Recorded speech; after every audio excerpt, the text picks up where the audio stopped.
All right, thanks everyone. We're going to go ahead and get started. It's 5:34. We'll start the meeting today, March 12th. Madam City Clerk, can you call the roll? Yes, thank you. Mayor Kelly Krebs, Here. Mayor Pro Tem Robert Parkhurst, Here. Councilmember Edward Garcia, Here. Councilmember Jean Goss, Here. and Councilmember Christine Lowe. Present. Madam Mayor, all members of the council are present. Great. Councilmember Lowe, would you like to lead us in the Pledge of Allegiance and Inspiration? Yes, all rise if you can. Place your right hand over your heart. I pledge allegiance to the flag of the United States of America and to the republic for which it stands, one nation, under God, indivisible, with liberty and justice for all.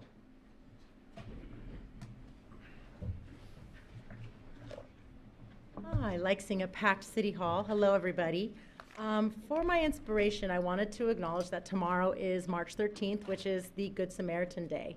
And one thing I think that's so appropriate for our city, of course, because we're such a giving community and we volunteer so much. Historically, Good Samaritan, the first Good Samaritan was written in the Bible, and it was a story where there was a man walking from Jerusalem, and he went by way of Jericho. Robbers attacked him. They stole his clothes and left him half dead on the side of the road. A priest and a temple assistant came along, and they passed by the injured man and walked by without offering help. Then came a Samaritan. The Samaritans were a class of people that were living in the northern part of the kingdom of Israel during the biblical times, and they did not get along with the Jews. And the two wouldn't so much as speak to each other when they passed by in cities. In this story, despite the Samaritan coming upon the injured man, he felt compassion for him. He bound up his wounds, he put the man on the donkey, and took him to an inn where he further took care of him, and the next day, the Samaritan paid the inn owner and asked him to take care of the wounded man, promising to cover any extra expenses that might be incurred. This concluded that we should do unto others as those do unto us. Go and do the same. It's also the beginning of Ramadan, at the 9th month of the Islamic calendar, this next week, or 10 days, which is the observation of Muslims worldwide as a month of fasting, prayer, reflection, and community. Sierra Madre is made of a community of volunteers. We have the Good Samaritan Law, which I'm sure most of you are also aware of, which is a federal law that protects us from helping others and not being liable to reach out to help others. So I would rather acknowledge all the good that we do in the society. I'd rather acknowledge all of the volunteers that do, rather than think of all the hardships that we face, that we make this community so much better because everyone's a giving person. We all reach out, and most of us will give you the shirt off our backs and volunteer to help someone even if we don't know you. So go into the community, please. I further would like to request that everyone make an effort to help those who are struggling, to help those who are having problems. Share your stories of Good Samaritan acts and go out and help others. Thank you. Thank you very much. It's kind of a theme this year of volunteerism, so appreciate that.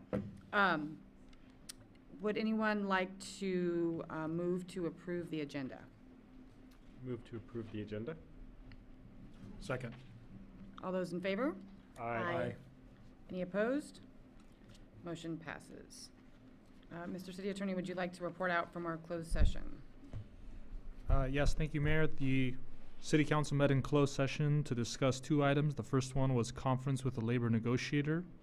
The labor negotiators were Mayor Kelly Krebs and Mayor Pro Tem Robert Parkhurst, and the unrepresented employee, it says here city manager, it should read city attorney. And for the second item, we had a conference with legal counsel regarding anticipated litigation, and no reportable action was taken. Thank you. May I have a motion to approve the reading of resolutions and ordinance by title only? Move to approve. Second. All those in favor? Aye. Any opposed? Great. Next, for the meeting minutes from our last meeting, February 27th. I know I sent a correction. Did you have any other comments, Madam City Clerk? Madam Mayor, we received your your request to change some of the wording in the language to further clarify, but there were no substantive requests for changes. Any further changes? Then I would entertain a motion to approve them. Move to approve minutes as amended. Second. All those in favor? Aye. Any opposed? Motion passes. All right, now we are on to mayor and city council reports. Who would like to begin? Short one. Sure. On March 7th, there was a meeting of the Senior Community Commission. It was actually held at the Kensington this month. And just a few things to report out.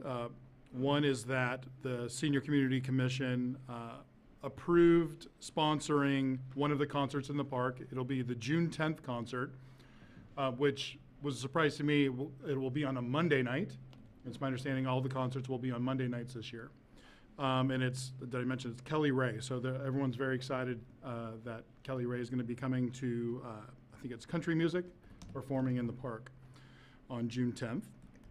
Also, and I don't have the date in front of me, but the community yard sale, the 12th annual community yard sale will go forward again, and it will resume in Memorial Park as it did last year. I know previous years it was in the parking lot over by Sierra Vista Park, but now it's in Memorial Park. And along with the Senior Community Commission, the Kensington will be hosting a symposium on aging during the same time as the yard sale. So they're partnering up with the Senior Community Commission to bring that to the community. So it seems like a very good event. Also on March 9th, I did attend one game at the opening ceremonies for Sierra Madre Pony. I did have a kid playing. I wasn't there out of just being nice, but I did see some of our individuals in uniform where I saw a picture they were there as well to get a burger. But it's nice to have all our ball fields rolling. Now that we have daylight savings, I think that ballpark will get used a little bit more, and good luck to Sierra Madre Pony. That concludes my report. Thank you, Councilmember Garcia. Going to go in order, Councilmember Lowe? Sure, I don't have too much to report either. On February 29th, the League of Cities Public Safety Strike Force met, and one of the main agenda items that they're focusing on this month especially is the laws involving fentanyl and convictions for those who are dealing or even giving fentanyl to anybody who passes away. It's now going to be a crime of murder. So they're going to look at that coming down through legislation, as well as some other legislative acts that are dealing with possession and criminal acts.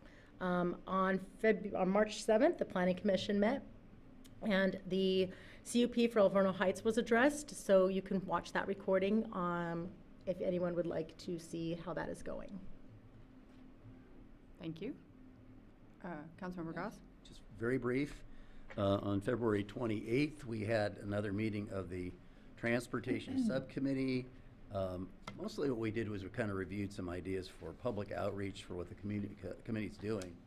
And including Sunday's Wisteria Fest, we're going to have a presence out there. So if you see the table, come by and share your ideas on transportation with us. And also during the meeting, we discussed feedback that we'd received from the last council that discussed our business. That's all I've got. Mayor Pro Tem? Yeah, I was also at the Transportation Committee meeting on February 28th. Nothing more to add to Councilmember Goss's report. And then there were two Clean Power Alliance meetings on February 28th and March 7th, and nothing to report from either of those. Thank you. I will report that I attended the County Sanitation Board meeting. The major topic of discussion was sewage spills that occurred during the 4-day storm incident at the beginning of February, and I can tell you that I came out of that meeting being very glad that we are upstream.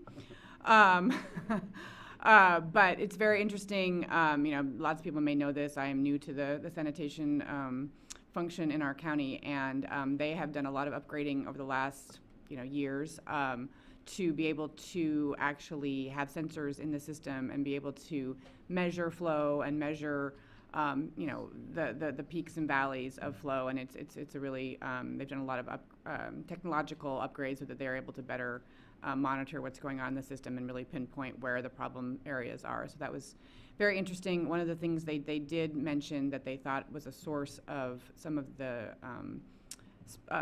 excess flow that caused the spills was not properly sealing manholes. And they think a lot of the water leaked into the sewer system through manholes, and then perhaps some stormwater systems that are not properly, or that are some drains that are not properly hooked up to the wrong system. So anyway, that was very interesting. The other interesting thing was that we actually did, the county did actually capture quite a bit of the flow, which I know most of us, complain when it rains that most of it's going into the ocean, and a lot of it does. But it was heartening to hear that they are able to capture and spread and try to use for recharge a lot of the stormwater runoff. So that was encouraging as well.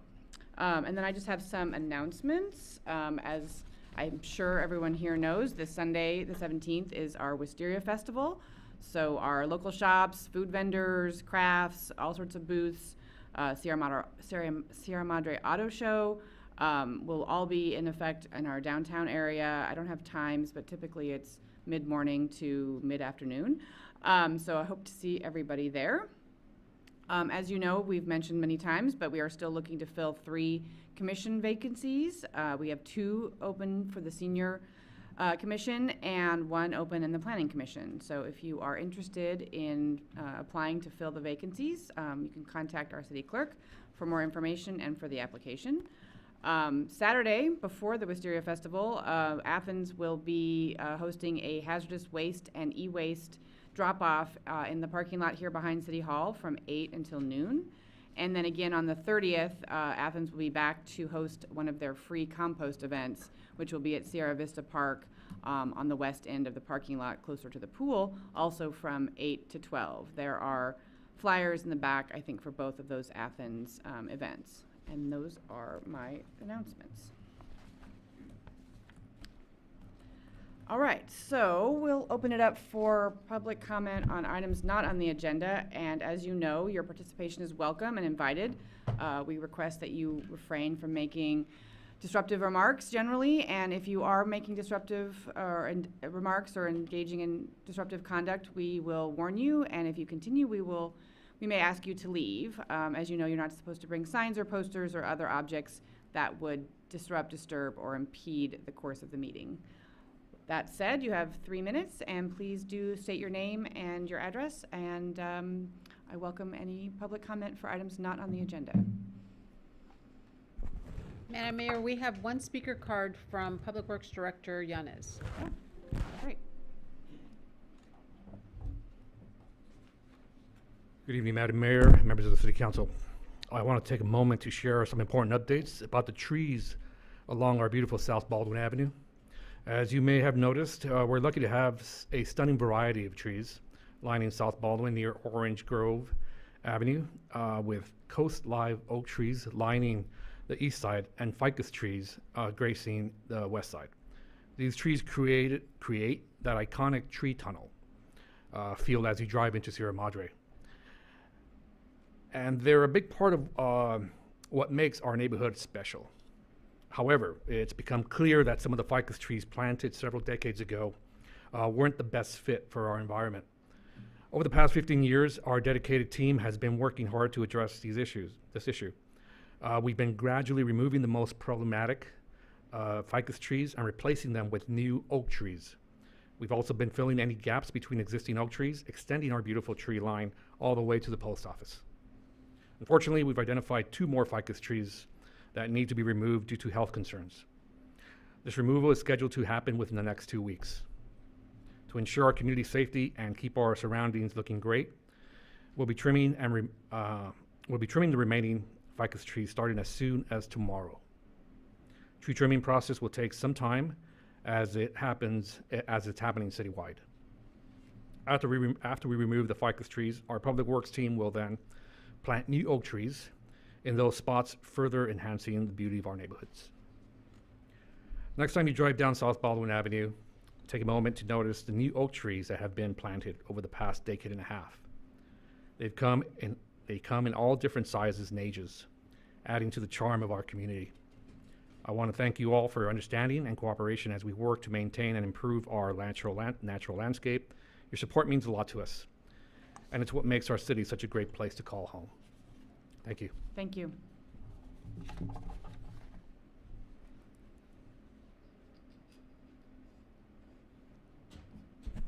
Madam Mayor, we have another speaker coming forward. Maybe. Kyle Bailey.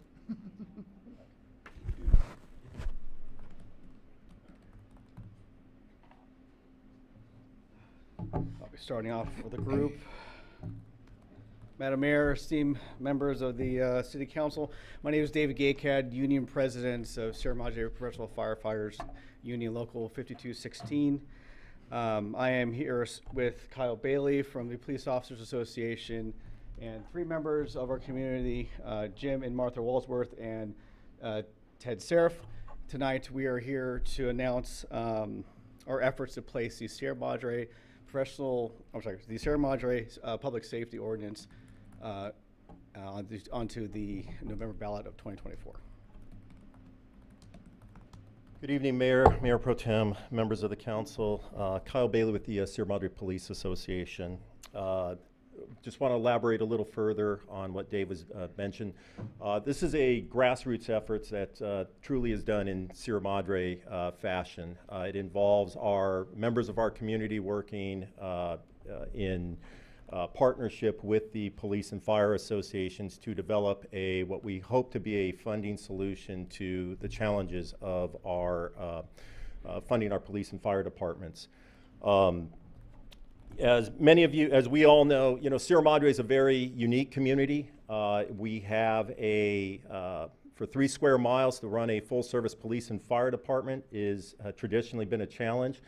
And what we're hoping for is this ordinance would allow us to help in those efforts. What we need is help from the community in gaining their support, in particular voters of Sierra Madre, to help us in gathering signatures so that we can simply place it on the ballot and let the voters decide come the November 2024 election. We will be setting up at a few places. Our opening kickoff is going to be at the Wisteria event this Sunday. We will have 2 booths there manned by members of our organizations, the associations, where you can learn further about that and sit and chat with us and sign our petition. We would really appreciate it. In addition to that, we'll also be setting up at the Kirsten Court on Wednesdays, starting the week thereafter. Again, we hope to share some coffee with the community, learn a little more about the petition that we're trying to get placed on the ballot, and hopefully have the support of the community in that process. If you'd like to learn further about our efforts, starting next Sunday, we will have a website posted. The website domain is going to be smsafety.org, and you can learn further information about that. But again, we encourage the community to go out there and support our efforts. Thank you. Thank you very much.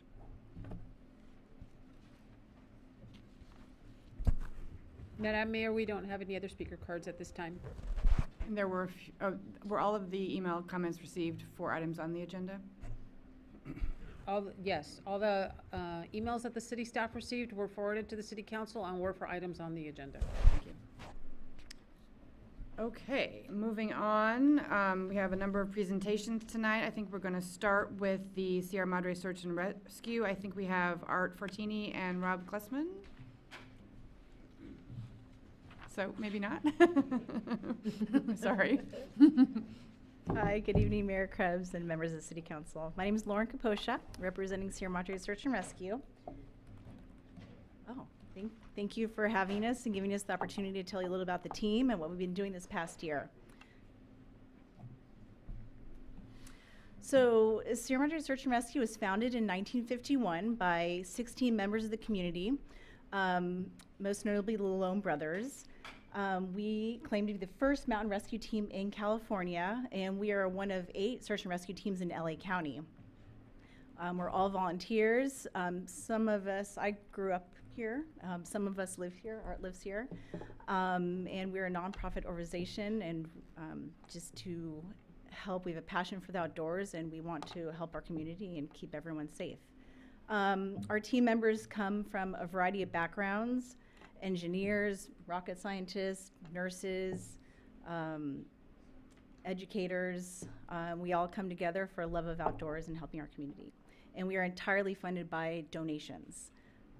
We pay for our own gear, and just we appreciate all the donations from the community.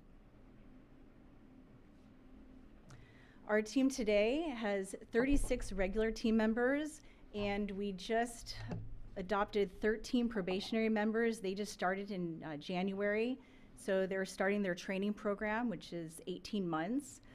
This picture you see here is from, we're wrapping up the Mount Wilson Trail Race that we supported this past year.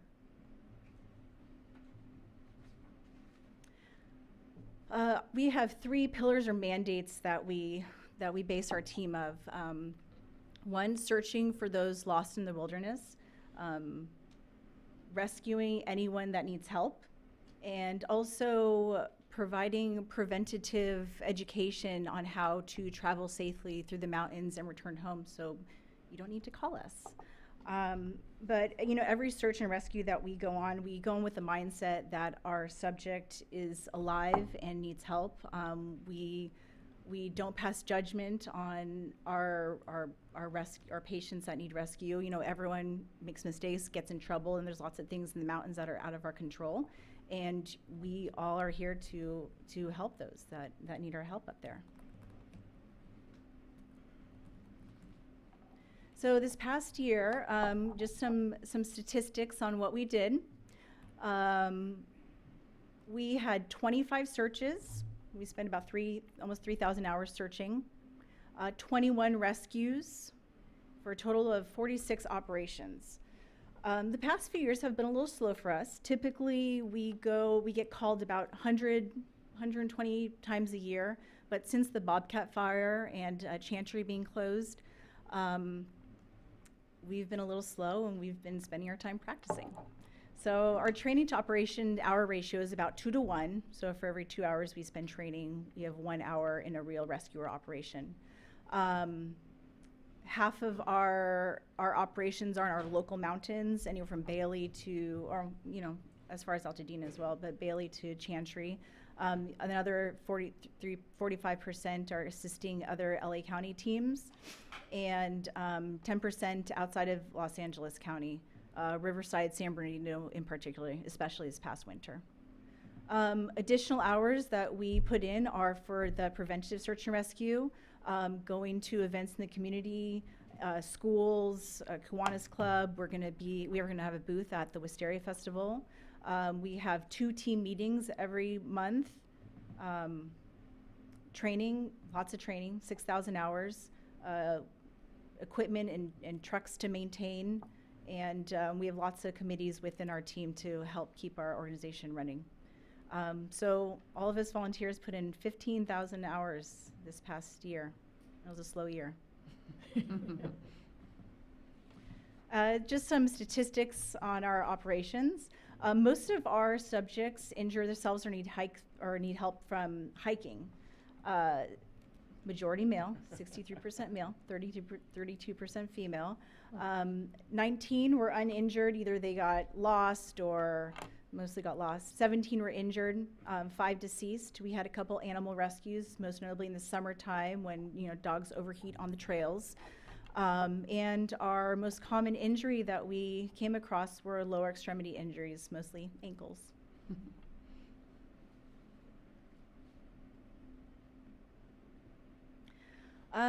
We have to train in a lot of areas to be very proficient traveling in the mountains. We're ready for any situation. At a drop of the dime, we need to be able to pick up and go, whether it's desert and it's 100 degrees or, it's up on Baldy and it's below freezing in a blizzard. So, we train rescue systems, anchors, searching and tracking, ice and snow, avalanche, helicopter training. We're all EMT trained, so we practice medical training. navigation, communications, just to name a few. Every year, we're a part of the Mountain Rescue Association, which is a national rescue association, and every year we test. We have a reaccreditation, and we test in one of three fields: snow and ice, searching and tracking, and technical rock rescue. So in 2 weeks, we're going to be going to Mammoth and doing our annual accreditation for snow and ice, which includes avalanche rescue training as well. So we've been training real hard for that. Our Preventive Search and Rescue Committee provides education to local committees and schools. We have about 18 in-person events, mostly education on how to stay safe in the mountains, what to do if you get lost. We have a hug a tree presentation where we just tell kids, if you get lost, you just hug a tree. The most important thing is just to don't keep wandering, just stay where you are. We're going to come find you. Like I said, we're going to be at the Wisteria Fete this Sunday. And we've volunteered about over 500 hours this past year, and 1,500 in-person contacts. We also have a presence on social media, Instagram and Facebook. We have about 3,000 Instagram followers, and most recently we went on a rescue up on Mount Baldy and posted a blurb about that, and featured in the LA Times as well, and that got a lot of followers. So hopefully people see those messages and what we do and learn from others' mistakes and what they did well. For anyone interested in joining our team, we're probably going to accept another class in the year 2026, since we just have this class up and running now. The minimum age requirement is 25 years old. Typically, we're looking for outdoor enthusiasts, those who enjoy backpacking, hiking, trail running, rock climbing. Those people who tend to enjoy those activities do well in the team. We ask that you give about 1,000 hours of volunteer time and a 5-year commitment. And 18 months training time. So if you can put in that time, we are happy to train you. Any questions? Anybody have any questions? I had a couple. Just I'm wondering, with the increase, I know Chantry's going to be opening in the future, and Mount Wilson's going to be getting busy, and I'm anticipating you guys will be even busier now that COVID's over and everyone's out and about. Do you anticipate finding new members, hopefully at Wisteria and through this announcement? How many members would you probably need an increase in? We have a good number now. So we just have this group of 13 up in training, which is one of the largest training groups that we've had as far as I can remember. Over the course of the 18 months, for various reasons, that group whittles down to maybe 4 or 5. So it's hard to keep everyone's skill level high with that many people. But we all respond. We all commit to responding. On weekends, we all take turns being on call. So, we're ready for it. Thank you for all you do. We're looking forward to it. Councilmember Garcia?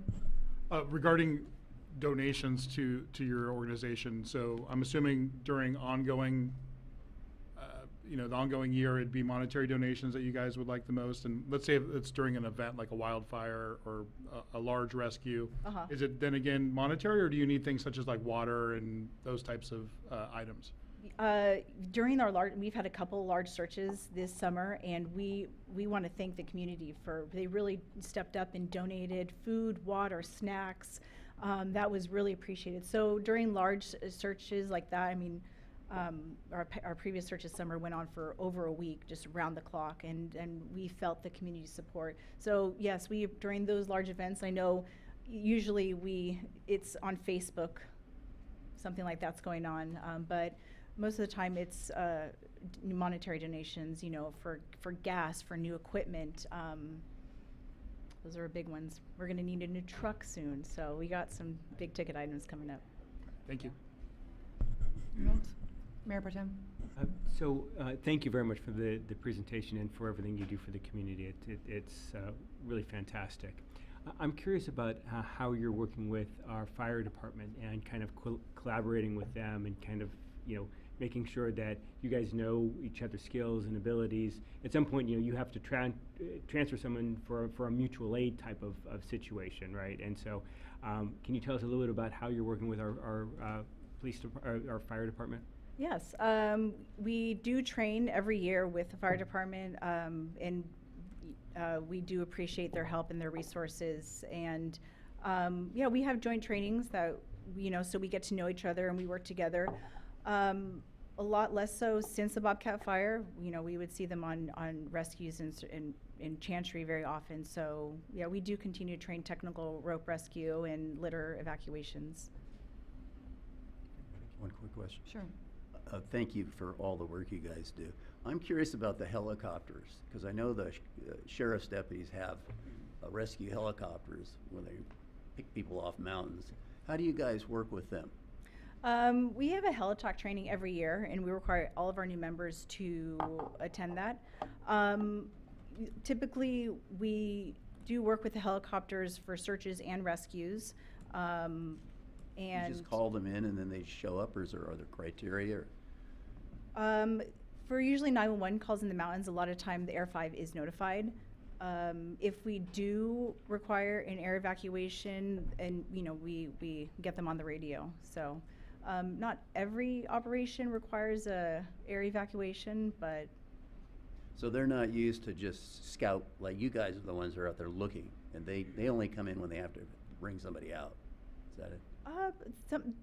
for searches, they do. If we have a search going on and they're not found within the first 12 hours, first operational period, we will call them in to help search as well. Yeah. Cool. Yeah, but they definitely are on all the rescue tickets. Cool. Thank you.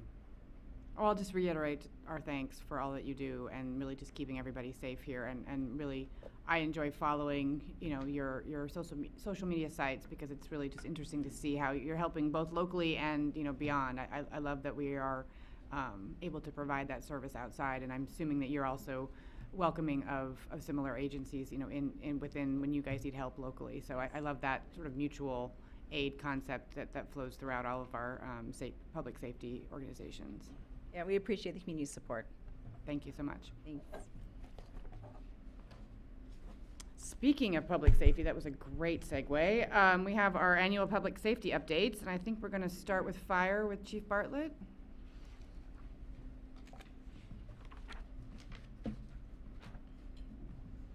Yes, ma'am. First, I would just like to say from our department, thank you so much to our search and rescue. They truly are the best at what they do.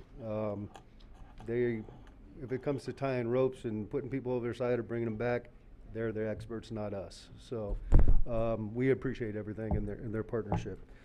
And as you all, good evening, Madam Mayor, Mayor Pro Tem, and honorable council members. This is probably one of my favorite things to do, is to actually highlight a lot of the good work that we've done over the previous year.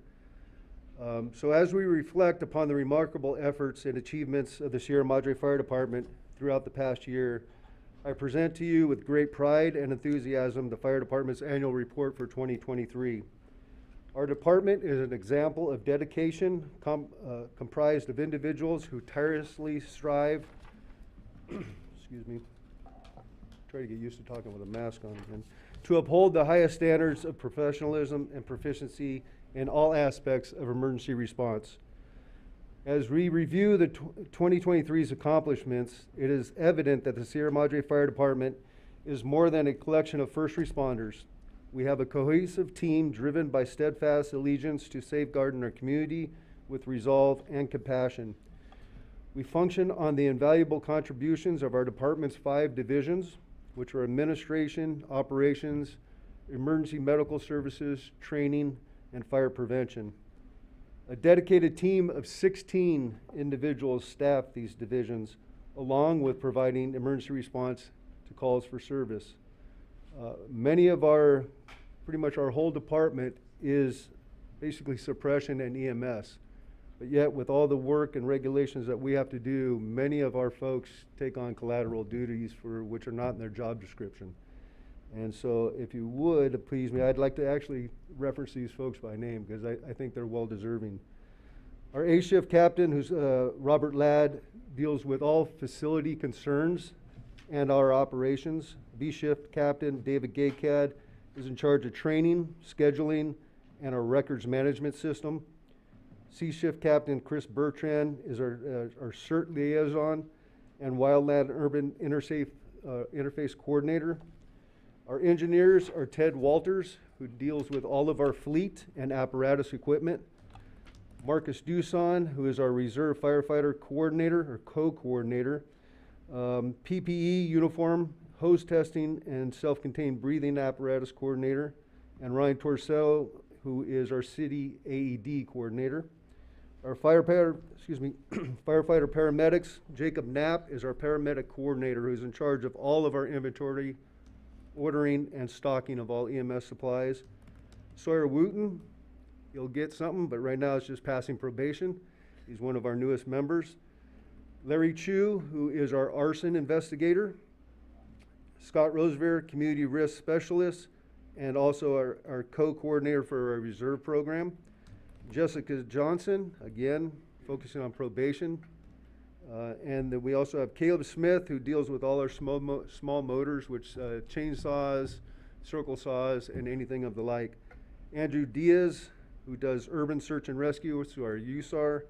And then we have our EMS coordinator, which is a part-time position at this moment, is Karen Bastillos, and Amy Sue, who is our administrative analyst.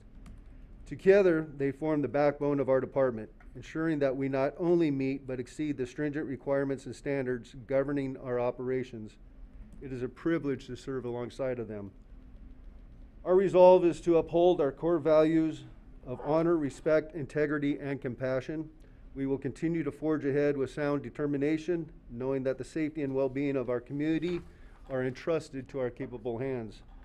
We want to thank you for your unwavering support as we serve with distinction and honor. With that, just wanted to kind of go into our calls for service for 2023.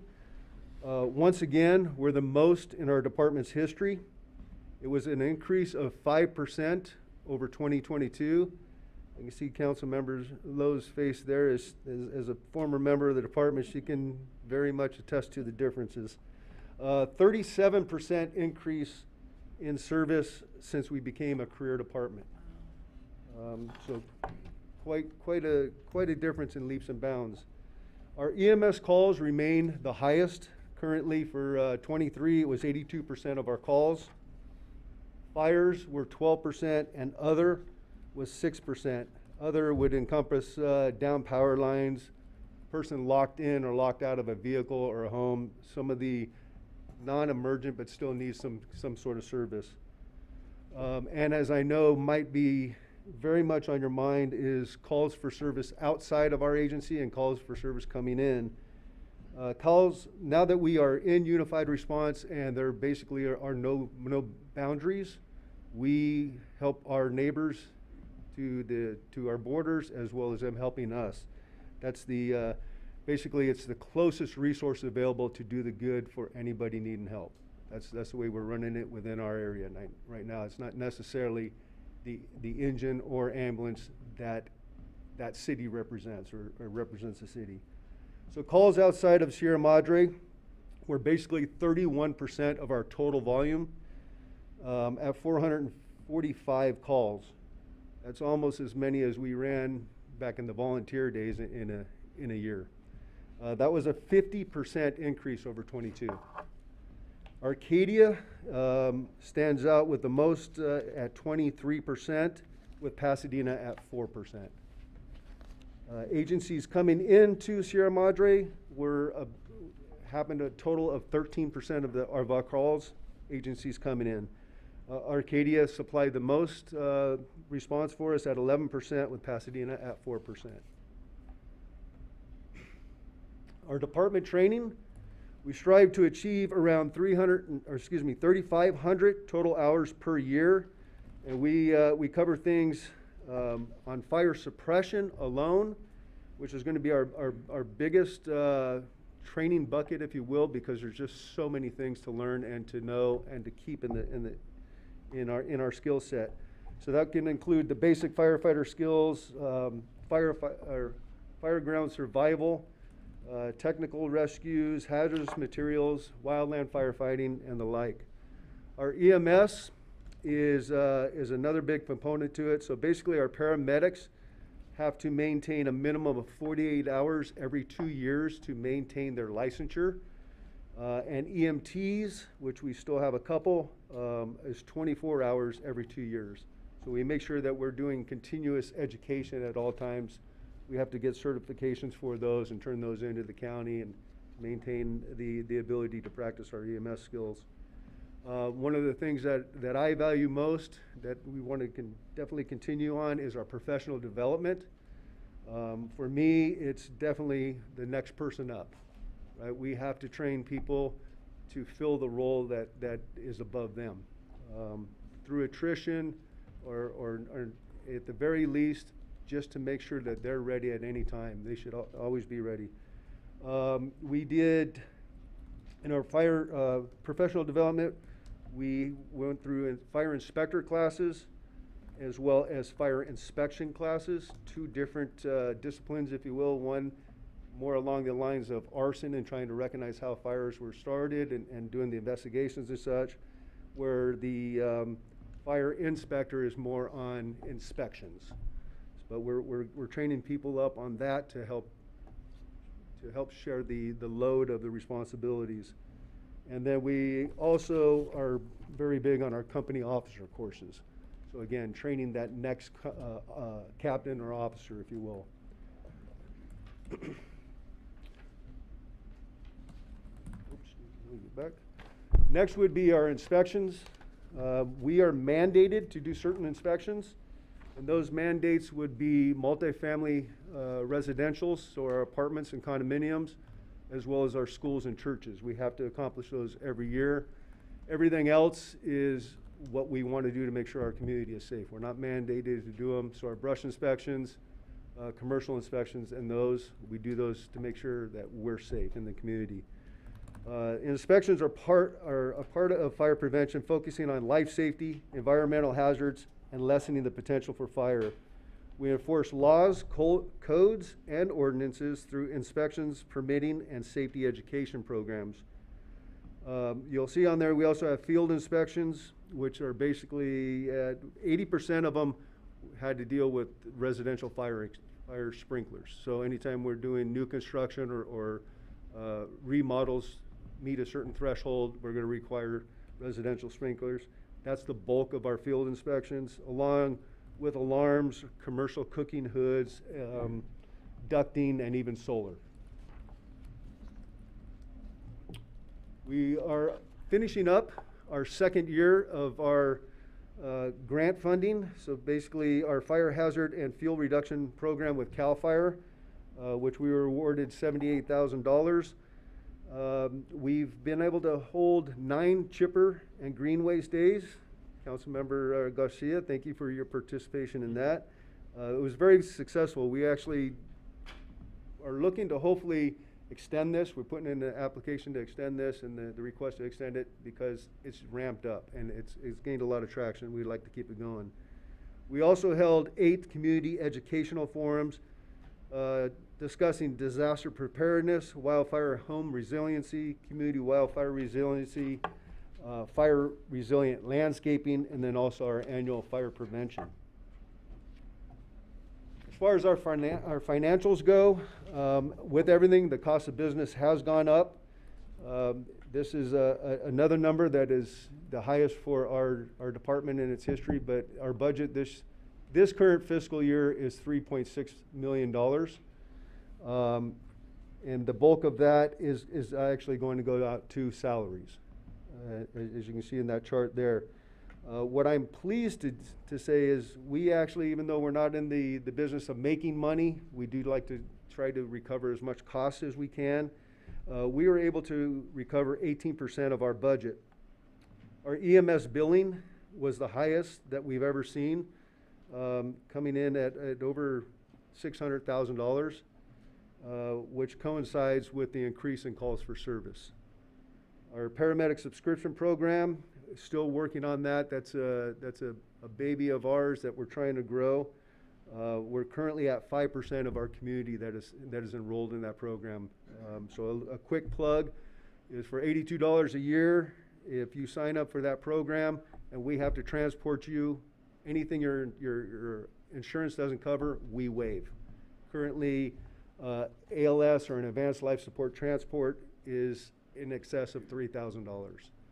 So for $82, I think it's a really good supplement to whatever insurance you have.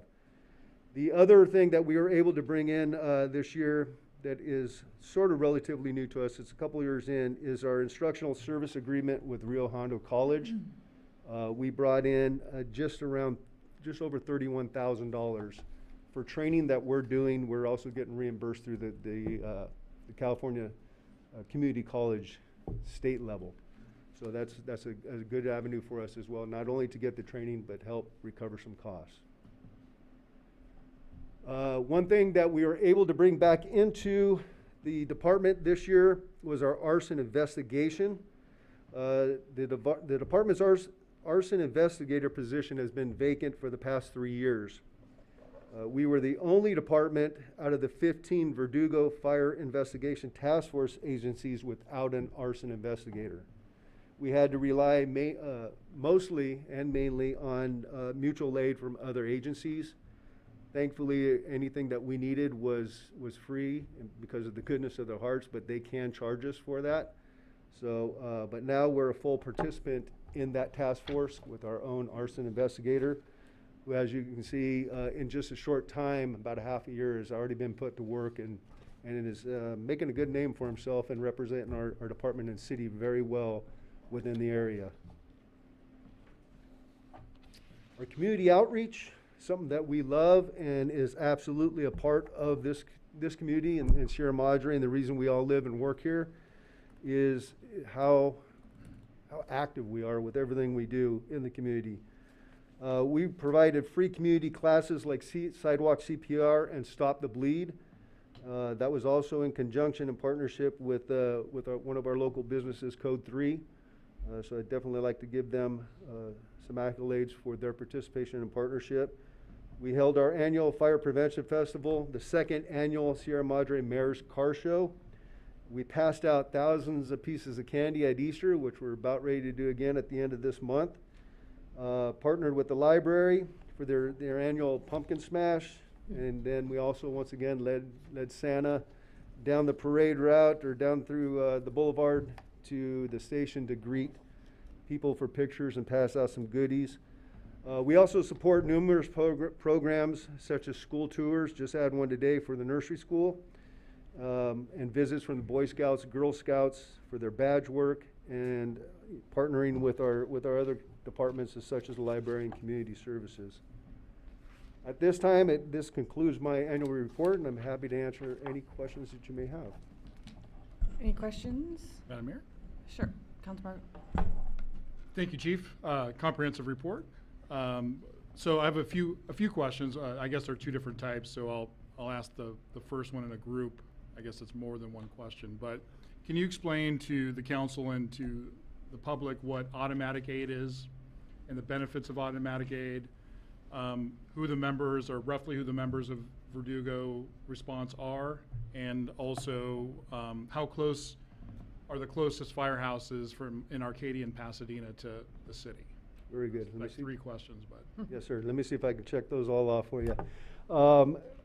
Automatic aid, or what we refer to also as unified response, different than mutual aid. Mutual aid, we have always been a part of mutual aid throughout the history of the fire department, even dating back over 100 years ago. To kind of distinguish the differences, mutual aid is basically the way it's worked for us is we had to ask for somebody's help. It was not automatic. So when the 911 call came in and we needed to respond, especially if we picture a structure fire, first alarm, everybody's heard of that. We're going to get a number of engines and a number of fire trucks. So the engines with water, the fire trucks with the big ladders, that kind of deal.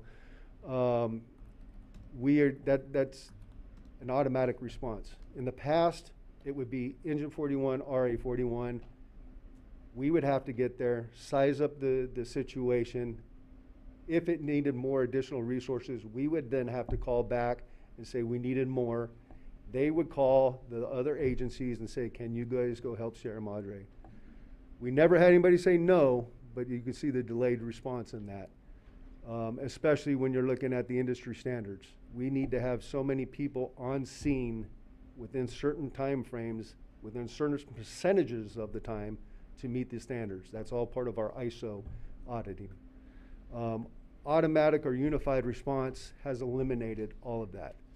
So right out of the gate, depending on the call type, the dispatchers basically have a play sheet that says you have a structure fire, that gets a first alarm response, and you're gonna get this many engines, that many trucks, this battalion chief, you're gonna get everything you need automatic. So we've been able to increase the level of service that we can provide through the community just through that. The other portion of your question is obviously we are in Area C. Our city is within Area D for emergency response, but our fire department is within Area C. Those include basically 13 agencies, local agencies.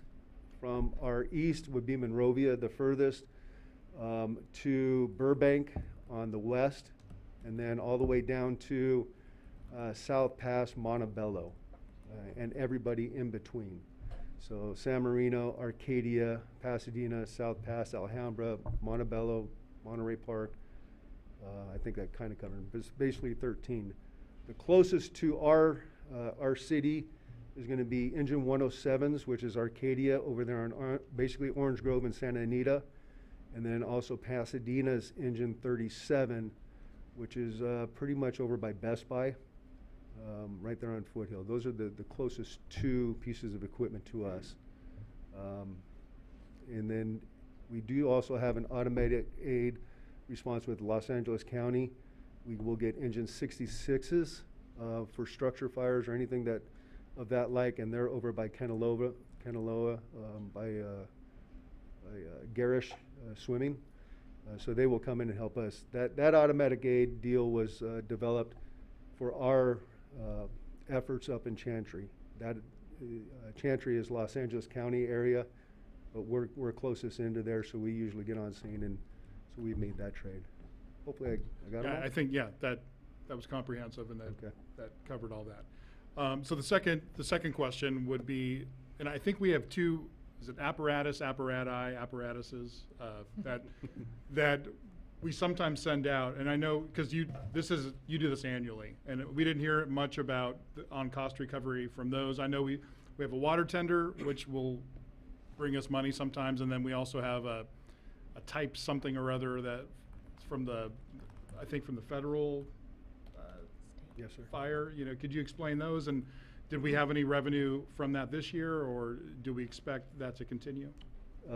Great questions. I'm actually glad you brought those in. I was not able to include any of that as far as cost recovery because we did not deploy at all in 23, mostly because of staffing. We could not justify sending people out without we would leave our back door open, and that's not going to happen.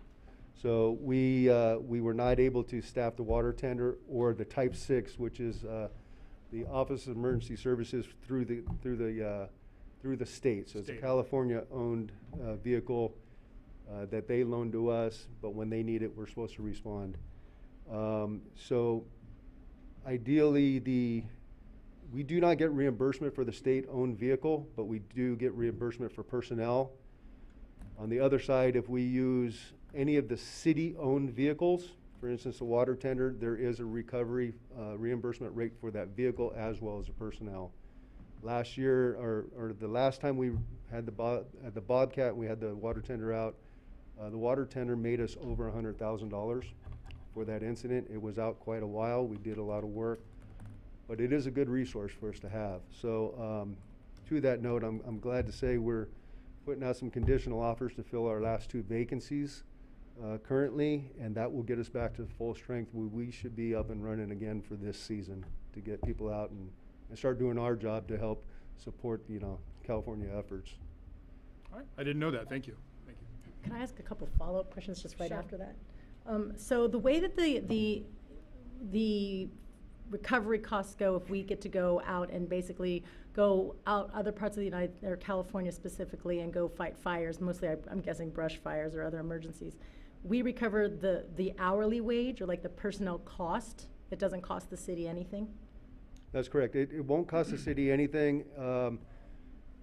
The staff that is deployed and goes on these calls, it's a mixed bag, if you will.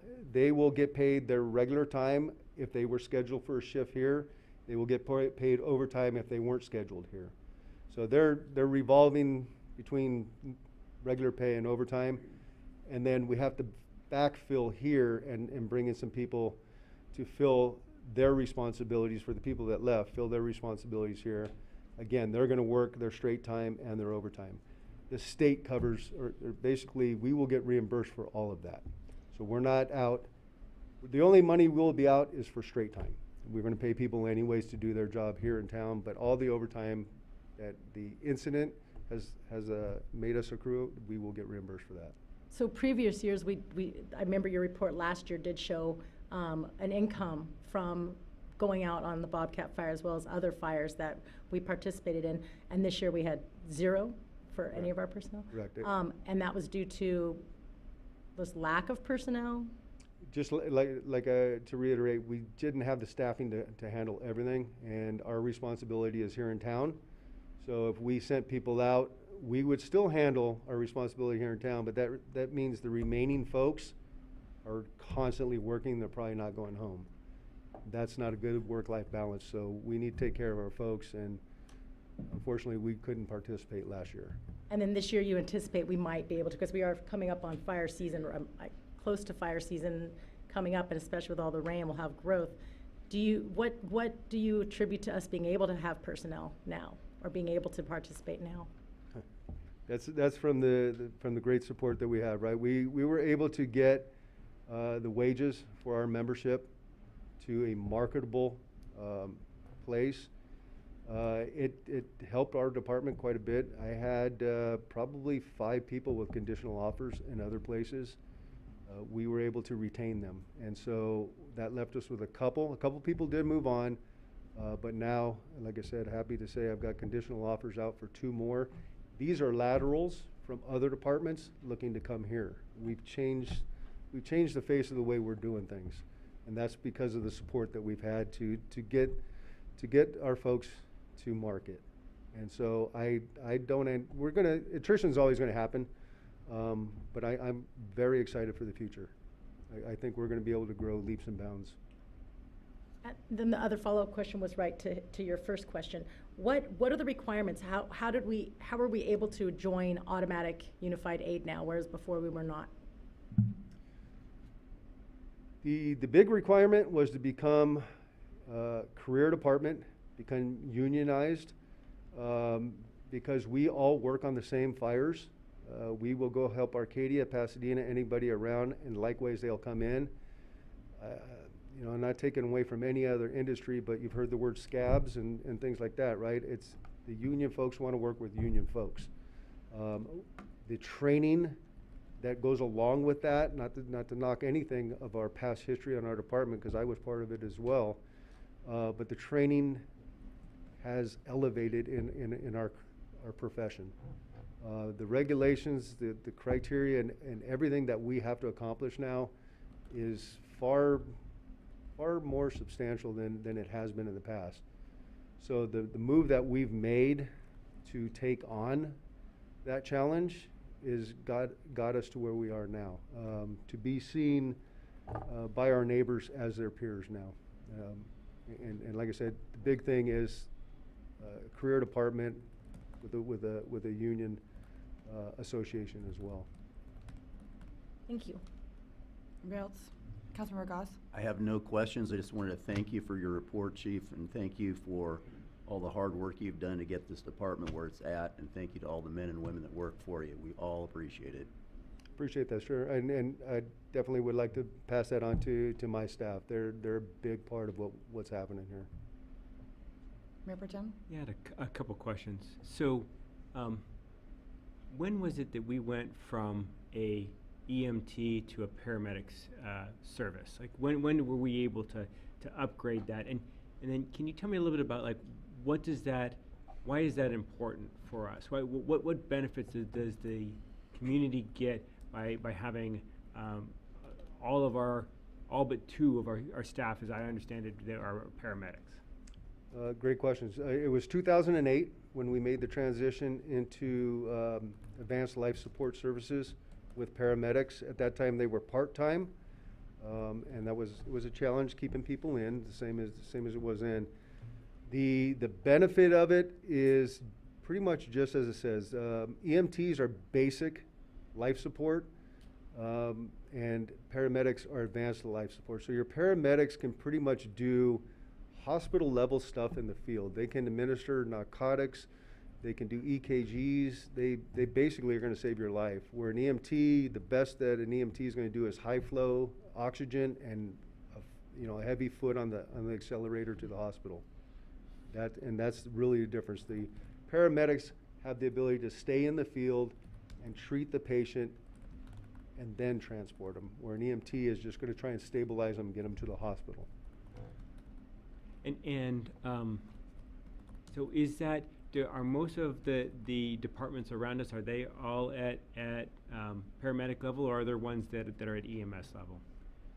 All of our agencies within our area have advanced life support. There's different models on how they run. Some have private ambulances for their transport with what they call a squad, so back to the emergency 51 days with Johnny and Roy, that kind of scenario. Some departments will run a combination of paramedics and EMTs, but those are your larger departments that have that flexibility. We don't have that flexibility here. Fully staffed on the floor, we're 15 people. If we start mixing too many EMTs and we have attrition and we lose paramedics, we no longer have advanced life support. So it's highly important that our members are paramedics, and even those that are coming on, we recently hired an EMT, but we're going to be sending that person to paramedic school as part of their probation. So, what's it take to go from? What's the training for an EMT, and what's the training to take you to a paramedic? that is absolutely a great question. It's a huge difference, to be honest with you. An EMT, like I said, is a basic life. So you're going to get the anatomy. 80 hours or something for a basic. Hours, yes. I think here, all my paramedics are behind me. How many hours have we got for paramedic school? I'll get our training officer up here to answer that question, but it's substantial. So currently right now for an EMT, it's about 180 hours of training. It's pretty much a semester worth of college, the community course. On top of that, to get accepted into a paramedic program, you need to require an additional 1,000 hours of field experience. And then from there, you have about 6 to 9 months of paramedic school training, and then that depends on what institution you're associated with. So it could be anywhere from start to finish, probably about 9 months to a year and a half until you become a licensed paramedic in the state of California. Thank you. And just 2 more questions. So what's our current average response time? Do you happen to know that offhand? I know I'm going into all of the details, and I apologize. And if you don't have it, that's okay. At this point, it's going to be a swag, but a fairly accurate one, if you will. There's a lot of variables to that, but Sure. I would put our EMS calls, which are going to be a faster response because we're not having to suit up in our turnouts and what have you, is probably about 3 to 4 minutes on average. And a call for suppression or for fire is probably going to be closer to 4 to 5 minutes. We are required to get dressed within that minute, so that's that extra time to get that response. And of course, that's going to depend. There's many outliers on that. How far to the east and north we're going to go, Sure. versus where we're at, or even if some of those responses, if we're going back up to Chantry, that's a big outlier that we just try to remove. What's a typical EMS call out for other cities within the state? Do you have any idea? Like, where do we Do you have any idea how we rank in that compared to other cities? As far as response times? Yeah. Well, again, with our recent ISO audit, we were able to maintain our class 3, which is very good for a department our size. Can you tell us a and little about that is, what does that mean? What is a class 3? it's your insurance ratings basically, and unfortunately, a lot of insurance departments look at that as a barometer for how they're going to rate people. But it has to do with many different facets of the city. The ability to deliver water, first of all, which is a great accolade to our water department. They keep water going for us, and it's always there and available. To our dispatch through not only our local police department that gets transferred over to Verdugo. They look at all that. They look at our training hours. They look at our facilities. They look at our equipment. They look at our apparatus. They look at personnel staffing wise. Again, how many people we get on scene through unified response. There's a gamut of all of that. But they also look at the response times, and we're right where we should be, to be honest with you. Our stations are strategically located within our areas and within our cities to respond. If you to look at a map, there's overlaying circles, almost like, if you will, the Olympic, rings. They're overlying, and that's for coverage. So we are considered a key station, which means somebody will always be here. Even if we have to go on a call that's going to be extended, you'll see another city come in and staff our station, which is another part of unified response. So it could be we've had San Gabriel come up here. They're up in our living area watching TV, waiting for a call while we're doing work. So again, I could pull those numbers for you, but again, we are comparable with probably 3 to 4 minutes on an EMS call, 4 to 5 minutes on a fire call. And then my last question. So we had the California Conservation Corps here. Did we have them here recently? Can you tell us a little bit about, are they still here? What are they doing? Because I think we had them back here to do some work, didn't we? Yes, we had them here in 2021. We were able to partner with them again this year. They just started work, where are we at? Earlier this month or late last month, and they just finished some work. We started them up on Sunrise Hill, taking care of some areas there. They just finished some work today up on Mount Wilson Trail, taking care of some stuff, and tomorrow we're looking at putting them over at Bailey Canyon. Nice. Again, just to take out some of the heavier fuels. We're not going to worry about any of the natural vegetation, but we are going to look at some of the non-native and some invasive vegetation, thinning the fuels and making it a lot easier for us to do our job if we need to. But yeah, we partner with them. We look at, right now we have them hopefully through April, and we should have enough work for them. But that is it's a huge cost saving to the city because they're working in city-owned property. So that's a cost savings to the city. We don't have to have our staff, public works staff, go out there and do this vegetation management. We're getting them to help us out. It kind of helps with like a fire break, right? So if we had those Santa Anas come in from the Bobcat, what we're doing now is going to help slow or reduce or even break that fire from getting down to our city limits. Exactly. It's not necessarily a fire break, but it will reduce the fuels, the thickness of it, the continuity of it. So if you're looking at a horizontal plane, it's trying to get some spacing in between there. If you're looking at a vertical plane, it's the ladder fuel, so nothing will be able to come from the ground and get up into the trees. We're trying to just take the heat out of some of the fuels.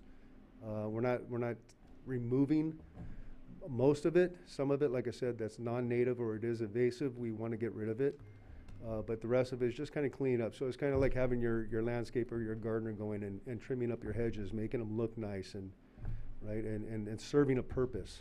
So yeah, great work that they're doing right now. Thank you so much for everything you're doing. We really appreciate it. You're welcome. Thank you. Madam Mayor. Could I ask one quick question about Chantry? Years ago, I think parts of the road when it was being repaired, Sierra Madre owned parts and then Arcadia owned parts. Are we the primary responding city for Chantry after it opens again? You're correct in the way it used to be. If you drive up there now, you can still see an A or an S or even an M in certain cases on the road where boundary lines stopped or began. The road has been turned over to the county. The county maintains and the road now. As far as emergency response, it is LA County's response area.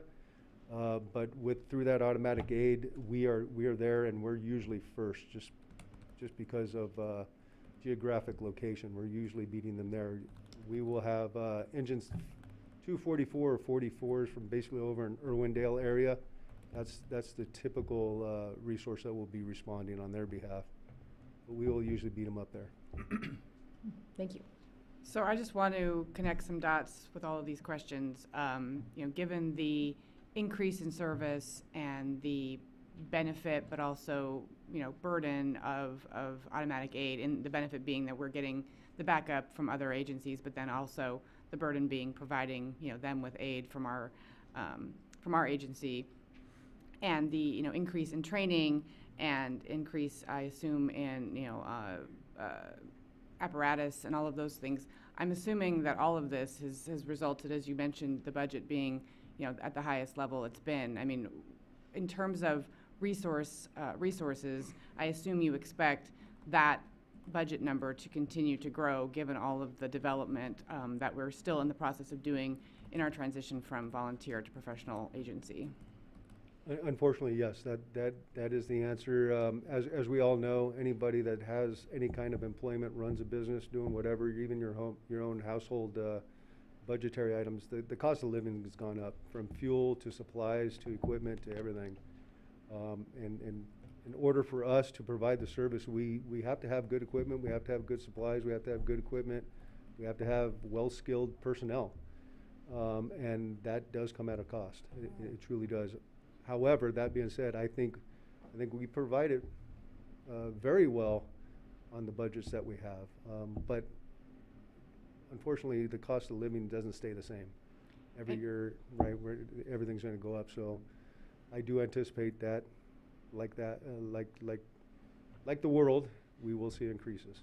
And you mentioned that you attributed some part of the ability to retain and then now recruit personnel was based in part entirely, where you would put the fact that we were able to compete better on the compensation side. I mean, I assume you think that that's also going to continue to be a priority and an increased cost center as well. Absolutely. This whole thing is kind of cyclical, if you will, in the fact that now that for the first time since we've gone career, we will be fully staffed. We haven't done that since 2020. We've always had some vacancies. That's going to allow us, I was just talking with Captain Gaycad this afternoon. I mean, I think we've got some good packages wrapped up and ready to go. We're providing a really good service. With the leveling of our staffing and the retention and also that recruitment, now it's time to start putting the bow on the package that we just put together. And like I said, we have a lot of aspirations to do a lot more service for this community, but we needed to solidify ourselves, especially on staffing. With the revolving door, we couldn't focus on the higher things that we wanted to accomplish.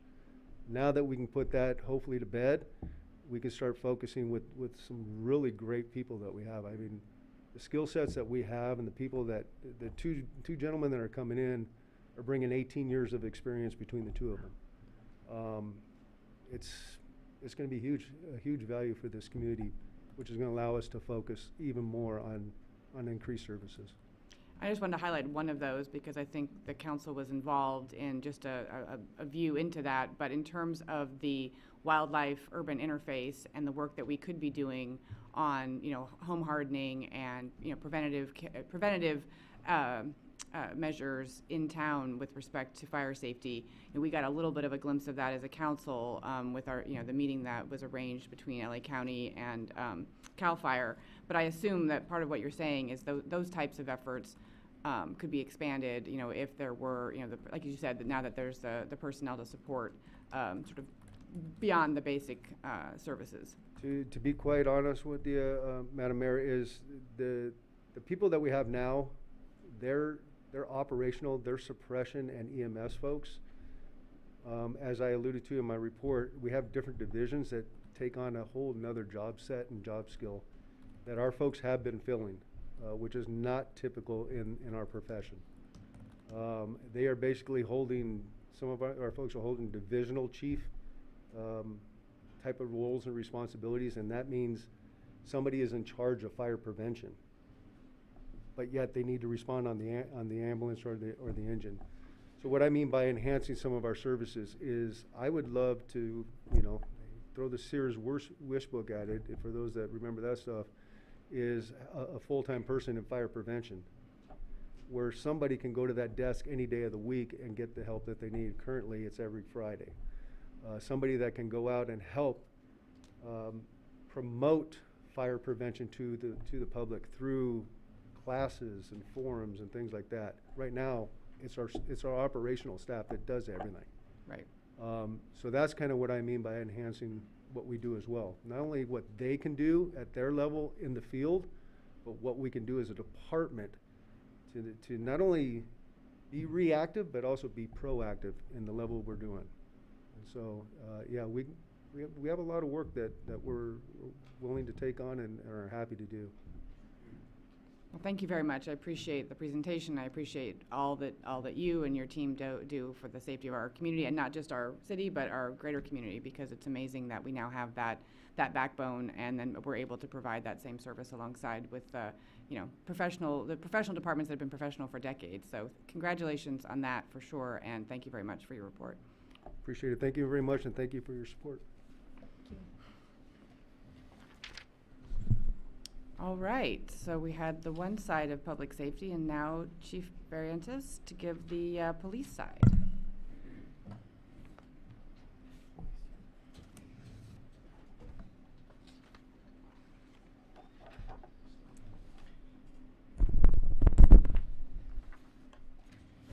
Good evening, Mayor. Good evening, Mayor Pro Temp and City Council. I have a two-part presentation, so I apologize. I will be presenting the 2023 annual report for the police department. The purpose of my presentation is to provide a comprehensive overview of the police department, including accomplishments and goals, crime in our city, and address some community concerns, which includes homelessness, mental illness, wildlife activity, and traffic safety.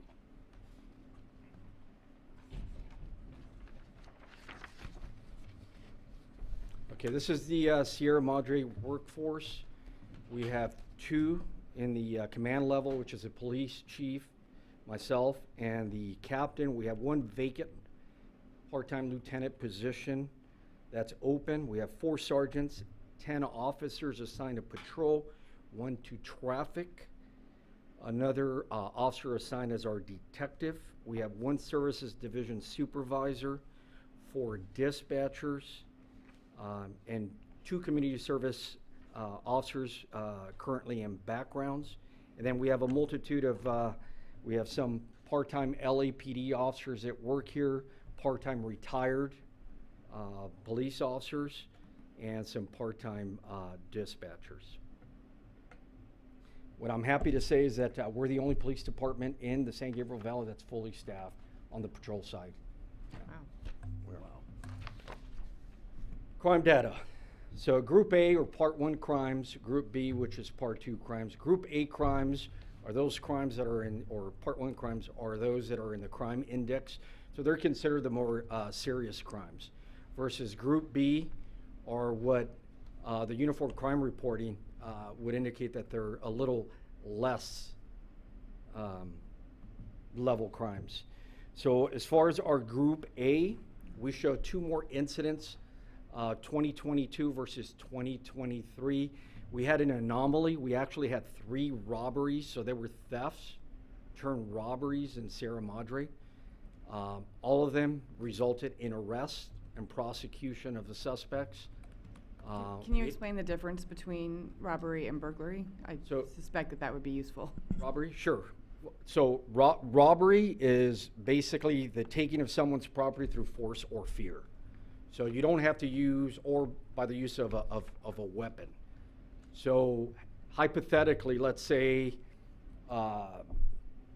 you have your watch, and somebody demands your watch, which would be a grand theft person or just a grand theft in general or a theft, the moment that property is taken and there's a struggle or there's fear, it elevates to the level of a robbery. So the theft and the grand theft, it has to do with amount. $950 or less is petty, $950.01 and above is grand theft. Thank you. On the Group B side, we're actually down less, 46 crimes, 2022 versus 2023. The areas that were up, simple assaults, so those are just simple batteries. And we're also slightly up on sex offenses. That would be anything from lewd acts, indecent exposure, sexting, things of that nature. If you look at our burglary, auto theft, and our theft from vehicle are way down. We have no grand theft person. Our GTAs, and I'll talk about it a little later on, looks at a little bit slightly up. However, our trap unit made a very significant arrest. Petty theft is about the same. And then financial crimes are way, way down, and other offenses. So we're definitely trending in the right direction. I don't think this is just by chance. I think it's the high visibility, the quality effort that our patrol officers are putting out there, you know, the clear direction and expectations, not only from the community, but from the department. Detective data. So I don't know if you know, but we have one detective. We sometimes have a reserve officer, which I will talk about a little bit later on, that assist in a lot of our investigations. So one detective handled 561 cases last year, 561. Okay, detective initiated arrests are about the same, 5 versus 6, 2022 versus 2023. If you look at the pending filing, it means that we have less cases on our blotter that we have to present for filing. Everything is e-filing. So we file via a platform, internet platform. As far as case filing, cleared by arrests, felony arrest, misdemeanor, we're down in those areas. I'm not concerned, and you shouldn't be concerned. The arrests that we have made are very significant arrests. They're quality arrests involving multiple crimes at one, or suspects that are very vital to committing crimes not only in our community but our neighboring communities. And rejects, they're about the same. Last year, 2022 versus 2023. If I may. So the rejects, if I'm reading this correctly, but it seems as a percentage, the rejects are up as a percentage of filings? Yes, it shows 2%, so we had one more reject, 2022 versus 2023. But I mean, relative to the number of filings, there's not a subtotal for number of filings, but it looks like the filings are down for 2023. Correct. Yet the case counts on rejects are up. So as a percentage, it seems like more are getting rejected. It was my understanding that the DA's office was not rejecting as much. Is that not the case, or? So I think it all depends on the strength of your case. Okay. So we have a lot of victims that report crime, but don't follow through with the interview process, moving forward. They backpedal or change their statement, they recant. So it's a multitude of things that, as to why cases are rejected. And in today's times, a lot of people don't have cameras, surveillance cameras in the city of Sierra Madre. Unless something's on camera, it didn't happen. Okay, thank you. Could I follow that up? Yes, please. So, a couple of years ago, the situation with the DA's office was they were simply saying to some of our arrests, they weren't even going to process them. So that has changed now. They're looking at them all, and they're now looking at them in terms of what they think they can actually bring into court or not. Is that is there something new going on there? I don't think there's anything new. I think the requirement by the district attorney's office to file a case, there's a lot more check boxes and requirements. I think we're presenting probably about the same cases. So I mean, based on 55, just one more case rejected. It seems to be even all across the board. However, now what the district attorney has initiated is if you have a subject with an extensive criminal record, before they're bailed out, we ask for a judicial review. So that has helped in the area of keeping those that are career criminals to remain in That isn't in all cases like that? Yes, if we have a case, it could be for petty theft, but we have a repeat offender Mhm. who's been convicted on multiple times, we can have a judicial review before they're cited out or they bail out or released on their own recognizance. Thank you. Question for you on the search warrants of factor of 4. Can you say something about that? The search warrants, Yes. so if you know anything about our detective, he's very aggressive. In today's times, you're required to have search warrants for everything, whether it be phone records, whether it be surveillance cameras or the search of a residence, etc. So we're up 400%. So last year, one detective in 2022 wrote 5 search warrants. Since our detective has been assigned to us, he wrote 25 in 1 year. A lot of those are phone records, searches for residences, the nexus to the crime. You say assigned to us, but he's part of our staff, right? Yes. Okay. We rotate them through every few years. So we had a detective that was assigned to us who left to South El Monte, Right. or El Monte PD, and then Detective Nelson Ascano took over, and he's got a vast amount of experience. So he's part of another department as well? No, he's Oh. ours. Oh, he's ours, okay. Yes, Sorry, he's ours. thank you. Yes. Which one? Okay, go back. Oh, this is part of our crime mapping. So if you look over to the left, that's kind of a picture of crime in Sierra Madre. So what appears to be glasses are actually burglaries. If it has a dollar sign, it has to do with a theft or some sort of financial crime. Best way to look at it is the photograph on the right is a 2-mile radius. The top left-hand corner, where you see that small little cluster, that's Sierra Madre. And those areas over to the right, that's Monrovia. And over to the left is Pasadena. So it shows you, what this demonstrates is how much crime we keep out of our city. Why it's one of the safest cities, probably in the state of California or LA County. We keep everything out of here. This gives you an overview.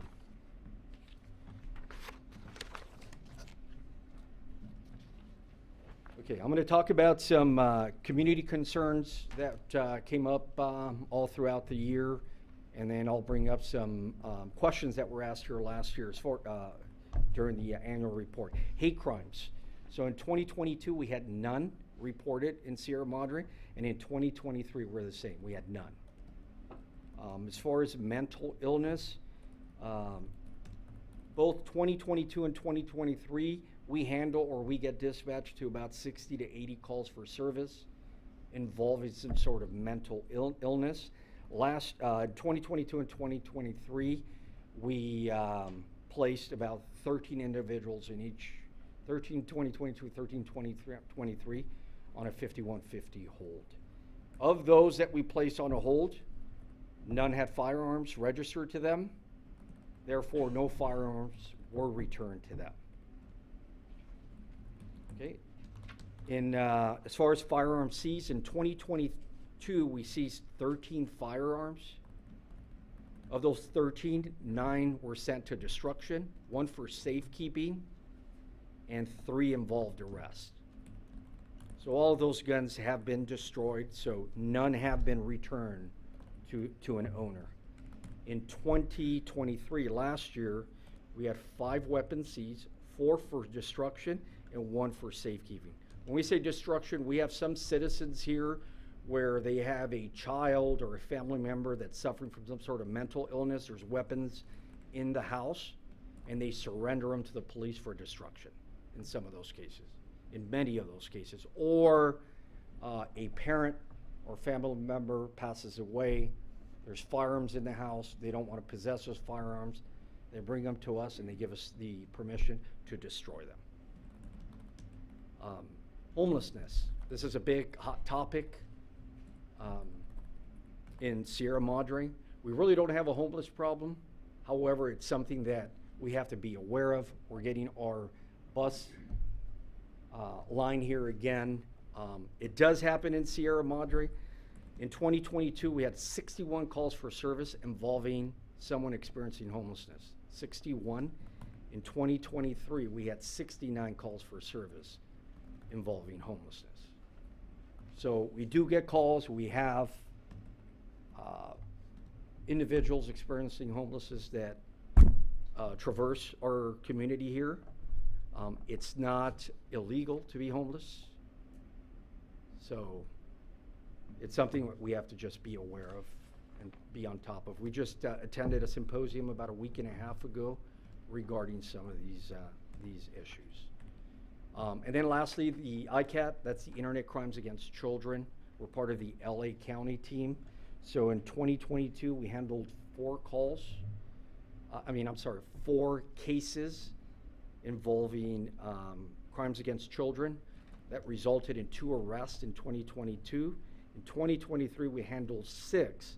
No arrests, however, 4 were referred. So once we identify where the crime originated, that report gets referred over to the agency responsible for handling. And then we had one that was unfounded where the individual in the photographs was actually an adult. So that report was unfounded, and then there was one that was no further. The other big community concern, traffic safety. We take it very seriously. We believe in saving lives through traffic enforcement. In 2023, if you look at traffic collisions went up significantly. We had 138 traffic calls in 2023 versus 84. We had less reports that we took. We went from 53 to 35 last year. However, if you look at the bottom of the chart with traffic citations, we're down. 825 to 582. Why is that? Unfortunately, we had 4 officers last year who were on long-term family leave. Therefore, we had to redeploy our traffic unit over to patrol functions. So it's something we're looking at. We have them back in patrol now on traffic enforcement. So I'm hoping those numbers go down. We also, something that's come up, we have the OTS safety grant. That's for distracted driver, speeding. So that's a grant that we get every year. We got, I think, $40,000 in 2023.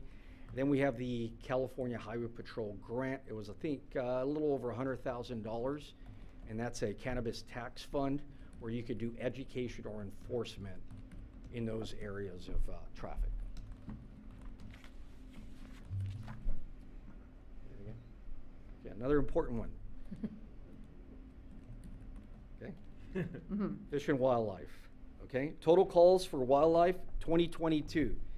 We had 144. Of those 144, 18 were other wildlife, 126 were bear. Okay, don't get alarmed. 2023, we had 410 calls involving wildlife. 36 were other. Okay, however, we had 374 bear calls. Why?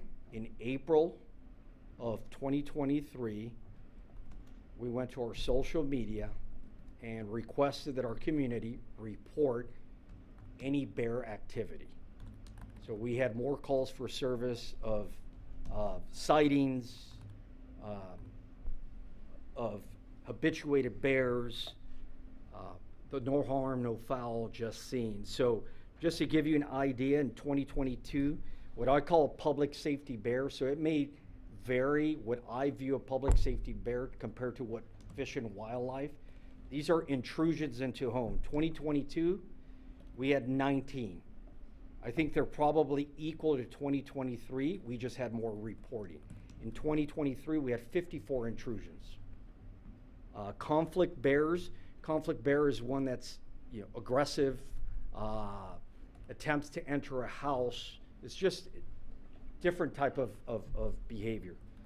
In 2022, we had 15. It was almost about the same in 2023, 17. We had no depredation. Habituated bears, so bears that return to the home, live underneath the basement of a house, underneath the foundation of a house, return every day to the trash bins. We had 24 in 2022 and 92 in 2023. And to clarify, these are incidents, not bears, right? We're not talking about 92 Incidents. bears. Yes, no. Incidents. Right. Incidents, yes. I just want to be clear. And then most of them are no harm, no foul, meaning the bears just seen. We had 68 in 2022 and 211 just sightings in 2023. In my opinion, I think the numbers are probably very similar. We just had more reporting because we pushed that out via social media, and then we're keeping better data of bear activity or wildlife activity. Currently in 2024, just to give you an update, we have 20 calls for service, 10 involved coyotes, 5 mountain lion, that started February 20th, 2 bobcat, 1 bear, 1 snake, and 1 other. That's what we have for 2024. Just to be clear regarding your comment that we had a request for a higher level of reporting from our residents, you're talking about all categories or just the no harm, no foul category? No, so we posted on our social media that to report any bear sighting or any bear activity. So that increased, in my opinion, the numbers. And the number of calls. are we saying no harm, no foul? Because I would assume that most of the time, if it was a person or a bear or whatever broke into someone's home, it would be reported. So do you believe that those numbers are higher because of the increased reporting, or those? I think our numbers are accurate, 54. However, they may vary. They're not required to report it to us. They may vary slightly because a citizen is also can also report it directly to Fish and Wildlife. Oh, yeah. We also have a email address where they can report it directly to James Carlson here in the city. So unless we looked at all of them and see if we may have doubles reporting in some of them when we compare all 3 together. Thank you, Chief. Yes. Next slide. Okay, this is the harm risk. This is what kind of puts us out civil liability. So in 2022, we handled about 38,000 calls for service. It went down in 2023, about 35,000 calls for service. 911 text, meaning you could call emergency via your phone, via a text, went down from 46 to 21. However, the police initiated and calls for service are about the same. We go out or we get dispatched police officers to about 8,500 and 9,000 calls for service here in Sierra Madre a year. As far as use of force, I think with clear direction, putting clear expectations, the adequate training to reduce harm risk. If you look at the uses of force, in 2022, we went from 5 to 1, which is great. Pursuits went from 3 to 1. That 1 was canceled just almost immediately. And then as far as like personnel complaints of misconduct, we have an area of inquiries. The inquiries are those complaints that don't rise to the level of misconduct. However, we use it as a moment to educate the officer. So we went from 3 to 1, which is great.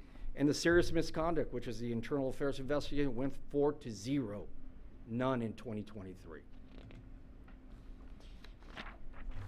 This is some of the groups. So FSET, which is a Foothill Special Enforcement Team, as most of you would know it, it's a SWAT team, regional SWAT team. It's 5 agencies that participate: Sierra Madre, Laverne, Claremont, Glendora, and Monrovia. It was founded in 2004.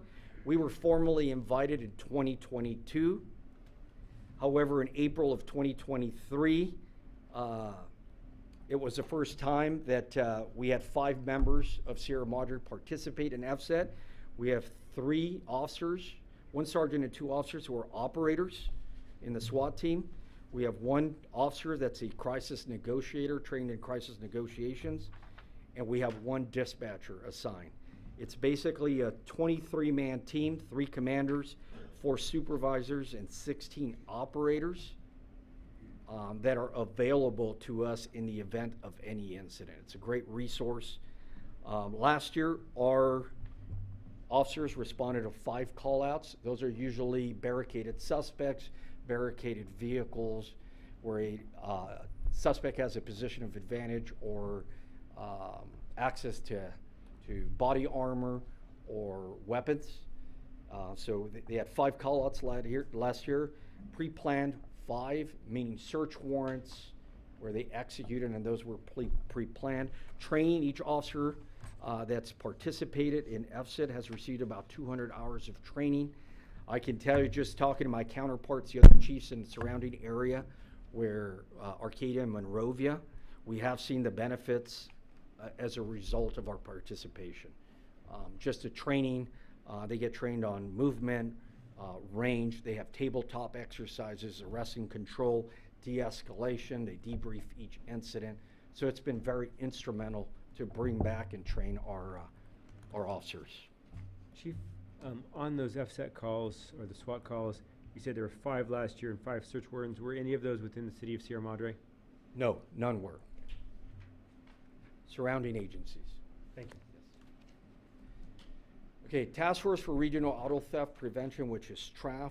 We have 1 of our officers that's assigned to TRAP currently. It's our 3rd year of participation. So he's part of the San Gabriel Valley team, which is comprised of 8 officers, 1 supervisor and 7 detectives, 1 being our detective. So 8 officers only in San Gabriel Valley, had 59 felony filings, and this has to do with auto theft, chop chops, catalytic converter theft. They had 55 felony filings. This is 8 officers. Recovered over 1,200 vehicles, and total recovered in value, $19 million. Just to give you an idea, with 8 individuals in trap. And those 8 individuals are part of our department or part? Just part of the region? one of ours is part of the 8-man team of the San Gabriel Valley. So it's a team effort. Foothill Air Support team, which is FAST. On the left are those agencies that participate. It's our contract services for air support. I'm not going to spend a lot of time with this. We went from using them 115 incidents to using them for 271 incidents in 2023, which could be a huge contributor as to why crime is going down. We have our air support, we're using better use of it. So it's increased by about 70% from when we used them in 2022.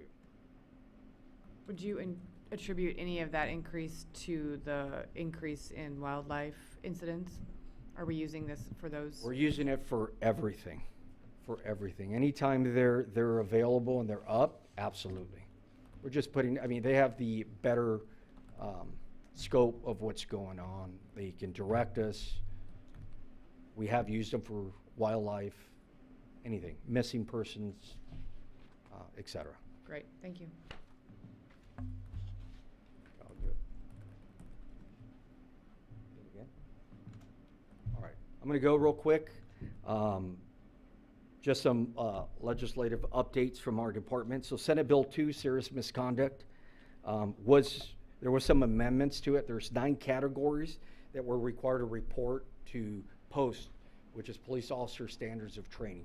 So anytime we get a personnel complaint for serious misconduct, there's 9 categories. I'm not going to go through the 9 categories, but we're mandated to report it within 10 days of receiving the complaint.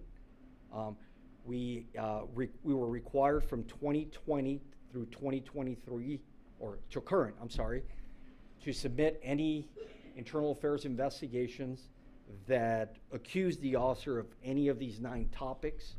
There were some that we submitted, and I'm happy to announce that none or no members of this department have been decertified, or, yeah, we're doing very well there. Next one over, Senate Bill 2, which is carrying concealed weapon. I will refer to it as CCW. In 2023, the LA County Sheriffs returned the responsibility of CCW permits to the municipalities of the applicant's residence. So LA County was handling all LA County. Now it's being handled at the area that you live. So in February of 2023, we launched our CCW program here. And towards the end of 2023, Senate Bill 2 CCW made amendments to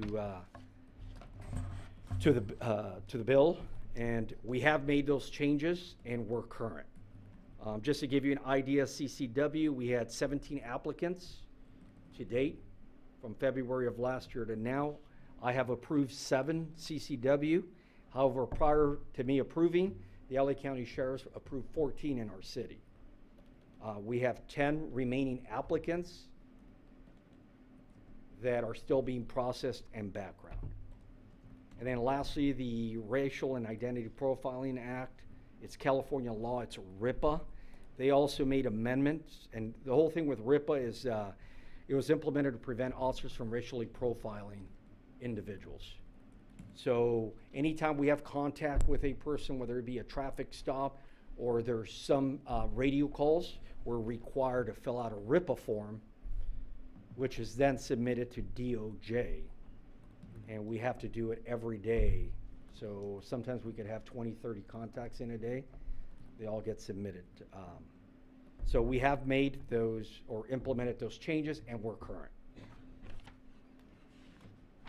And then lastly, we're going to talk about 2023 accomplishments. We've had numerous accomplishments, I think, in a short period of time this year. However, to get to the 21st century policing, the implementation of systems and programs have become the standard today. So, for example, top left corner, Meloria Public Safety, they're doing our organizational assessment and master plan. That should be completed by the end of the month. We've gotten some great feedback. It's very positive feedback as to the climate of the police department, the direction we're going. I think we need to take a lot of credit. We've got something good going next door. Second one, crime mapping. We had a system in the past that never worked through Motorola.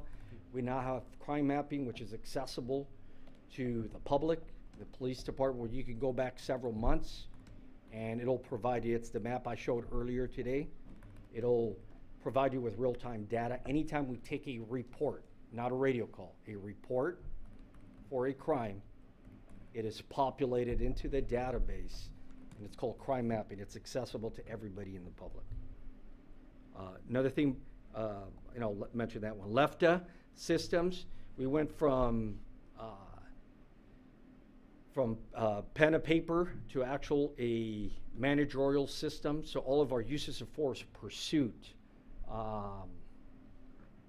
training, officer's profile that's confidential, training with posts, it's all going to be driven by non-paper in the database. It's a great system. It's become the standard. I touched already on the CCW program. It's something that we started February of 2023. Also, FSET, 2023 was the first year that we participated in FSET.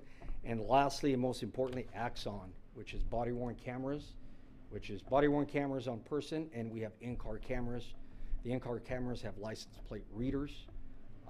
However, with the implementation of these systems, which are standardized nowadays, it requires a lot more oversight.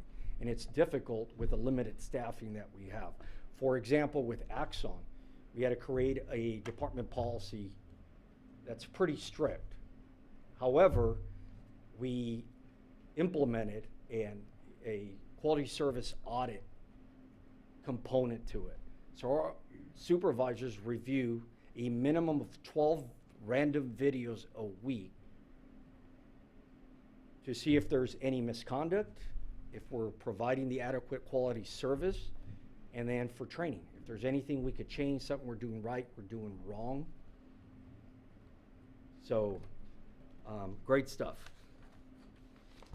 And then lastly, department goals, I'll go through this real quick, just something. It took us a bit or a while to get all the neighborhood watch captains together. We just accomplished that. Great successful meeting with all of the neighborhood watch captains. You know, I'd like to expand and grow on this, this program. Another thing too, and this is just future goals, Sierra Madre outreach officer. Right now we have community service officers. I'd like to get a, most agencies have either a sworn or non-sworn person. Most are sworn, and it would be a dedicated person just for community outreach. I think we could all agree that we're a community-oriented police department. It's something that would be instrumental. The Chief Talk is just an idea that's been bounced around for myself to go live once a month. Our citizens can call, it'll be live, and ask any questions as to crime, what's going on in the city, anything that happened. We can invite the city council to it if they ask. They can invite the captain or detective. Just something that, an idea. Flock safety is another big one. If you look at all the crimes that are being solved, the big ones that you see in trials right now is because of flock. We have an MOU. Flock safety are basically cameras that are powered by solar panels. And all of our neighboring agencies, Arcadia, Monrovia, and Pasadena, have several of them on our borders. A lot of our crime, including our burglaries that we've made arrests, our robberies, etc., is as a result of the flock safety. We're using their cameras to see what vehicles come in and come out. It's not live feed. It just takes pictures of license plate, any car. So I can go on that database and run all white Teslas, and it's going to give me all white Teslas that were in our town. So it's something that we want to look, if there's a grant, somehow implement it in the future. We have kind of a plan to where we would put them. It's something that we're looking at. Another thing we're looking at is to include a motor officer into our fleet. So we have some officers that are currently with us at Sierra Madre that have motor experience, have Chief, already been trained. Yes. If I may, can I follow up on the flock safety? Absolutely. Just a few questions about that. So you mentioned on the previous slide that either we have units or cameras that already do license plate reading. So that's something that's already implemented in town? Yes. So, you know, I looked up this company because as I drive up Baldwin, you see the cameras either on Foothill or on Baldwin in Arcadia, and I found out what it was. So most of us are kind of getting, I'm not trying to be too big brother phobic here, but most of us are getting red on the way into town anyway. As far as license plate reading and the safety of our privacy of our residents, there's oversight on all this. It's all according to, they're not stealing our data or anything like that. No, not at all. Okay. Not at all. Nothing to be concerned about. I mean, just to give you an idea, Beverly Hills has 2,500. I believe Arcadia has 150 or so cameras in their city. I think, personally, I think it's a deterrent, because if you're driving into town, you see that sign, maybe you won't drive into that town. It is, but it's extremely helpful as it relates to solving crimes. Okay. So the difference between an LPR and a in-car camera is as that vehicle is driving by, it's reading license plates. These are fixed objects on the outskirts, or we could put them, so for example, you put them in a few in downtown Sierra Madre by Christine Court. We have a burglary, commercial at the pharmacy. It'll take, it's not real time, it'll take a photograph of the license plate front and rear only. So we could go back to the platform and run, let's say we have video and it's a black Dodge Charger. I can just run Dodge Charger and get every single vehicle that was in our city. I could put dates and times so I can see if that same vehicle was scouting the pharmacy prior to. Yeah. Thank you, that's very helpful. So it kind of solidifies your case later on. Then another thing too that's been brought up a lot in the community meetings is Citizens Police Academy. I know Officer Shaw or Corporal Shaw is here. I know she's looking into that. That's something that we'd like to do for our citizens here. And lastly, I know James Carlson, myself, we're working with some nonprofits, with our local cities in regards to having a wildlife watch. I think that's close and near. So we've already have people who are interested. And next one, community-oriented policing. I'm going to go through this one real quick. Just it's basically our interaction, interactive participation with our community. So if you look, we had our first health fair last year. We have our bicycle patrol. We participate in the Pink Patch project, autism patch project. We had, which is probably why we had a reduction in our cyber and financial crimes. 2022 versus 2023, we had 2 workshops in regards to cyber and financial crimes. Our national night out. Far right one, I got invited to the police department to prom night across the street. We've also been invited for Valentine's. We've also kind of set the platform thanks to Detective Kamchamnan on active shooter training. We've set the bar high in our agencies. We're training all of our schools, commercial, our citizens on active shooter, and then coffee with a cop. We had one today, and we've had them, we're trying to do them every month or every other month.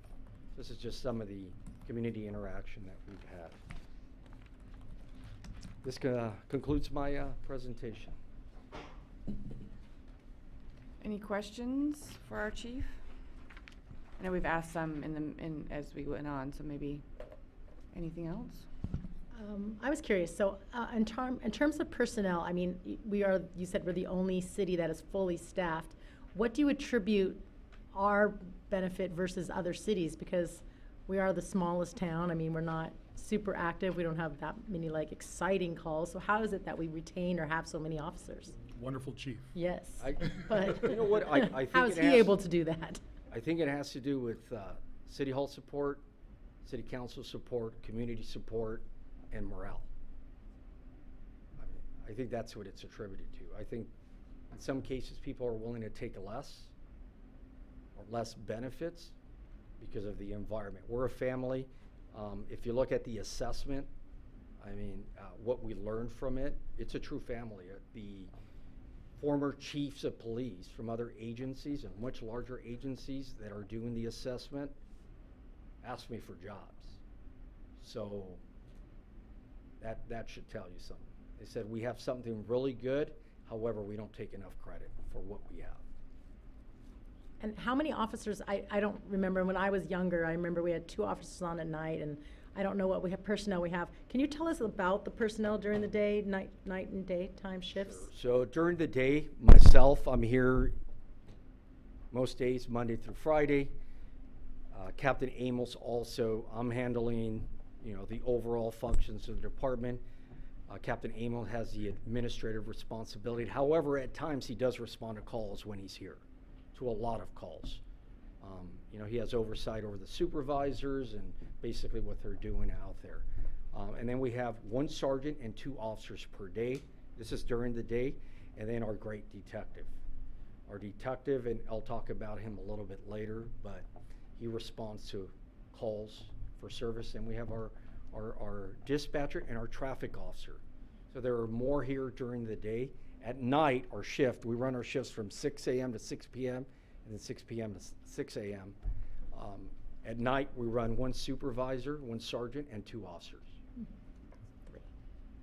And then, so I feel like we have such a difference compared to other cities. I mean, I've lived in Monrovia, I lived in Glendale, briefly. Came right back. But I appreciate all of you guys do, because I feel like when there's even calls that seem menial to, I'm sure, some officers in some cities, I feel like you guys respond to anything. And I feel like the comparison when we were going over the bear issues and the coyotes and the mountain lions, I don't see police officers responding to other cities when they have wildlife issues or anything that seems dangerous to me, but it seems like, oh, we don't respond on that in other cities. Is that true, or are we unique?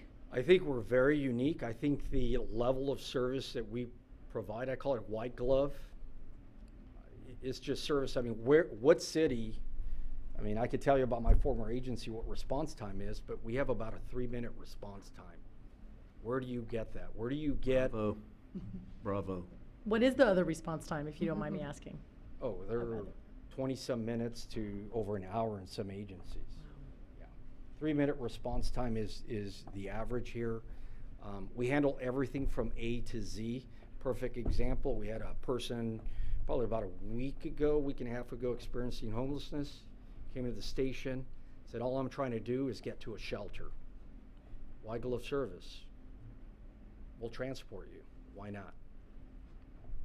You know, it's not a crime to be homeless. So we provide that white glove service that no other agency. And we're doing a lot with the minimal resources. I mean, one detective to handle those cases, sometimes he has to pull from our patrol force to go on follow-up. It's not safe for a detective to go interview a possible suspect in the city of Glendale, Burbank, up in the valley, Orange County, by himself. So when something like that happens, you know, you only have, during the day you've got you said a sergeant and 2 officers. If you've got someone that has to go to Glendale or Orange County, then we're still, I mean, we do a whole lot, but we're still a very small,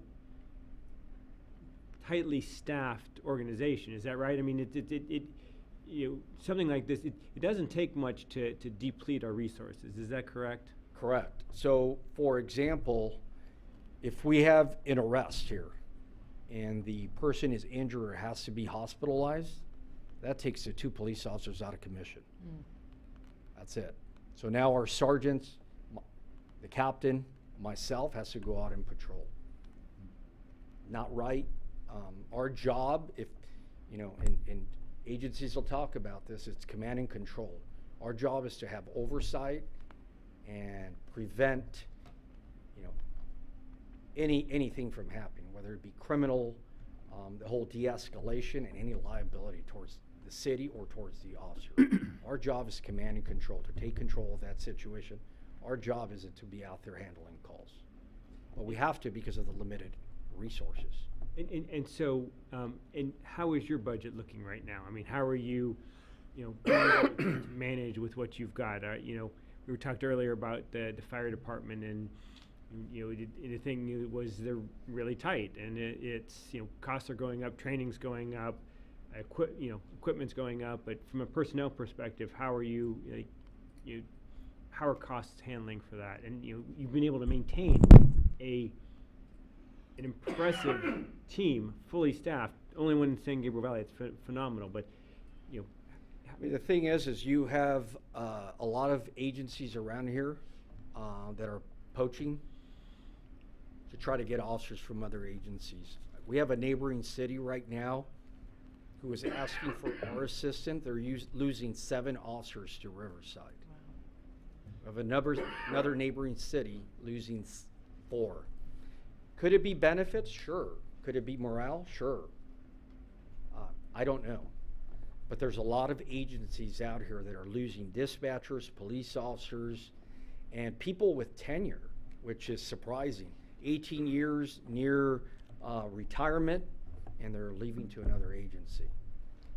So I think we have to stay at the same level as our neighboring agencies and be compatible to them. I mean, in order to compete, retain, I think we've done a pretty good job retaining. I think it's because of all the support, like I said, city council, the city, and morale. But I think there's more that could be done. We have our officers who are exhausted at times, working extensive hours. There's just a lot going on. Expanding on personnel, I just jogged my memory because I see someone sitting behind you that won a service award for public safety from the city. Yes. That does a lot of volunteer hours, and it's my understanding a lot of the CCW background work and some of those other things. So, and I think you explained how many, at the award ceremony, how many hours that individual provided. And that's not the only volunteer that we have.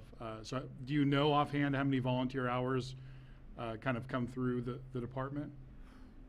I don't mean to gotcha, I would have to refer to, but I'm thinking, you know, Charles Kimcham. We had Yeah. one last year, did about 500 hours only. and those are normally paid positions. Anywhere else, yes. Okay. And now a lot of agencies, what they're doing is they're paying their reserves. Because like I was in a meeting with the sheriff a couple of weeks ago, they're trying to hire 1,000 in 1 year. They can't keep up with the demand. And how's our part-time, 'cause you were a wonderful product of our part-time program.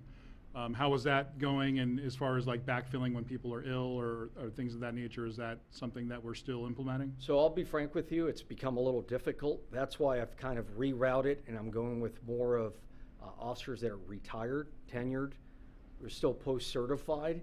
And the problem is LAPD pays a lot of money. They're also shorthanded about 1,200 officers. So they're being mandated to work overtime shifts, which is out of their control.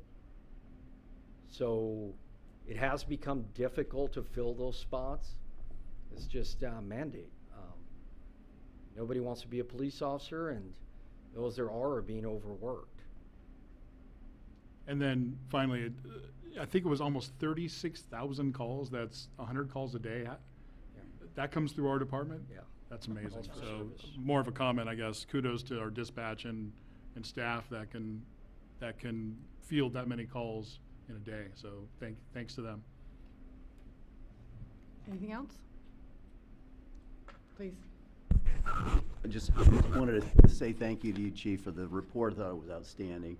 And I've been in the town since 1996, so I can't speak to the years prior to 96. But I really, it's my silly opinion, maybe it's not silly. I think we have the best police department today than we've ever had. And I think it's been a product of the last few years of training, funding, support from the community, like you say, and leadership. I just feel like we're in a really good place. And, you know, my vision of the future is I'd like to see us have the ability to staff you properly so you don't have everybody passing out at the end of double overtime shifts and things of that nature. But I think we all appreciate, and we know the community appreciates the degree to which you guys are keeping us safe. So thank you. Thank you. I'll just, one other comment. If you look at FBI data for cities in California, and there's about 294 mid-sized cities, about the size of what we are. We're in the top 25 safest cities in the state. Top 25 out of 900, out of 294 cities. So huge kudos to you and the team for keeping us safe. I can't say it any better than that. I mean, you know, it's a testament to you and your team, and a testament to the community's participation and your welcoming of that. And I really do think that, and I have not been in town as long as Councilmember Goss, but I have seen ups and downs in the department and in its relationship with the community, and I really feel similarly that the relationship between the department and the community, I feel, is at an all-time high. I just feel like you're visible. You know, I saw you this morning at the Coffee with the Cop, and just the interaction that you have with the public and the availability that you have with the public is just really commendable. So I want to thank you for that, and thank your team for that, and thank you for your report tonight. It was very well done. Thank you. I have a second part, Oh. if you don't mind. You're like, oh, I know. All right. That was our big finish. All right. Ready? Okay. All right. This was my first year as police chief here for the Sierra Madre Police Department. And I implemented many changes, provided clear direction, and set department expectations. The accomplishments and successes were as a result of the distinguished leadership, commitment, and hard work for the men and women of the Sierra Madre Police Department. Former interim chief Jim Hunt introduced numerous awards that an employee can earn: the Medal of Valor, Medal of Merit, Life-Saving Medal, and Distinguished Service Medal. The Sierra Madre Police Department will be awarding several employees really quick with a Distinguished Service Award. The award is given to those employees who distinguish themselves either by one single act or through series of actions or acts that were outstanding. In my first year as chief, they were very, very instrumental with all of the implementation of changes and systems that I implemented to the success of this organization. So I'd like to commend them. So it's my honor to award the following employees with the Sierra Madre Police Department Distinguished Service Award. Okay, first off, I'm going to go real quick for a matter of time. Sergeant Charles Kamchamnin. He has over 30 years of dedicated service with the Sierra Madre Police Department. He has undertaken a multitude of roles and responsibilities within the department. He's a senior sergeant, field training officer coordinator, reserve officer coordinator, detective bureau sergeant, less lethal and active shooter instructor. He is by far, and I mean that truly, by far, the hardest working and most committed employee in our police department. What sets Sergeant Kamchamnin apart is his genuine care for his people and his department. Thank you for all your hard work.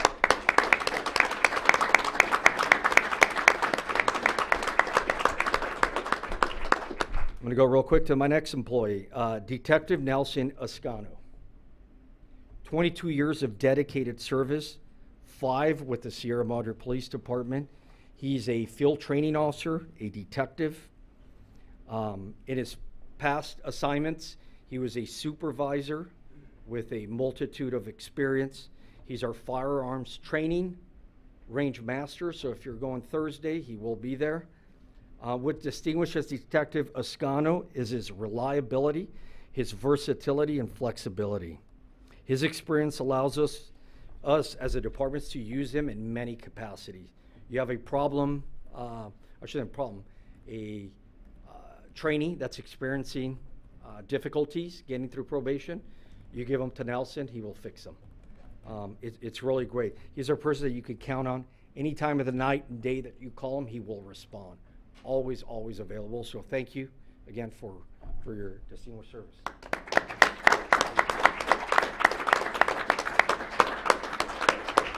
And all of you guys know, everybody knows this great employee, Level 2 Reserve Officer, Army Kurdajian. Okay, 13 years as a reserve officer here. He volunteered, as we said, that's just in 1 year, 500 hours. He is currently assigned to our detective, so he helps out with investigations. Also, he is our CCW investigator and coordinator. So a lot of those backgrounds that are being done at zero cost to the city is as a result of Armin. He's also our firearms range master, and he is also a financial crimes expert.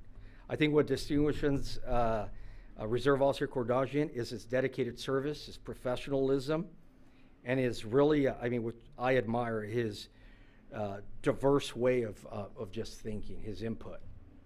He's got real mature business-like mindset, which is a great addition to the city. So thank you, Armin, for your service. Lastly, Service Division Supervisor, Wendy Kenner. She has 11 years in law enforcement. She's our services supervisor, so she oversees records, dispatch, and currently community services. She's also our civilian training coordinator. She's what I call a servant leader who leads by example. She puts herself out there to our citizens. They all love her. I think what distinguishes her the most is her positive attitude, her enthusiasm, her teamwork, and her strong work ethic. Thank you, Wendy.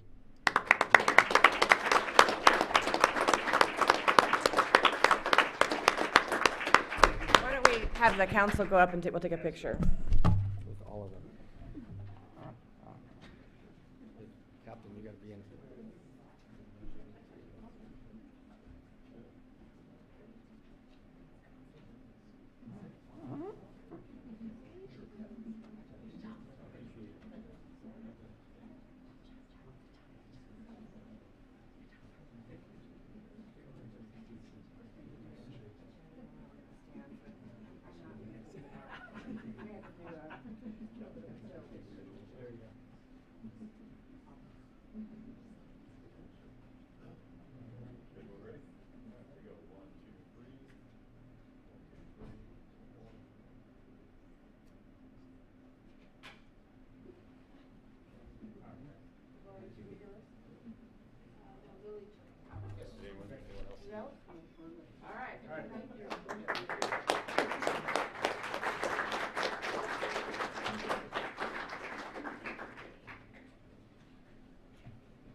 I really thought our chief was gonna, kick off a dance number with his second. I was like, I know. But that was even better, so. All right. Sure, we can open up to quick public comment. Mr. Alcorn? I think that there's kudos to all.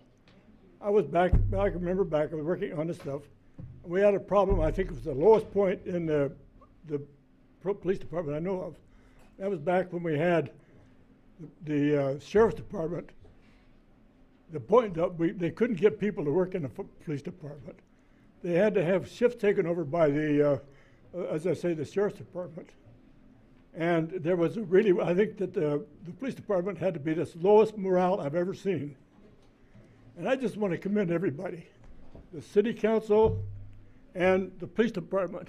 I think they've come through and they've just shown what we can do, and the response, the citizens, the city council, and the department itself.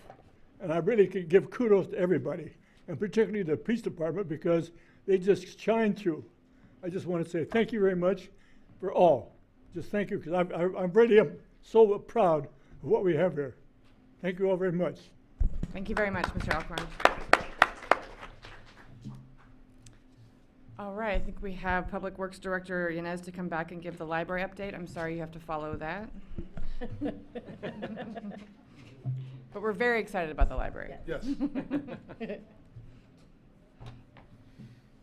And I suspect our librarian could do a song and dance number if we asked her and It gave is her. a very big act to follow, yes.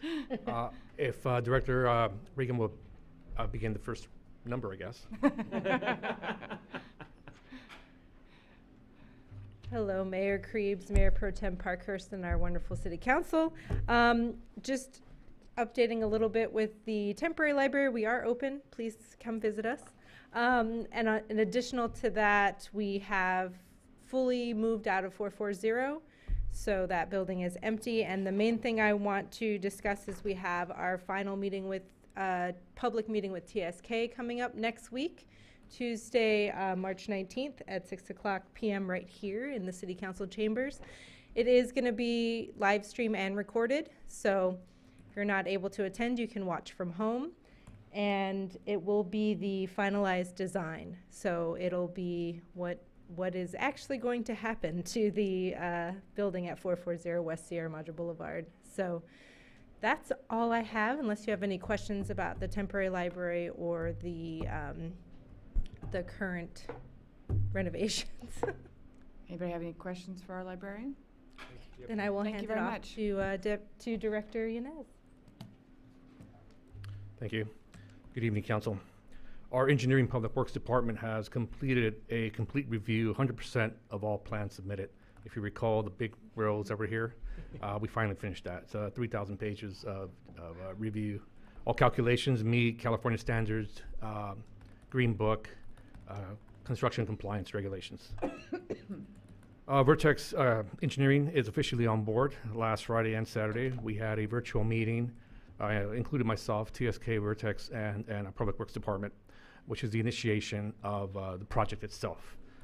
These discussions take place regarding schematics, layout of the calendar for the entire year, and what we're looking at, making sure that we forecast any type of issues, delays, whether that be union strike, weather, unforeseen issues that may arise.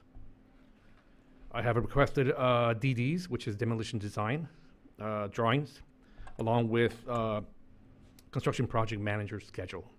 I would like that individual to be on site at least beginning next week to begin a detailed work. Preliminary time estimates, I have requested that from TSK along from Vertex, which will be submitted also next week. Overall project necessities for on-site requirements, which will be fencing, which will be going up soon, along with dumpsters and porta potties, along with the actual office module for the construction company to be on site. RFPs, requests for proposal bids, are currently in production. Language is being written. This will be for the subcontractors, specialty subcontractors, HVAC, electrical, contract, carpentry, etc. I've also requested a master construction project schedule, which I'll be providing to this council at our next meeting. which is a layout of the next 6 months or so. At this time, any questions? Any questions for the director? You anticipated my question, so thank you. This concludes my presentation. Thank you. Thank you. Anybody need a 5-minute break? Let's do five, Yeah, let's do 5 minutes before we get to the consent and discussion items. Should we change the public hearing before consent? Let's think about that. About, Let's think about that. okay.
Okay, I'm going to bring us back to order, and I'm going to make a change to accommodate the folks who are here, I assume, for the discussion item. I assume folks are not here to discuss the mid-year budget changes. I mean, maybe, I don't want to presume, but I suspect most of you are here for the discussion item. So we're going to go ahead and move discussion up to be the next item, so it'll precede consent, and then we'll end with the public hearing. So if Planner Wolf, Senior Planner Wolf would like to come up and give the staff presentation.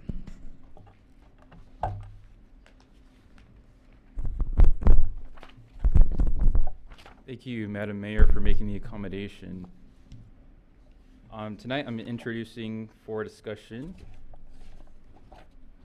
the uses permissible for property located in the one-family R1 zone for focused on home occupations and temporary uses. So on the slide right now, if you want to have that on screen, I just want to give people a minute to scan the QR codes. On the left is you can scan to get a hold of the agenda report, and on the right you can follow along in this presentation. Scanning that QR code will get you the PDF of this presentation. So I would like to mention that staff is not only welcoming public participation in this process, we are encouraging it. So while I give people a minute or two to scan this and get access to it, I also want to mention that you'll find QR codes throughout this presentation. They're just convenient, quick links to code references that I will be bringing up throughout the presentation.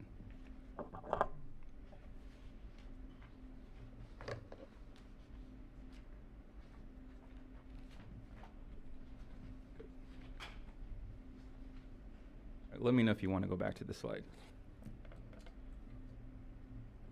The purpose of this discussion is to provide City Council an opportunity to respond to concerns from residents regarding certain use of property in the R1 zone.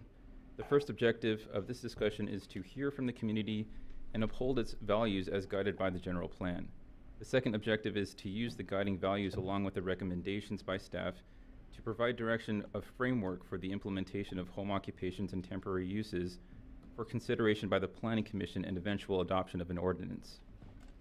First, I will be providing this presentation covering the topics as mentioned, in addition to briefly covering other potential uses in the R1 zone.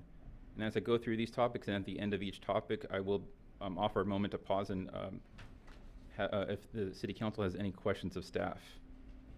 I'll be concluding my presentation by providing City Council with the alternatives before them, along with recommendations. So home occupation permit allows ongoing repetitive business or professional uses, activity, or utilization of residentially zoned and improved property as use incidental and accessory to the primary residential use. To paraphrase, a home occupation may be permitted if it does not generate pedestrian or vehicular traffic above that which is normal or reasonable for the district, if it does not change the appearance of the structure, if it does not occupy any part of the garage with accepting certain cases, if it does not place any signage on the property that identifies the home occupation, and finally 5, that it does not generate any potential nuisance detrimental to the surrounding neighborhood. Home occupations may be permitted in one of 2 ways. The first is a permitted by right home occupation, in that it is a home occupation conducted entirely within an enclosed structure, that it occupies at most 50% the floor area of a residence, and does not employ on-site help by a person not a resident of the property. The second way to permit this is through discretion, subject to certain findings when either the activity proposed is outside of an enclosed structure, more than 50% the floor area of the residence is used for the activity, or no more than 1 person is employed on-site who is not a resident of the property.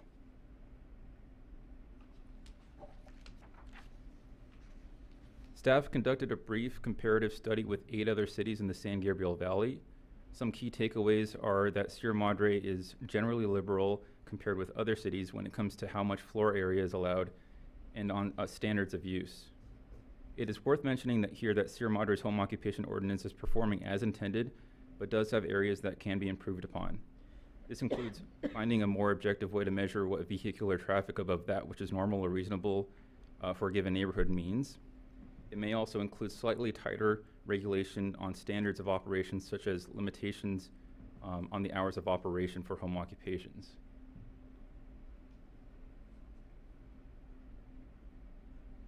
In terms of the framework being sought for Planning Commission to consider, the first is for implementation of the more objective ways to find what vehicular traffic above that which is normal means. As Planning Commission studies objective ways to determine this, short of any comprehensive traffic studies, which are often based in snapshots of conditions, other factors may be considered, such as roadway characteristics and connections to collector streets. The second part of this framework for consideration is a tightening of the regulation on standards for home occupations.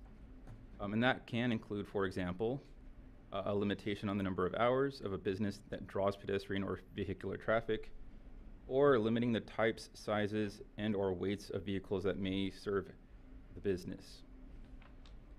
And as an example, South Pasadena, Alhambra, I'm sorry, let me go back one step here. The third point here is to consider implementation of a list of home occupations that are permitted and or prohibited. The example cities that do this are South Pasadena, Alhambra, El Monte, and Temple City. Now, before I move on to temporary use permits, would the council like to ask staff any questions at this point? I do have one question. Does anybody else have questions? Yeah. Go ahead, So Councilmember Garcia. I have a home occupancy permit for my business. I don't have any customers or anybody that comes by.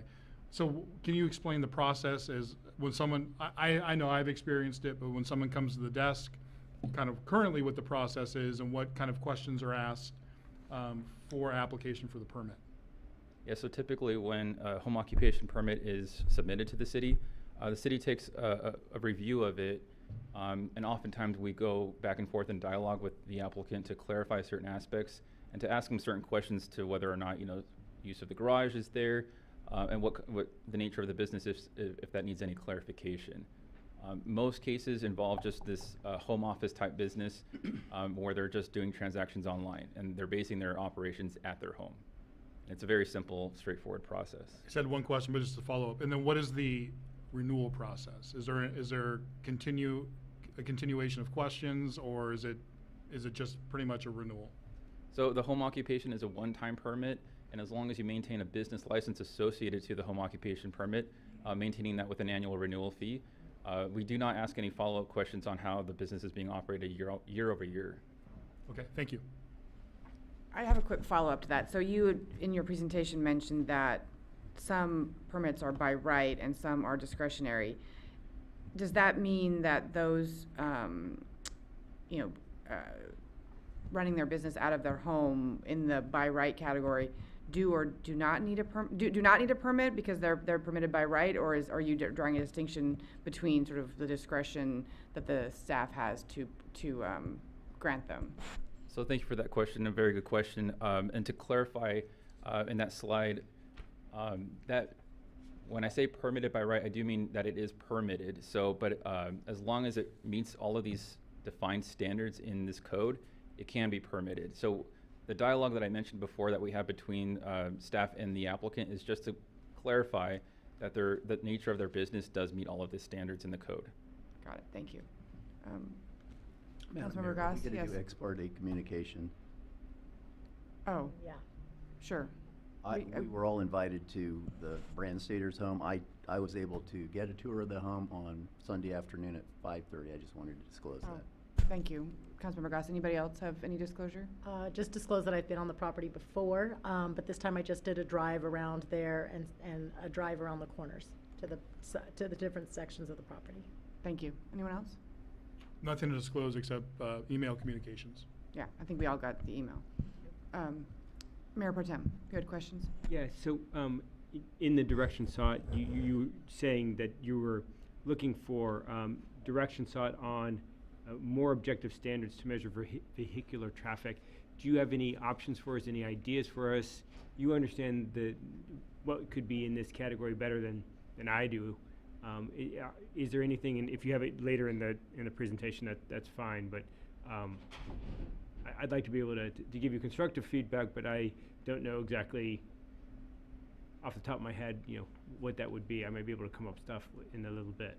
So, yes, but we do not need to get into the nitty-gritty tonight. We would leave that to the professional judgment of the Planning Commission, but we certainly do welcome that feedback. Got it. So, for example, tightening of regulation for hours of operation, there are not currently any hour or limitations on hours of operation. So, a home occupation may be permitted and it can serve a business, or it might. Maybe hours of operation is not a good example here, but there's no limitation on the number of home occupations that can be permitted per residence or per dwelling unit, for example. So, and anyone can have any number of home occupations currently. Great, thank you. And please don't try to recommend to amend the hours, because sometimes I'm working at 3 in the morning. I do the other end. I'll do 6 in the morning, but I'm not going to do 3. Thank you for that feedback. Actually, it's a good point to make because when we think about these points of regulation, we want to be able to enforce them. So if you're working at home and going through the night, we're clearly not going to be able to enforce that or say, find that you're working after hours. So this would probably pertain more to activity that draws some type of pedestrian or vehicular traffic. Could you define also when it says employees, so employees visiting the site, like it says, like in some cities it says, 0 or it says 1. Would that include vendors or independent contractors, or is that paid for like an employee by definition of, what's the definition of employee? So there's no clear definition of employee, but in this case it would be held to mean the commonly held definition. Someone who is employed, hired to work for service on a continuous basis, whereas a vendor might come in one time for one event. Like a bookkeeper who comes in, or It's a great example. or tax attorney, a tax accountant who's helping prepare their taxes for the year. That wouldn't be an employee. Even if it's a constant use, it's not exact. Okay, but it's not defined. But these are people coming on. Like, I have an employee that works for me, but she's not, not in the county, right? So when you're saying employee, you're meaning that comes on premise, right? Right, comes on premise, works at the property Yeah. for the business owner, but does not live on the property. I got it. Thank you. So I know we're supposed to contemplate all these issues, and we're going to give guidance to the Planning Commission. But like in my business, thankfully I've been able to give remote depositions because of emergency orders. But oftentimes a deposition they're not employees of mine, but I will have at least 2 attorneys and I'll have a court reporter in the room. But they're not employees. These would be contractors or employees of other parties that are associated with the work that I'm performing. So I think we might need to contemplate that type of relationship as well. Because if I'm not trying to have depositions in my home, but if I'm doing like 10 a month, that could be overly burdensome to my neighbors potentially. If there's 5 or 6 cars coming all the time, we should probably contemplate that type of situation as well. That's a good point. I don't know, or the Planning Commission could. Yes. So. All right, let's not veer into commentary. Sorry. That's all right. Not a question. Any other questions on home occupancy? Okay, thank you. You want to move on to TUP?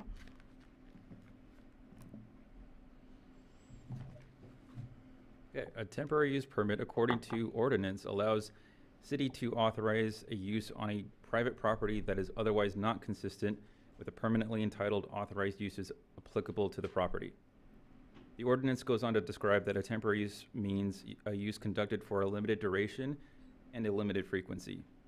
Examples include the St. Rita School Harvest Festival, the British Home June Fair, R.T. Rogers Anniversary Celebration, Hardy Californian's native plant nursery pop-up, which you see pictured on the slide, and various weddings and other celebrations of life achievements hosted on residential properties.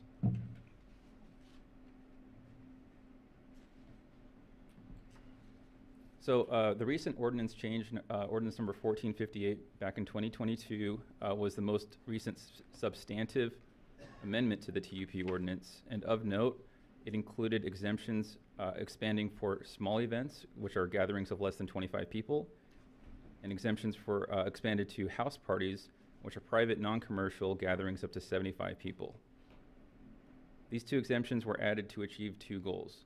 First is to relieve the overreaching government regulation on common occurrences of gatherings, such as Thanksgiving, and relieve staff of the overbearing responsibility that would be induced by enforcing a requirement for all such gatherings to be permitted by a temporary use permit. As detailed in the agenda report, there has been interpretation that the exemption provided for small events distinguishes itself from house parties, not just by the number of people, but also by the non-commercial qualifier for house parties.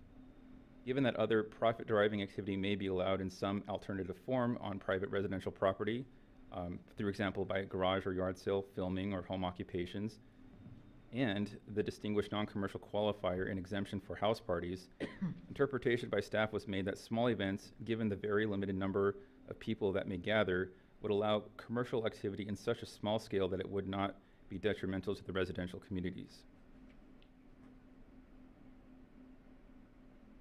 However, as also detailed in the agenda report, input from the community provides that the exemption is being used to justify unauthorized activity. Moreover, staff has found that regulation on a basis of a count of people is extremely difficult to enforce. Lastly, since the effective date of Ordinance 1458, all prospective applicants have been shocked by the steep hike in fees associated with a temporary use permit.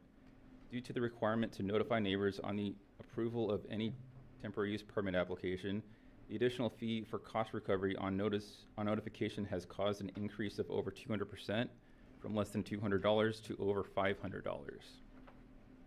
And this applies to all temporary use permit applications that are approved.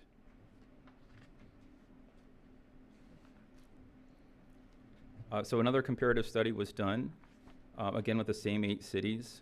Overall, it was a bit like comparing apples with oranges. Some key takeaways include finding that each city is fairly unique in how temporary uses are regulated. A fair number of other cities do not approve temporary use permits on the basis of any finding, but the majority of cities that do not base approval on findings of consistency with its general plan.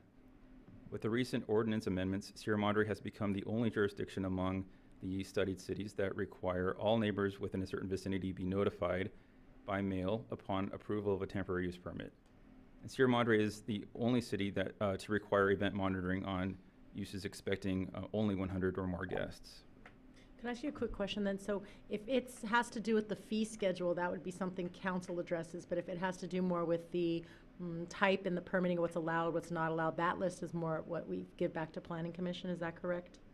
Right. Planning Commission doesn't handle fee-based costs? Yeah, typically they do not handle the number of that fee, but they can modify what would trigger the requirement to notify.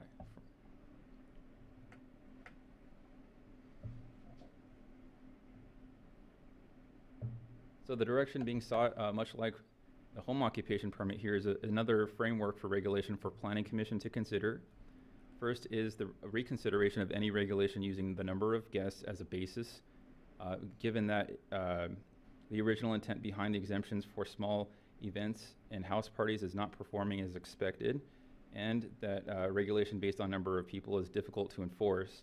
Staff is asking for reconsideration on the exemptions for small events and house parties and the criteria for which an event monitor is required. Staff has contended with a thought of defining non-commercial versus commercial, but would prefer that not be a pivoting point for contention in itself, and instead remove the exemptions, thereby returning the ordinance to a form closer to its former self. Regarding the tightening of regulation on standards of temporary uses, with respect to the values of the community as heard through their input, staff is seeking direction to tighten regulation on temporary uses. This could, for example, add regulation with respect to conduct of activity such as noise, lighting, and parking, along with enhancing the existing standards for duration and frequency. As mentioned before, direction also being sought is for easement on the requirement to notify neighbors. Again, that's due to the steep hike in fees associated with a temporary use permit. Staff is seeking direction to ease the requirement to notify, requiring For example, instead, the only temporary uses on properties with measurable sensitive conditions be required to notify. And then lastly, this is more recent. Staff has experienced an uptick in applications filed by nonprofit organizations who may qualify for a fee or a waiver or reduction in fees. However, existing code is quite unclear on what criteria qualifies an exempt party and precisely which fee would be waived or reduced. Now this is the last slide on temporary use permits, so before I move on to the other potential uses, does City Council have any questions for staff? I have a question. Mayor Pro Tem. So you say that you've thought about defining non-commercial versus commercial, but you don't want to use that as a criteria. How would you then? I mean, I think it's important to distinguish between the two. You know, like someone having a wedding in their backyard that's family and friends that they're doing versus a commercial wedding. I mean, I think there's some differences to that that are worth considering. I mean, it's there's a profit difference in that, or a revenue difference in that, right? One is a cost, one is an expense, and the other is a potential revenue source. And I think that makes the drivers behind them somewhat different. So when you're asking for, I'm just trying to think through, like when you're trying to look at the difference, you don't want to do a difference between commercial and private. How would you consider that going forward? Would it just be flat, and it'd just be everybody would have to get a permit if it was above a certain number of people? Well, we haven't quite thought through all of that yet, but I understand the point, and thank you for raising it. It's difficult because a lot of the input we received would argue that commercial is flat out prohibited in residential zones. Right. But we know that there are other means of permitting uses that would generate some income. Unfortunately, it's actually impossible for staff to verify whether any temporary use has generated any income. So there's really difficult way to, there's no way to measure what's commercial and what's not commercial. Okay. Yeah. Now I see where you're going. Thank you for that. Any other questions? Have you seen any, when you looked at the other cities and the other policies, had there been changes recently in a post-COVID era when there is more commercial business at homes and more businesses at home and more events not in large settings? Were the comparisons, did you notice that they're recent changes or if they're past changes from the other cities? In analyzing the other cities' codes of ordinances, I did not pick up on how recent those changes were. In some cases I did notice it, but in others it just wasn't referenced. So I did not use that as a basis for understanding their ordinance. Thank you. I have a question, and I'm just going to be frank, because I recall the environment in which we considered this previously, and the changes that you've highlighted as maybe not having unexpected and unintended consequences. Can you explain to us the interaction between our general temporary use permit ordinance and all of the dozens of hours we've spent with respect to one particular use permitting situation at Alverno? Because I think a lot of many of the considerations that went into some of these exemptions and parameters revolved around not providing a separate avenue by which, I'll just be frank, by which Alverno could take on events beyond kind of what we were trying to regulate via their filming and school use and other use of the villa and their property. So can you just lay that parameter out so that we can decide whether or not this discussion needs to take that into account, or whether now we've successfully sort of cleaved these two issues? That's a great point. I think when considering this framework for direction, it's a good idea to think about Alverno in the event, as maybe unlikely or likely as it might be, that their conditional use permit is revoked. They would fall back onto the regulation of the temporary use permit applicable to the whole city. Yeah, so I also wanted to just point that out because some of this stuff sounds random in without context, but that was very much informing the discussion, and I think some of the results, particularly around event monitoring and notification, I think were a lot driven by the situations that occur at that venue. So I want to kind of just lay that out there, and I appreciate your explaining that there still could be an overlap. So thank you. Yes, and I'd like to add too that as Planning Commission gets into the nuance of changing the ordinance, there can be separation between residential sites and non-residential sites, which would be able to distinguish different types of regulation for those different types of zones. Yes, thank you. Were there any other questions? I'm sorry. No, I think that was it. So moving on to other potential uses, those include, but are not limited to, garage and yard sales, filming, building, cottage food operations, or what is also referred to as home kitchens, short-term rental, estate sale, community libraries, or what you see as little free libraries, homesteading, and art installations. Oddly enough, as I mentioned here, garage and yard sales are particular by different residential zone types. In the residential canyon zone and multifamily zones, which are R313 and up, neither a garage or a yard sale may be permitted. In the residential hillside zone, only a garage sale may be permitted, and this determination was concluded by comparing those uses permitted in each zone according to the Code of Ordinances. Except for the last three on this list, all of these other uses have potential to generate profit in some aspect, and you might be asking, how is building doing that? It's arguably as an investment in the property value through, though some cases can be different. Can I ask a quick question? Who regulates, which department regulates our garage and yard sales, and which department regulates our filming? So community services regulates filming, and the administrative department regulates, or just permits, the garage and yard sale. Thank you. And just to be clear, these are other potential uses, non-conforming uses that are permitted by, I mean allowed by our code. Is that what this slide represents? So the first three bullet points on the slide are uses that may be permitted in some aspect, even though they may not be expressly allowed uses. There's other parts of the code that would allow them to be permitted. Allow them to be permitted by getting a permit, not allow them to be permitted like allowed. That's right? correct. Yes. Thank you. Any other questions? Really quick, I'm trying to look for it really quickly. Do you happen to recall which city does have their community service department handle all the TUP applications? I'll look. I'm not aware. No, Okay. I'm sorry. It's part of the package you sent us, so I'll look. Yeah, I saw that too. I didn't mark it. Any other questions?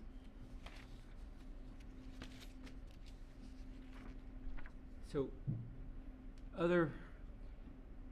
we have other codes, we've wrestled with other codes here, or other ordinances, where enforcement is a challenge.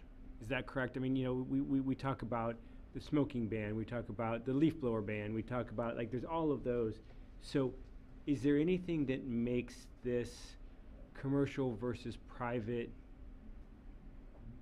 that much more unique? I mean, some of it is a little bit of a unique. I'd love to hear your thoughts on what to you makes the private versus commercial different than some of the other bans that other ordinances we have that we've been concerned about how to enforce. Certainly. So, for example, the Native Plant Nursery across the street, they operate on a temporary basis now. What they've done is get so many temporary use permits consecutively, the maximum amount they're allowed for, to operate on a vacant piece of land. Now, that kind of use in a residential zone would certainly not meet the findings and would not be approved. Now, I'm sorry, could you let me know if I'm answering your question in the right direction here? Or steer me in the right direction? Well, so I'm trying to think I don't know that I have the right direction. So I'm trying to think through, one of the concerns you stated earlier, and I'm still wrestling with it, is how would you enforce a private versus commercial ban on events at a person's home? And so, it's somewhat, there can be the same challenge with, let's say, leaf blowers, right? By the time you get up there and you find it, that garden crew is 2 houses down or maybe another neighborhood down, right? And so I'm questioning in my mind, is that a reason to not go forward with it? It's like, at some level, there's a level of honesty I think that we trust in our residents. We believe our residents are trying to do the right thing, and we try to give some guidance on what we think is best for the community. And so the question about whether or not it makes sense whether or not there's a challenge to it, I'm trying to see like if there's something I'm missing in what you see as a challenge there. Okay, so rather than regulate based on what commercial and non-commercial is, we would use other measurable means and enforceable means to control what types of activities, whether or not they're commercial or profit deriving, are permitted through a temporary use. Much the same way we would permit a garage or yard sale that does drive profit. Okay. I also think where you're driving is part of the policy discussion, right? Like, Yeah. how much do we want to factor in ease of enforcement, all of those kinds of things? How much do we want to give credence to that in crafting? I think that is probably the policy direction that they're asking for. Yeah, I know I'm verging into discussion, but I'm still trying to process. I'm trying to think through the challenges. So Understood. Any other questions before we move on? Please.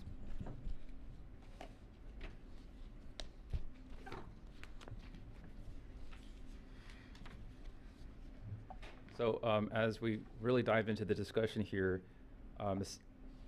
this rhetoric here is offered for City Council to provide the insight and thoughts staff contend with when considering reasonable uses of land. So I'll read off each of these points of rhetoric and provide my own response to them. The first is, what isn't a permanently authorized use at any given residential site that can function temporarily? The zoning code does not expressly permit the use of residential property for visitation purposes by any person not a member of the family residing. For reference, you may review section 17.20.020. QR code is on the screen for you to scan.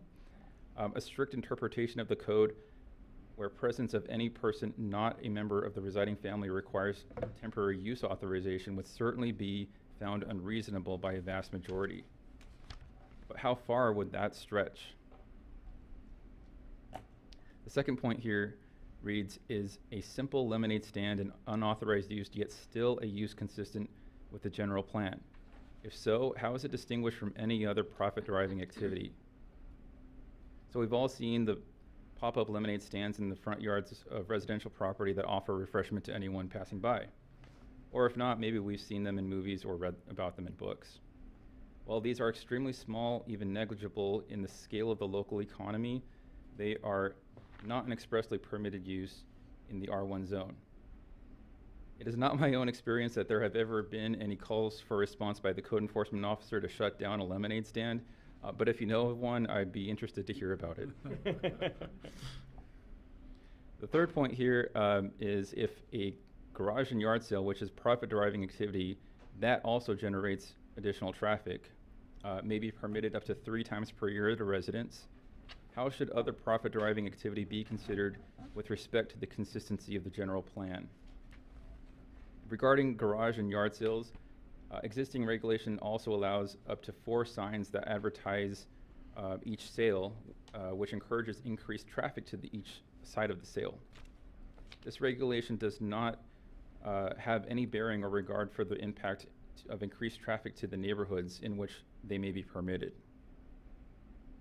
But despite however one might think about these points, each of these concepts are widely accepted as activities that build strong and vibrant communities of character. When considering a temporary use permit, staff is often thinking on this very principle and whether a temporary use contributes to the growth and development of the existing community as guided by the general plan. Now, I've said a lot on this screen, so before I move on to the summary of the direction sought, just to reiterate my last points, does the City Council have any questions for staff here? Madam Mayor? Yes, please. And so I'm trying to, and I've read through the rest of the presentation, I'm trying to wrap my head around, because some public comment mentioned within our general plan, we have adaptive reuse, and I don't see any discussion about adaptive reuse within the constructs of a temporary use permit. So when I think of adaptive reuse, I think of a building like the Old North Church, and maybe it can't support, and then it becomes like a dance studio or becomes something other than a church, right? Maybe the Penny House, right, in town within an R1. So could you explain kind of what the spirit of the general plan is for adaptive reuse, how that works, and how that can overlay with temporary use permit? So the general plan highly regards historic properties and wants and encourages to preserve them in any way possible. But preservation comes with a lot of money. So in that aspect, we encourage the preservation and encourage the raising of funds to preserve and maintain historic properties by allowing them the ability to have a quasi change of use. For example, from a full residence to a bed and breakfast inn. I'm sorry for interrupting, because you're answering my question, but and also, how do we consider like a Mills Act overlay on that as well? But maybe you could think about that too, but because that's the same purpose, right? The Mills Act is the same purpose of adaptive reuse, but they're different vehicles. They are different vehicles, and a historic property may benefit from both. Okay, they can? Yes. Okay. Sorry, continue. I didn't mean to interrupt. So uses that are adaptive reuses actually may be permitted through the process of conditional use permit. Rather than a TUP? That's well, a TUP is still an option offered to them, but it's, again, temporary and limited in frequency. Okay. So could you, I didn't completely understand, so could you re-explain? So we couldn't do adaptive reuse under a CUP, but we can under a TUP, or vice versa, or under both? So the vice versa. So Okay. Adaptive reuse is permitted through a conditional use permit. Okay. And its conditions may include provisions which allow more frequency than is offered through the provisions of the existing code. Okay. Right, because the notion of adaptive reuse suggests some degree of permanency, right? Like you wouldn't adapt your residence or a commercial building for reuse for once a year, or one-time thing. I mean, that sort of, to me, doesn't suggest adaptive reuse. That's just a one-time event or some sort of occasion. So yeah, that makes sense to me. Does that sort of track? Yeah, an approved conditional use permit would be considered an authorized use to the property, that specific one. Well, would it be an authorized use, to your point, or would it be more of could it be an infrequent use, or would it be a permanent ongoing use? And how do you even, I obviously don't know what the spirit of the general plan was. I suspect that it was to allow for or prevent the destruction of historic properties for lack of funds to maintain them. And so I think there was a sense that being more permissive in the use of that property to allow for the generation of funds to maintain it, sort of what was to like inform decisions made with respect to that property. But I would think that just the nature of, adaptive reuse doesn't suggest to me that you would do it, infrequently, because that to me is not sort of use. I mean, I guess it could be. And that was a question, by the way. Yeah, I know. May I ask how many? I know, and I engage in discussion, sorry. May I ask how many properties are in Sierra Madre that have an additional use permit? Does the Penny House now have a B&B permit? I know they did at one point. Do they have it now? The Penny House has several times applied for a conditional use permit but never followed through. First time it was approved but never inaugurated, so it went void. Second time it was applied for but it was withdrawn at some point. And I'm thinking of other properties like Ewaldo Ward. I mean, it's residential, but it became something else. And then something like the Mars's homes or other homes that have been used for other purposes through the years. And then I'm wondering currently how common this is. Like, is it just these couple properties we've been looking at, or do you have a frequency or data on what we have in town? To my knowledge, or at least off the top of my head, I know of at least one property that has a conditional use permit for adaptive reuse. And what's the business, or what's the use? Well, it's not a residential property. Okay. It's an institutional property, and we've mentioned it before at this discussion. Okay. No other residential properties. Not that I know of. Okay, Thank you. thank you. Any other questions? All right, please proceed. So really, to summarize and reiterate, and to kind of clarify, the direction being sought by staff, again, is for this framework of regulation for Planning Commission to consider in great detail. This first point is of high priority, is for temporary use permits. Again, it's reconsideration of regulation using the, any number of guests as a basis.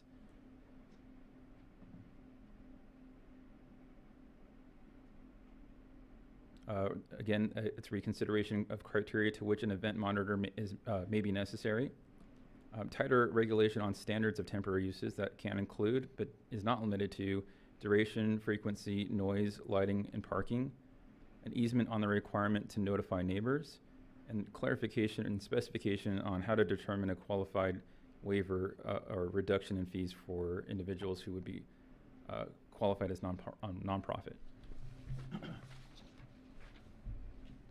Regarding home occupations, the direction here is for framework of regulation for Planning Commission to consider with lower priority here, since it is performing as intended. The changes being sought here are for implementation of more objective standards that measure vehicular traffic, tighten the regulation on standards of home occupations, such as hours of operation, and consider the implementation of a list of business types that may be permitted and or prohibited. And to tack on Councilmember Garcia's point here is to expand on the definition of an employee. So when we're talking about an ordinance amendment here, the timeline, should the City Council provide direction to Planning Commission and staff to initiate the municipal code text amendment, this timeline on screen serves as a guide when amendments can become effective. So it is worth noting that the amendments could end up being quite comprehensive and thus require study sessions by a subcommittee of the Planning Commission, as all private property, not just those in the R1 zone, will need to be considered in how amendments could affect them. So after, I did pencil in the dates here as lined out. The soonest possible date, assuming that Planning Commission only reviews this within 2 public hearings, the soonest effective date could be June 14th. So during the points here that are highlighted are those that are notified to the public. And that's notification through posting in the newspaper, the Mountain View News. And during the first and second reading of the ordinance, the City Council may consider extending the effective date with respect to the input received from the community.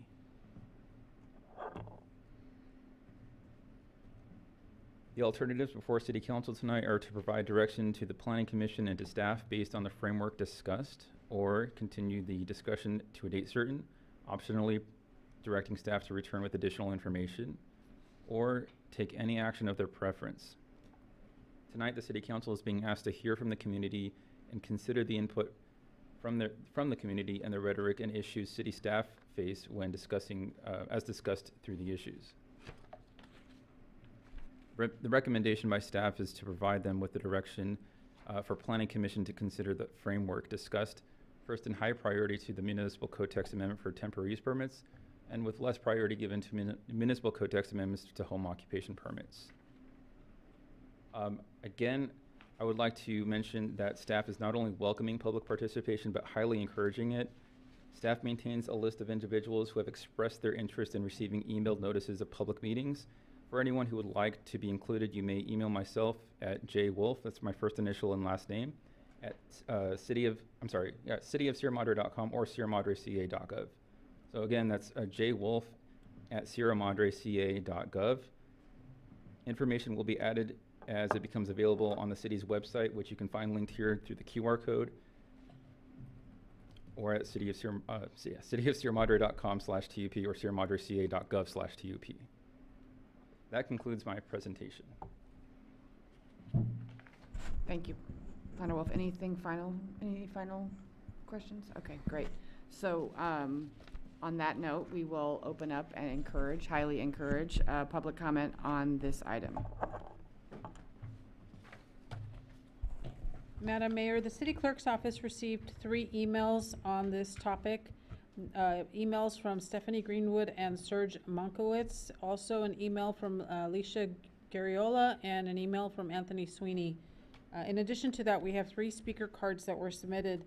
The first of the 3 is from Brian Abernathy.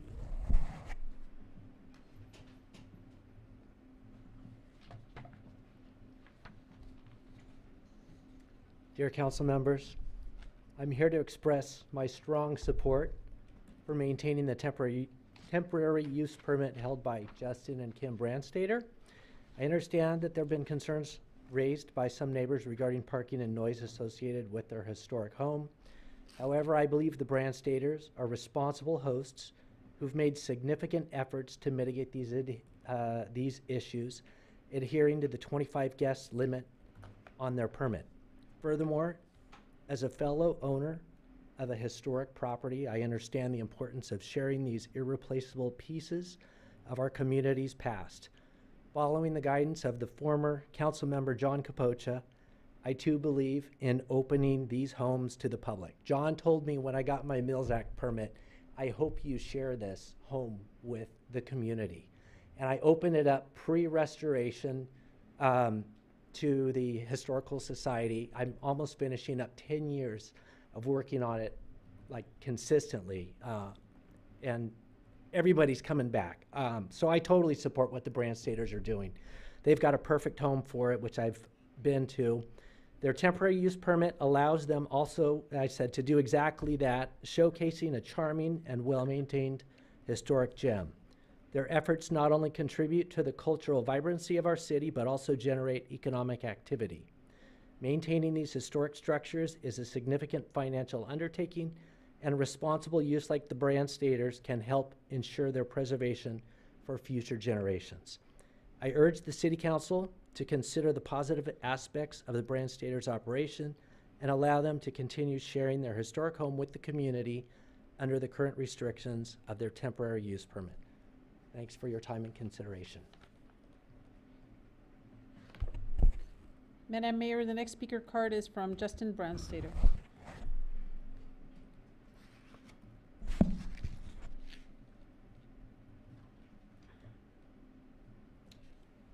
Good evening, Mayor and City Council members. My name is Justin Brandstater, and my wife Kim and I are just here to discuss the historic landmark home in business at 89 Olive Avenue. Our family has lived in the historic home for nearly 30 years, making it the longest owners of the property in its 134 years of existence. Just like Dr. Fletcher, the original owner of the home, we've created a small business that has benefited the residents and businesses of Sierra Madre. We love our home and the community, and we're grateful for the opportunity to give back while generating income to help cover the costs of owning a registered landmark property. Tonight we're seeking support for a small event business, Lavender Marketplace, which has been a vital source of income for the maintenance and continued restoration of this historic property. By continuing to support our small business, we can keep the property in top condition to ensure the longevity for generations to come. Without this income, we'll face financial hardship. We'd love to continue opening our historic home and gardens to the residents while collaborating and partnering with nonprofit charities and other local small businesses, and we've listed them for you in that packet presented to you tonight. The proposed change to the TUP to eliminate commercial use for events under 25 guests in the R1 zone. An exemption might be in order for the 57 historic properties in Sierra Madre, allowing small businesses and other uses that'll align with the general plan, adaptive reuse historic landmarks. In today's City Council agenda, it mentions approval of a conditional use permit could authorize use of a qualified historic property as a bed and breakfast in or other similar use. And please see this, the attached, where staff cited 2 general plan objectives and policies that support those TUP applications. And finally, we request for an exemption for the TUP and HOP and R1 zones to operate a home-based business within 1 block of other zones. For example, Lavender Marketplace has mixed zoning. 1 block of Olive between Baldwin Avenue and Auburn Avenue. It's R1, R3-13, and I institutional. A large part of the block is zoned institutional at the St. Rita School. Just keeping those things in mind. I know my time is limited, so thank you for your time. Thank you very much. Thanks. Madam Mayor, the 3rd speaker card is from Don Dennison.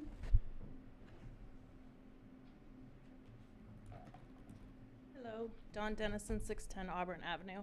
I'm here for 2 reasons tonight. One, as a resident who lives up the street from the Lavender Marketplace, it's a almost impossibility to get straight up Auburn if just cars are parked on both sides. So if there's a medical call above Olive, we can't get an ambulance. We couldn't get a fire truck up there. They would have to go around. So that delay or that nice time that we have with response would be completely ruined in our neighborhood north of their home. That is a big concern for us. I have 4 neighbors who are above 70.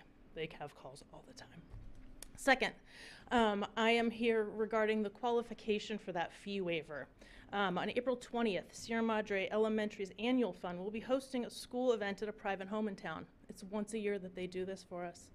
The annual fund raises money for the event to furnish a library coordinator, response to intervention teacher, 4 recreational aides, and 3 other specialists at our town's only public school. I've been on the volunteer board for this community organization for about 5 years now. Last week, we learned from city staff that the noticing fee for a TUP will cost $419 to notify 13 neighbors of this event. $419 is an exorbitant amount for a 501c3 to be charged. It means for Sierra Madre that 23 recreational noon aid hours are affected. It means that 18 hours with a response to intervention teacher who pulls out students one by one to teach them when they have difficulties can't happen. It means 45 library visits can't happen because we can't afford a library coordinator. That's a lot to our school. Additionally, the same $419 is being charged to Sierra Madre Community Foundation for their event on the 13th, the Whiskey and Wine event, which I know several of you will be at. Between both community organizations, we're paying $840 in fees.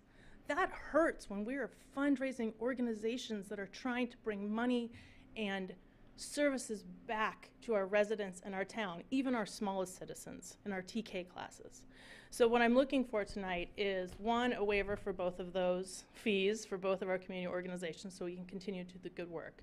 And 2, to consider the frequency that these places ask for TUPs, the noise violations, the neighbor complaints be considered, because for a one-time event to be treated like some of the bigger venues in town that we won't name is really hard. It's really hard for us as nonprofits to do the thing we really want to do in our town.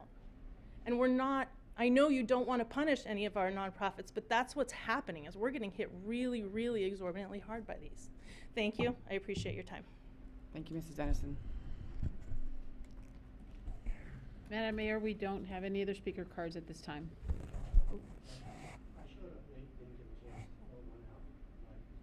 Sure, please. Can you just state your name and where you live when you begin? See if it works. I'm Steve Rosker, 65 Olive, and I've been here before. I think most of you probably remember me from the June 28th, 22 meeting when 1458 was first, the draft was first read by Alex, the city attorney.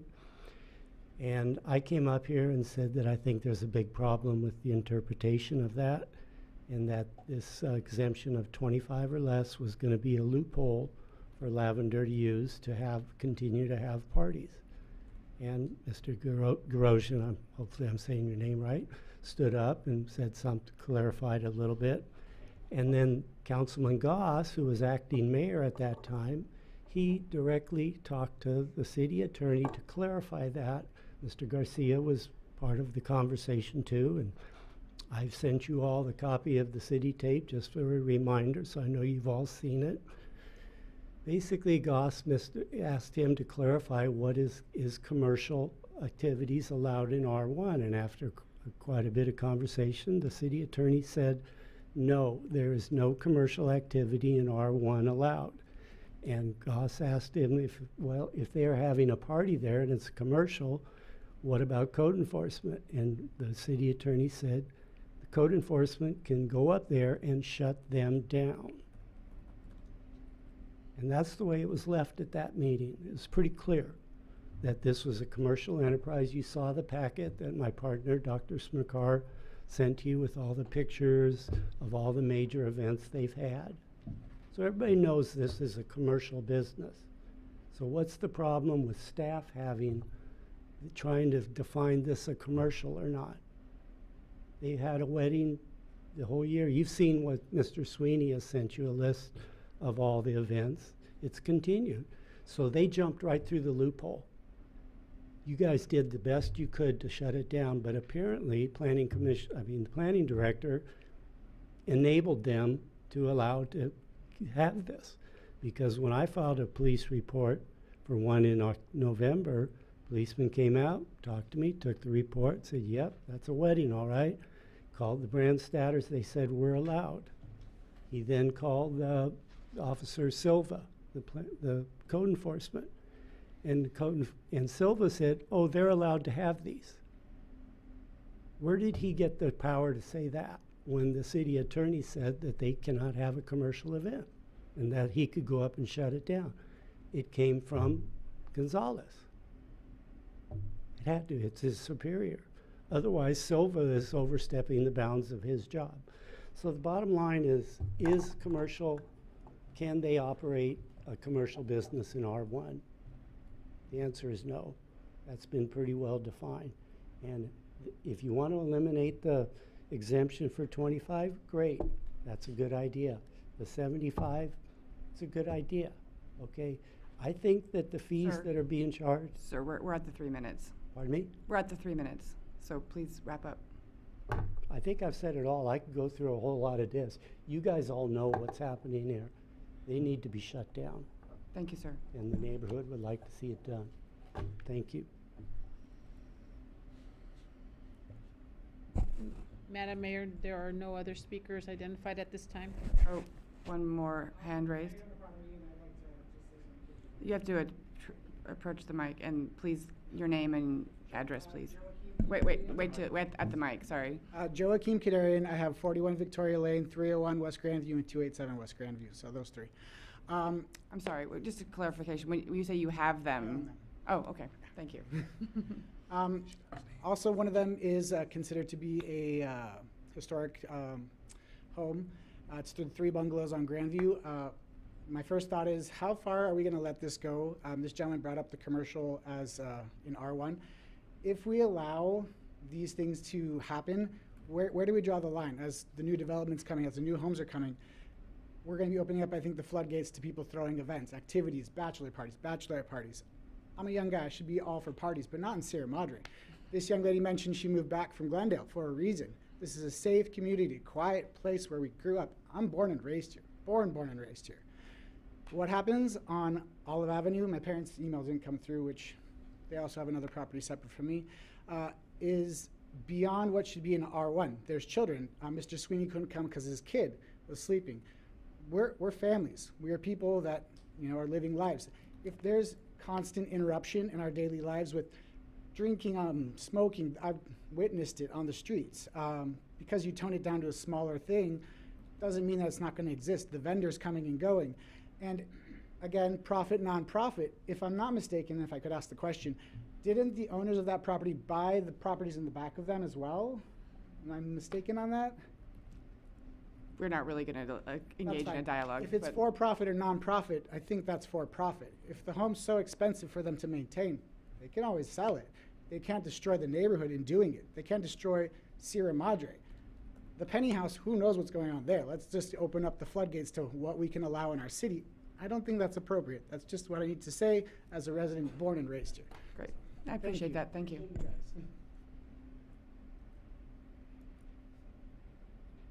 Oh. So just for future reference, if you are to come back, we have yellow cards in the back, and it makes the city clerk's job a lot easier if you just fill one out. It's totally fine. I have no problem. Just a PSA for future I got here late, so I'm sorry about that. But my name is Maria Decker. I live at 271 East Laurel Avenue. But I own the property at 70 to 72.5 West Miramani. So it's on the east border of Lavender Marketplace. Okay, so it runs across the whole, from Miramani down. So I have 4 units there. My tenants are impacted by events that they have. And there's noise, lights, traffic. Sometimes they have events they own the 2 rental properties next door to mine on Miramani also. And so sometimes they have events there, not just at their property on Olive. But I just wanted to say that the impact also is on Miramani. I know there's people on Olive that are very organized and have packets that they're presenting to you with all this information, but sometimes the events are on, because they're organized and they complain, sometimes the events end up entering on Miramani, so that they're unaware that there's events on Olive. All of our residents aren't aware that there's an event because the gates are open on Miramani and people are coming in through there, and that's the entry point. And then the traffic on Miramani, it's a very narrow street, so it's very hard to get around even just with no cars parked there, so it just makes it a little bit tighter. So I just wanted to bring that to your attention also, because I'm hearing this from my tenants, and my husband and I see it when we go over there if there's events. We also see kind of how the neighborhood is disrupted. So just wanted to let you know. Thank you, Mrs. Decker. Okay. No, you had your turn. Yeah, no, we're not going to allow from the audience, and you've had your 3 minutes. Appreciate it, though. By the way, we should have said this at the outset. This is a discussion. There will be no decision made tonight. As Planner Wolf mentioned many times, the output of this discussion is going to be to give direction to staff and the Planning Commission. So there will be at least 2 more meetings about this. At least one at the Planning Commission, and almost certainly 1 additional City Council meeting, and that's at a minimum. So if you have more to say and feel like you weren't heard tonight, there will be many more opportunities for that. So I appreciate everybody's participation, but we do need to move to discussion among us so that we can give the direction that's been asked. So on that note, commence discussion. I do think we should organize this a little bit because there's a lot, and I think it can go in lots of different directions. And I think personally, I think the way to organize this would be to address the items presented by Senior Planner Wolf for his direction sought with respect to TUPs or temporary uses, and direction sought with respect to home occupancy. I would entertain thoughts that maybe we limit tonight's discussion to the high priority temporary use to maximize our time and to give the most highest priority direction to the Planning Commission, but I'm open to suggestion on that. A question related to that. So do we also want to have the 501c3? I mean, that's one that may be easy carve out that we can address. I mean, for me, we addressed it at the top, and we can handle that and move on to others. Okay, that's fine. Get more thorny. I agree. Okay. That's within temporary uses anyway. Yeah, so that's fine. We can include that in that. Okay. So to that point, I'm open up to any thoughts or discussion, however anybody wants to start this off. Yeah, so when we make these decisions, there's always these unintended consequences that occur. So we can't think of all of them, but we want to make sure that we kind of flesh out what we can think about. And obviously, when we came up with our fee schedule, it had to do with cost recovery issues. And obviously, to me, if you're noticing 12 homes, nearly $500 is probably more than cost recovery. So I don't know how we could fix that part of it, but maybe we do through looking at 501c3s and potentially exempting them. But my issue is that there are some organizations that benefit Sierra Madre residents and Sierra Madre children that are maybe not a 501c3 on their own.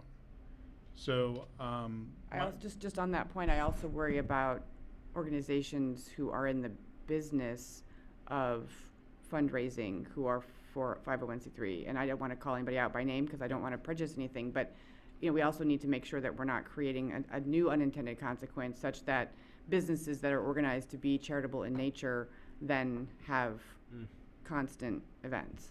Yeah, that's why I said that, mentioned that phrase, organizations that directly benefit Sierra Madre residents, et cetera. So community foundation, they are a 501c3, right? I think the annual fund is not a 501c3, but through the PEF, they're probably have an umbrella 501c3, but that organization specifically, if we're thinking about Kiwanis and Women's Club, and I don't know if they all have their own 501c3s or not, but we obviously wouldn't want to burden them in their fundraising efforts for specific benefits to our residents, because they're an arm of the volunteer team that makes this place amazing. Aren't I correct in reading in the report that we are the only city that charges to notify the neighbors? We're the only city in all of 9 different cities you listed, that we're the only city that charges to notify neighbors. Well, again, I'll just reiterate what I said before. I'm pretty sure that was a function of a concern that Alverno could avail itself of the TUP ordinance, and it's a very important construct for their events that their neighbors be notified of events. Yeah. So I mean, we're facing a lot of overlapping concerns here. I don't like making rules that other cities don't have to follow, except that I do like our own town. Well, but- other cities have auto dealerships and big box stores and other sources of revenue to cover those costs for their residents. We don't have a strong sales tax base to then cover those costs, so therefore it needs to be burdened by somebody. So maybe we should list specifically, not just nonprofits, not just charitable, somehow make it more specific to include other organizations that might not have Yeah, that's that. my thought, yeah. Okay. I mean, going back to the point that we've made a couple of times, that a lot of this in here was we were wrestling with the issues with Alverno. I think there's some parallels here. I mean, I think that when we look at the number of events, regardless of size, that are going on, that's starting to be a significant number. I mean, I'm looking at more than 10 events a year. Sorry, I will stop you. Are you Yeah. talking about 501c3 type events? I think we should No. limit, we should, Okay. let's Thank do you. that, and then Yes. we can move on to Okay, the yes, broader yes, questions. Yeah, no, so I'll reframe it is that, are there 501c3 organizations that are having significant number of events a year? I mean, we're talking about having, a handful of events with them. And I don't know if it's the events or the location, you know what I mean? Say more. Because they don't always have the same events at the same location. Like, they might not have Okay, the house, yeah. they're not gonna use the same location, so maybe they have 5 events, but one's like a tiny book reading Yeah. thing versus like a 200-person whiskey wine tasting at different places. Good point. So should we look at it from according to like location places that are having multiple events versus like the actual organization? So if you had an organization like they're doing the events for the school, I imagine that the organization has a board, has more than one person on the board. You could, in theory, be rotating it around to different places, and you could be having a number of events, and so. Or, yeah, frequency. We have a frequency limit on an annual basis. Like, you get two free a year or whatever, or All one. locations. No, for the organization. So if the community foundation has 1 or 2, and we say there's one of them they have to pay for, and one they don't. I like that. So if we have if that's possible, if we could frame it that way, or have the planning commission frame it that way, organizations such as those ones with a frequency. This element of it doesn't actually need to be in the ordinance. It can be adopted by policy, and so if the city council directs us, we can bring a resolution back at the next meeting. I just want to avoid the same position we're in now, where we're sort of nebulously dancing around, is it someone that benefits the community? I mean, that's very discretionary. Like, who knows if, well, yeah, I mean, I have different views on what the benefit is But and an not. organization like the organization that we kind of fear, and we don't know who that might be, but let's say that they're in the business of just raising money for, let's say, for a good cause, but I don't think a $400 or $500 fee is gonna, that type of organization is gonna be scared about that noticing fee, because they're gonna be doing this. And are we just talking about the noticing fee, or are we talking about all of the fees? Because there's a permitting fee separate and apart from the noticing. So I suspect that the request is to waive all fees, not just the notification fee. just I to be believe the clear. noticing fee is more than the permitting fee. That's my recollection. Yes. That's why that noticing fee was brought up, but I don't think the permit fee is that much, because it'd be nice to know. I mean, at the end of the day, maybe the permit fee is something we want because at least we want the permit pulled and taken, so we know what's going. Are you saying the fee? I can clarify this one. 100. So we can go to Community Services Commission and get the TUP the fee waived, but then the noticing fee is an additional fee. And that the noticing fee is the part that is exorbitant. There's no vehicle for waiver for that. Oh, okay, Correct. got it, thank you. Thanks. Well, then this whole discussion might be obviated by whether or not we keep the noticing provision at all. I mean, that's another request, is just to eliminate the noticing requirement or narrow it. So I'm wondering, honestly, I think we need to figure out how to uncouple the Alverno situation with this. And I know, I mean, I don't know if there are strategies for that, but I don't think we can solve, like, the concentric circles there's too many. And so we almost need to like take something out, because we can't solve all of those pieces with one ordinance. And if we're worried about Alverno, that's gonna put us in one direction. If we're worried about commercial activity in an R1 zone, that's a different thing. If we're worried about making sure people can have a graduation party, that's another direction. We need to sort of figure out, I think, what it is we're trying to solve. Why don't we only relate it to R1? But Alverno is now operating under conditional. That's what I was gonna say. They That's were where I'm going. temporary use, but now they're conditional use. Right, but that conditional use permit is not permanent, and so if they ever lost it or gave it up because maybe this was better, you know, I mean, I think that's what we struggled with last time. Could we keep it to R1 then? Can we keep it to residential? R1, I3, whatever? Why don't we just do that? Why don't we only address residential and not address everything else right now? We make those changes to only R1. What are there concerns with TUPs in non-residential zones? Because everything we've heard in terms of enforcement and concerns and resident complaints have all been, I think, specific to residential zones.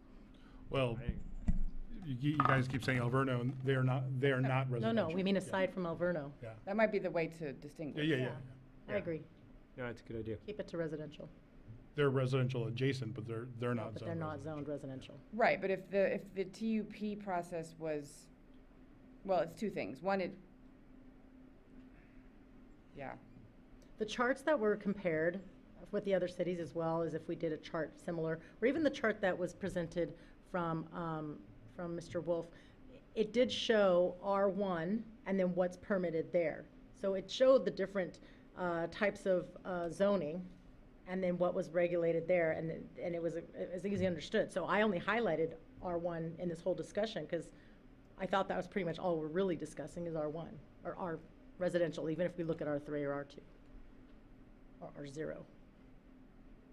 So when we're addressing understand. almost everything in all of the reports, we're discussing addressing residential homes. So but there's two issues there. One is, where are we gonna regulate?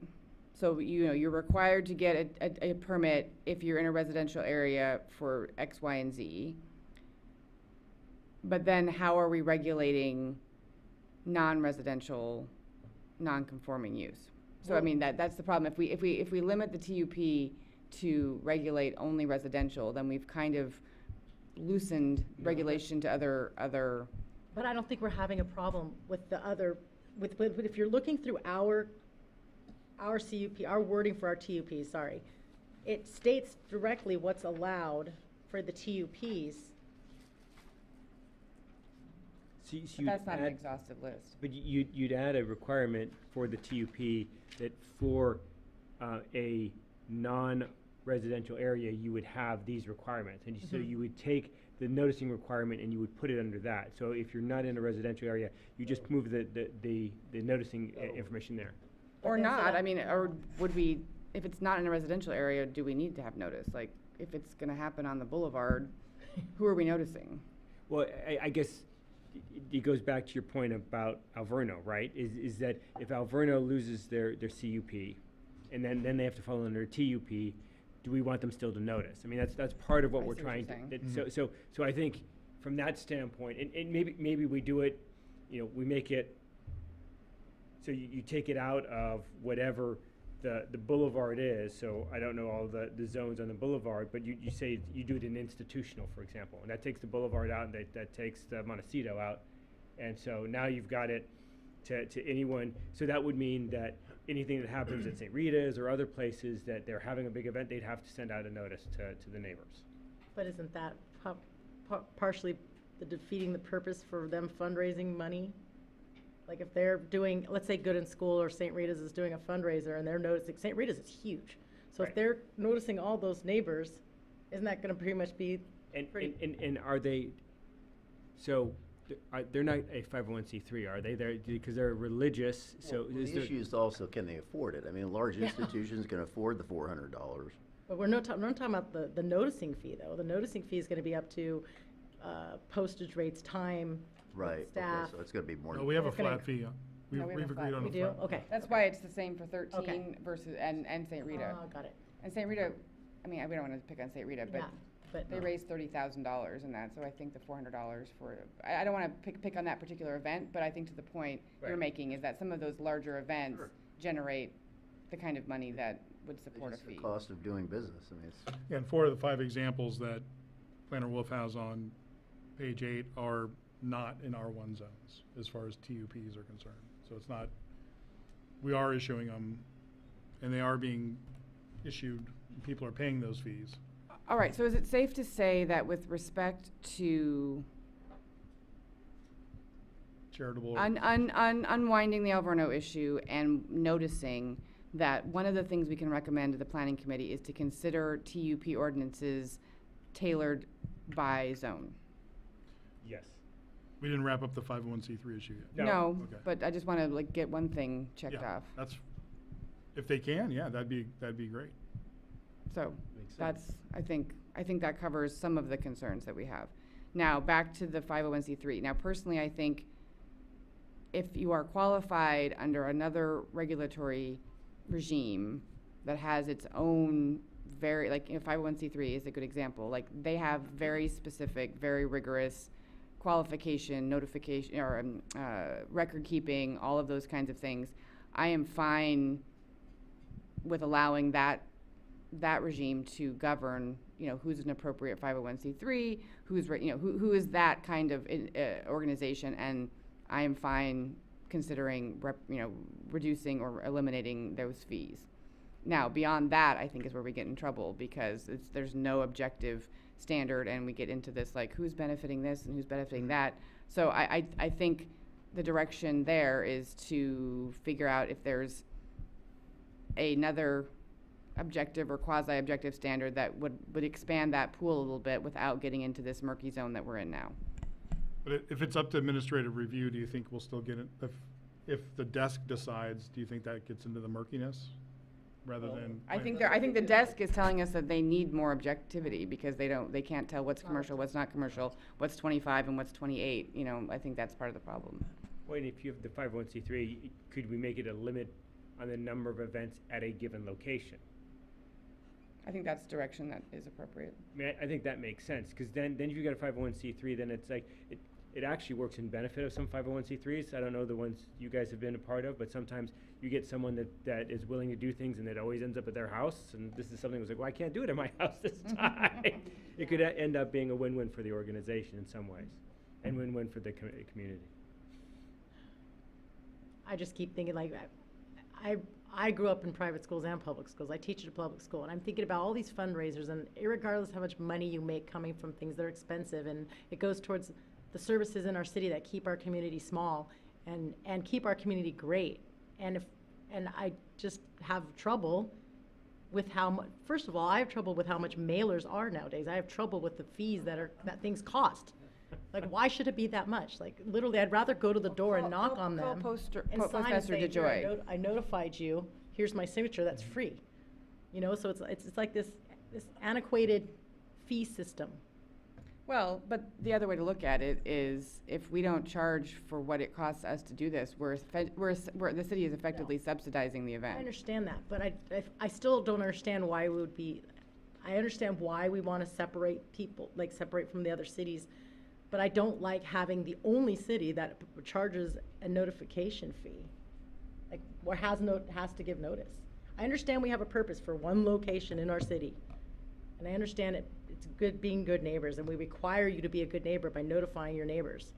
I mean, I'm trying to think of all the house parties like people had, or fundraising parties, or all these things people had, and we're the only town I have to go give you notice, and I have to pay for that notice. It just. But aren't we limiting?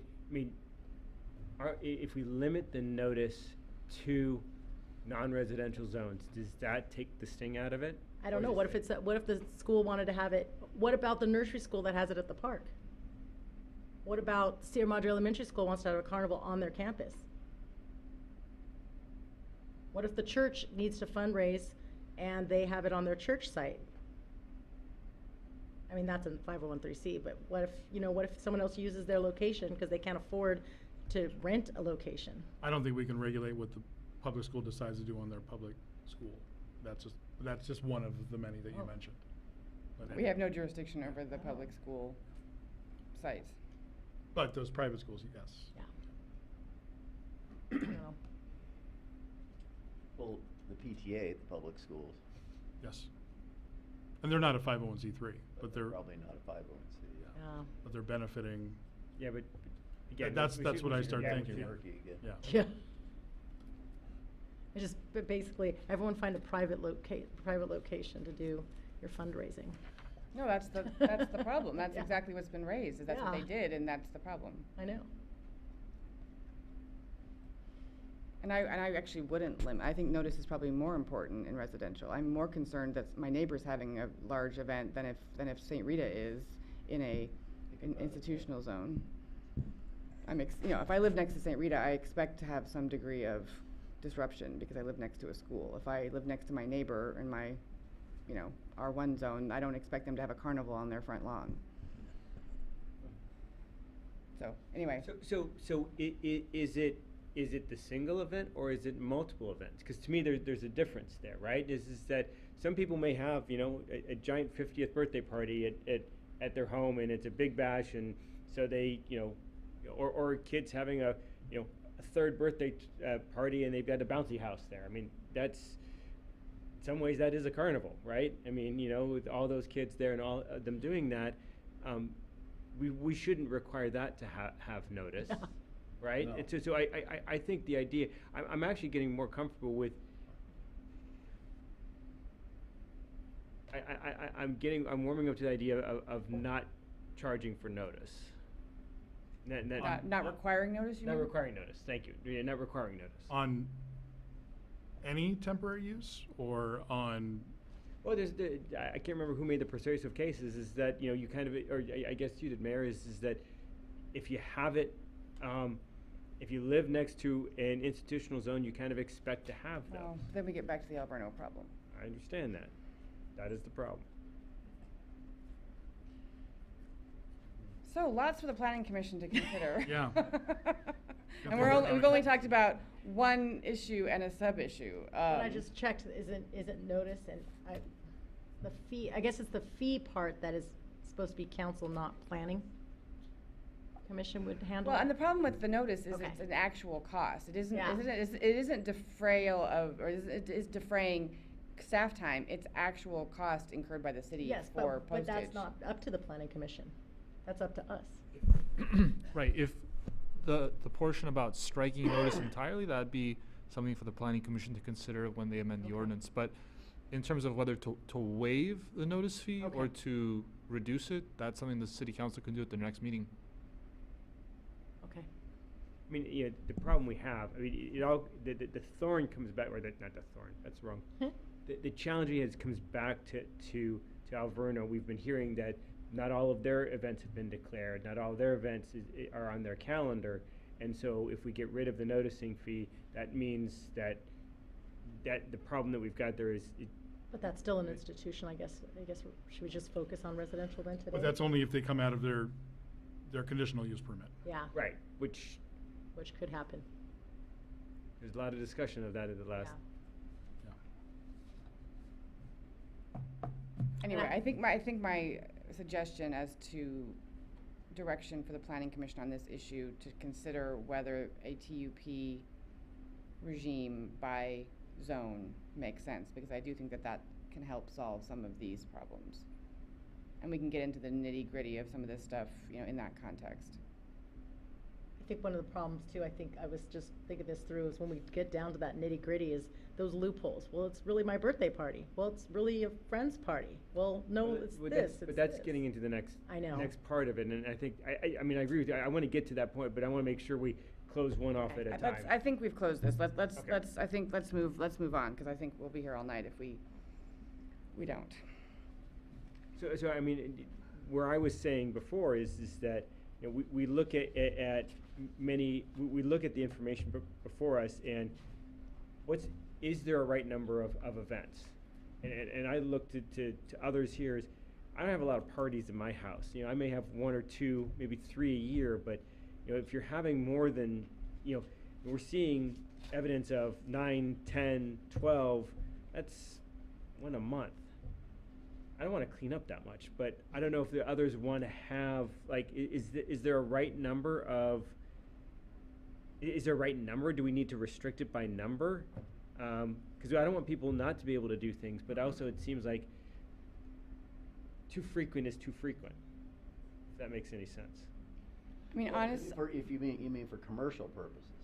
Not for TUPs? For anything other than commercial purposes, I have a hard time putting much regulation on anybody. Yeah. I mean, I up in the Sierra Keys neighborhood, I spent 14 years in it before we moved to Ramona. There were two families that had massive parties every weekend. I mean, I'm not exaggerating. And, people who lived up there like us just pretty much got used to it. Wasn't kind of annoying. Police would sometimes come at 10 o'clock, but that was pretty much the end of it.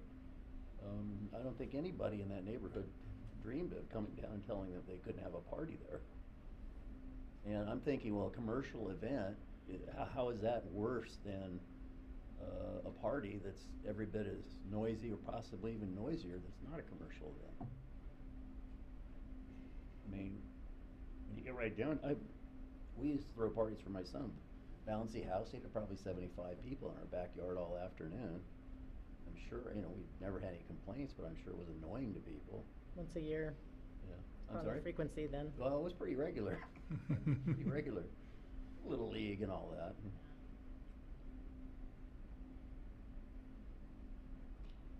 So do we get enough direction for those other issues? Are we moving on to? I think we're moving on. Okay. To the 25 number? Is that where we are next, or is that? I think that's where we're at. Yeah, I mean, basically, I think there's probably the number and the standards are kind of the same issue, right? Like the scope of what we're defining.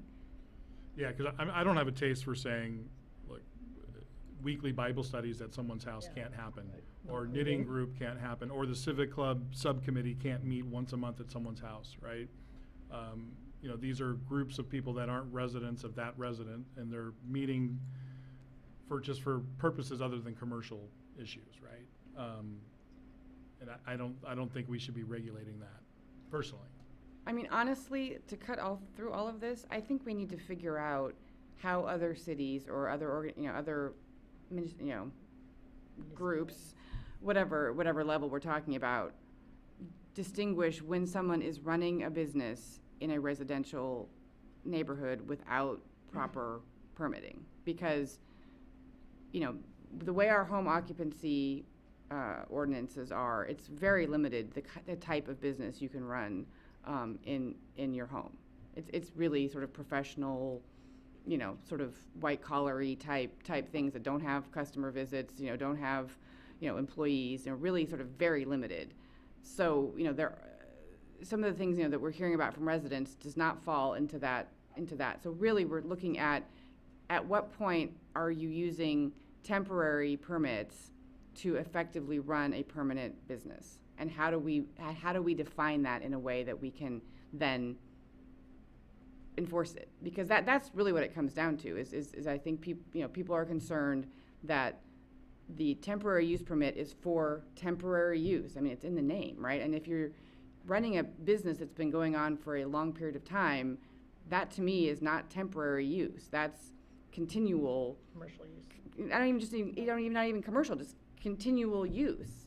You know, even if I had a party every weekend, like, I don't think I should, you know, that to me is, you know, that to me is I'm surprised that your neighbors didn't complain, or you didn't complain as neighbors. Maybe somebody did, but they kept going. We're also probably living in a different world these days, Yeah. so. Well, you know, that was the crazy 90s. Yeah. So anyway, I don't know. I mean, I don't know if there's work to be done there to figure out how that issue is addressed, because it cannot be an issue of first impression in our city. And there Because were, to me, that's why we have our conditional use permit process, right? Is if you want to have a relatively permanent exemption from the type of use you want to have at your property, whether it be residential or whatever or other zone it might be, that's exactly what our conditional use permit process is for, is that you want to do something different than what's allowed at that property on a, you know, fairly permanent basis. And the temporary use permit gives normal residents or whomever the opportunity to do something every now and then. yeah. And I like the comparisons that were here. I mean, I do like that it was San Gabriel that does the which group does it? Not planning. Community Services regulates the permits for the CUP for events, because that's what a lot of them already do. They're used to doing community events. So they're part of the regulatory. They're the ones that and then there's regulations on that, just like a filming crew. You have to pay for having a staff person there. You have to pay for if that's necessary, if it's above this number. If there's anything with like lighting and generators, you have to have a fire police there to regulate traffic. So if it's run like filming, it goes through planning. And I like some of the other things, like San Marino explicitly lists what can be used for temporary use, and and especially even addresses special events limited to charity and nonprofit only. So a lot of these other cities have addressed more explicitly what's allowed and what's not. So, I think we can give some direction to the Planning Commission and staff to consider how to define temporary versus permanent, I guess, for lack of a better word, or continuous.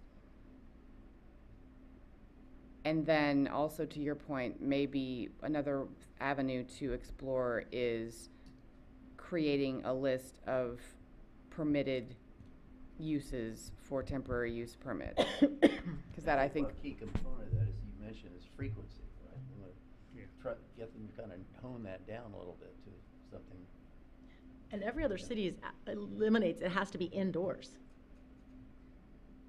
All of these different conditions were indoors, and and they give the size of the location they can use. They can only use, you know, this amount of space, 500 square feet. They can use this. So for temporary use permit? No, for the conditional use permit. Oh, conditional use. Remember we talked about it. Yeah, you can't use it's not temporary when you're doing it all the time.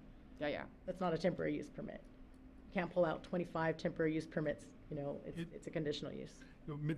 I'm not trying to go off topic, but maybe this is just Sierra Madre lore, but like, aren't we restricted, only have like 3 or 4 yard sales a year in our homes, right?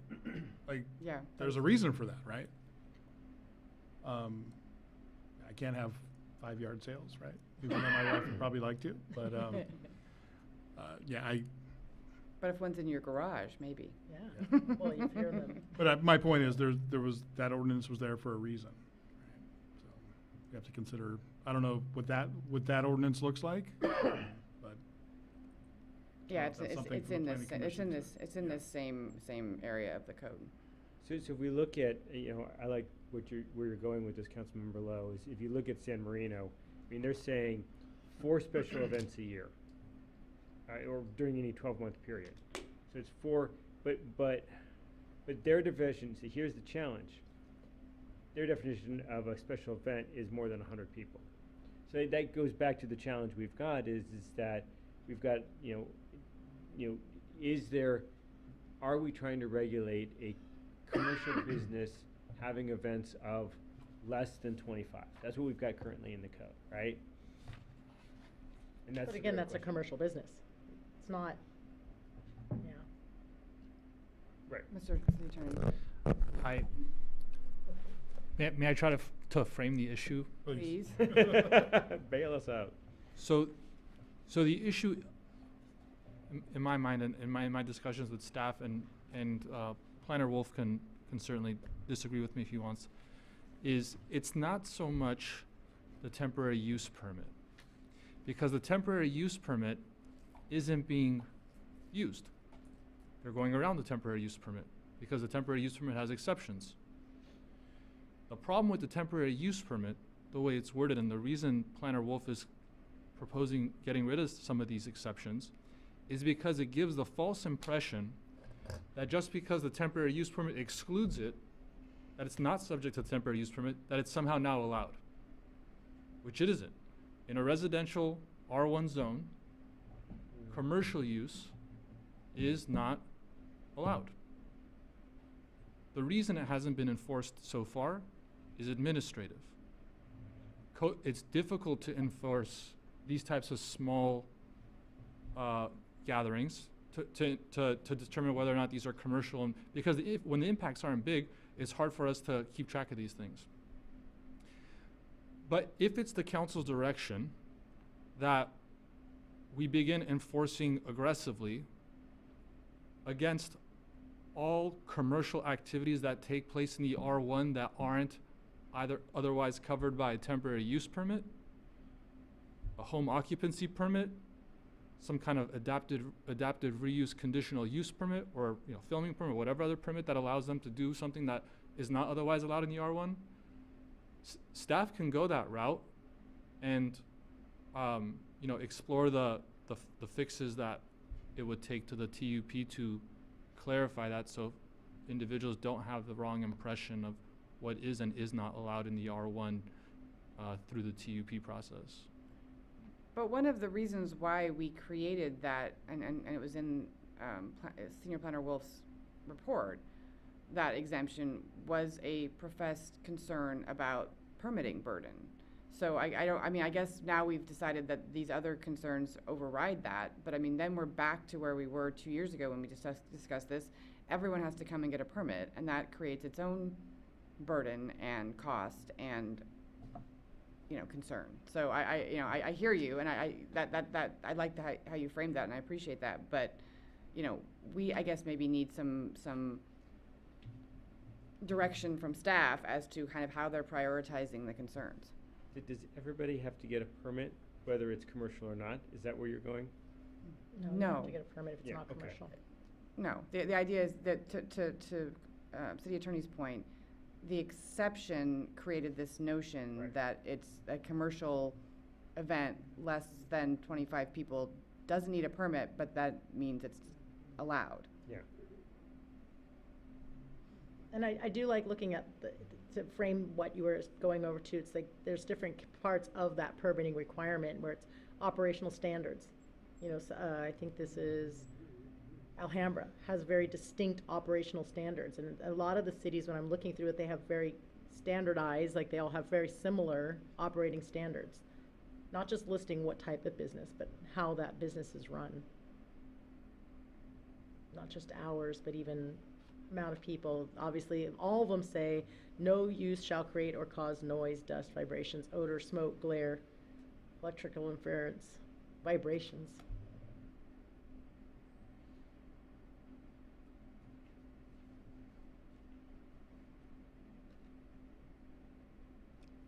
I don't think we've provided great direction, but I'm not sure Mayor, we're in a position to provide much more than we already have. may I suggest that we put up slide 14, direction sought for temporary uses, and we can just go by each point.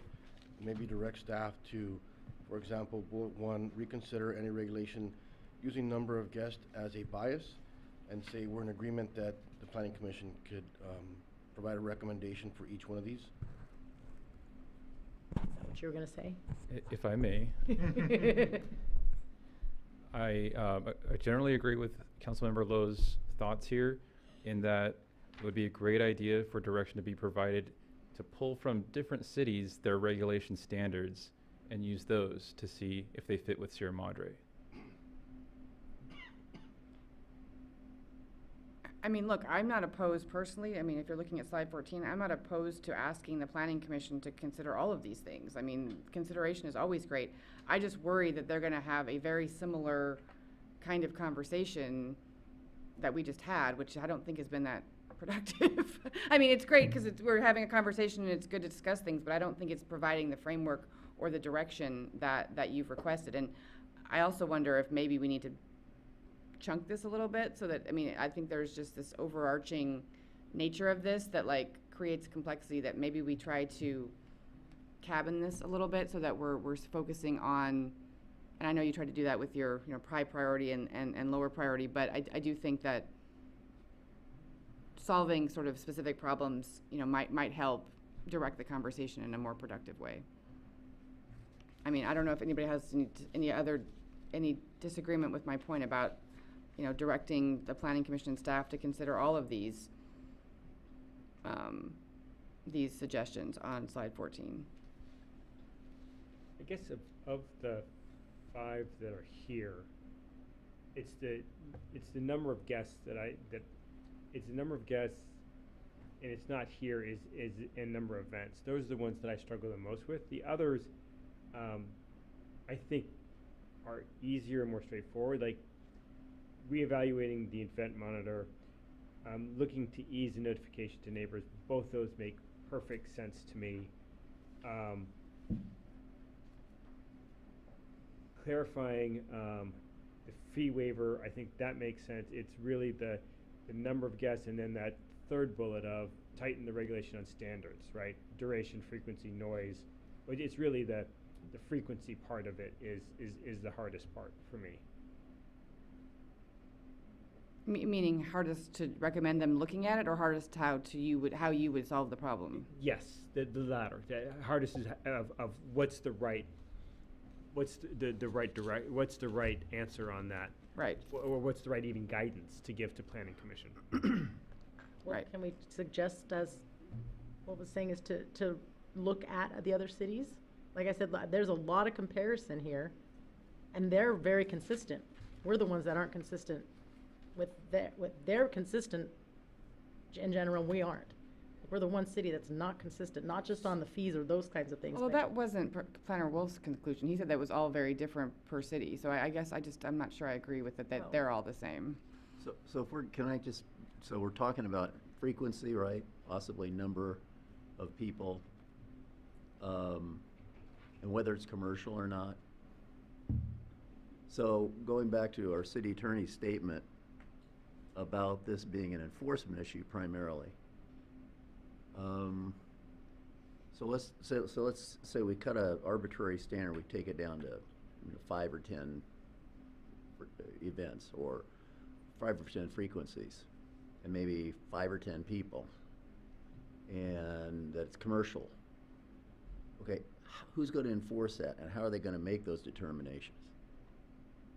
Right, I think that's. Right now, we're not able to do that. Well, right, I think that's why he's asking actually us to eliminate number of guests as a criteria. It's not just Okay. considering what the number should be. I think the ask is to consider eliminating number of guests as a factor. How are we going to determine frequency in enforcement? Reporting from neighbors, like when you have. Well, that's So I used to have exactly. parties. I used to have parties every weekend, and everyone would use my house as the party house on Montecito. And once neighbors started complaining, then I would stop, especially if a police officer came there. I mean, you get fined, don't you? If they get there for noise variations, isn't there a fine? I'll say if the threshold number of participants is removed, then I think staff's default would be to look at the character of the use. And if the character of the use is commercial, then we'd crack down on commercial activities regardless of the size. And the way we do that is we just have to investigate. Are they advertising? Then we check the advertisements. Are there contracts that we have access to?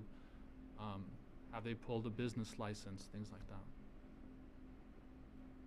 And that would be done by code enforcement? Code enforcement.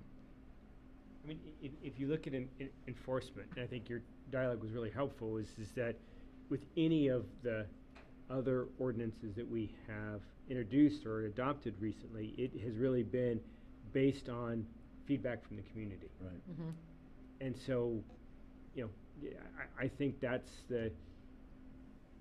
if we're doing it for other ordinances, I think it makes sense to do it for this one at the level of consistency. I mean, it's kind of to your point, right? Nobody cared in your neighborhood that these neighbors were throwing these parties, so then it almost didn't matter. No, I'm saying it almost then didn't matter what the ordinance was, because honestly, if you're throwing a party every weekend, even if it's technically in violation, but nobody's complaining, Oh, well. then what's the problem? I mean, it's sort of like, you know, a tree falling in the woods, you know, I mean, if nobody's complaining, then there's no violation, in a sense. Like, I don't want to get too far down that road, but, you know, there is a sense of, like, we need to have some regulations here and some guidelines. They weren't commercial either, they were just having. Right, No. and that's what I'm saying, so, you know, I don't want to worry too much about, like, am I gonna not have to have a bouncy house in my backyard, you know, a couple times a year? But if my neighbor complained about it, then I probably would have to, like, limit how much I did. Councilmember Lowe's is a good point. It's kind of self-regulatory in the sense that the notification then goes to the the police and then the code enforcer. And I believe there's a fine system if you were reported a certain amount of time, so there's your regulations. If the police are called to a event that's loud and past the standards that is stated in the code, then there's the fine situation, there's 2. So anyway, I think I'm fine recommending that the planning commission consider all of the staff recommendations, because they're gonna consider them, and they're gonna look at what other cities do with respect to that, and maybe it might be worth talking to some of those cities about their enforcement mechanisms and their, you know, challenges. Maybe not all of them, but, you know, a few of them that we think are That we wanna particularly get. applicable. Does anybody have a problem with that direction? I support it. And I do think that we should, given that we have authority over fee waivers such as has been asked for certain public events, I think we should consider that ourselves, and I don't know if we need to agendize that. So let's do that with respect to that. Does that make sense for everybody? Yes. Okay, do we need to vote on anything, or is this just direction? Just direction. Okay. I apologize to the public because this has not been, this is like sausage making in public, and this has not been the most linear or productive in the way of decision making, but I think it's good for you guys to see how this you know, develops. And these are conversations that we can't have amongst ourselves without you present, so sorry for that. When we agendize the fee waivers, can we look at retroactively going back and reimbursing any fees? Sounds good. Or waiving them temporarily until we make a decision? Are there any specific questions you'd like us to ask to get our feedback on, or are we good? Sorry, I'm just looking at Planner Wolf. Should Planning Commission come back with recommendations not in favor by the City Council, what direction should we take in that effect? Can you rephrase that? So, in these broad strokes, if we pull from cities certain standards of regulation that end up not being in line with the thought of the City Council, I suppose the direction from that point could be given and be more clear to come back at first reading to the Planning Commission to say, no, that's not at all what we thought. That might be a better approach so that we can at least see what an example of an amendment would look like in more detail.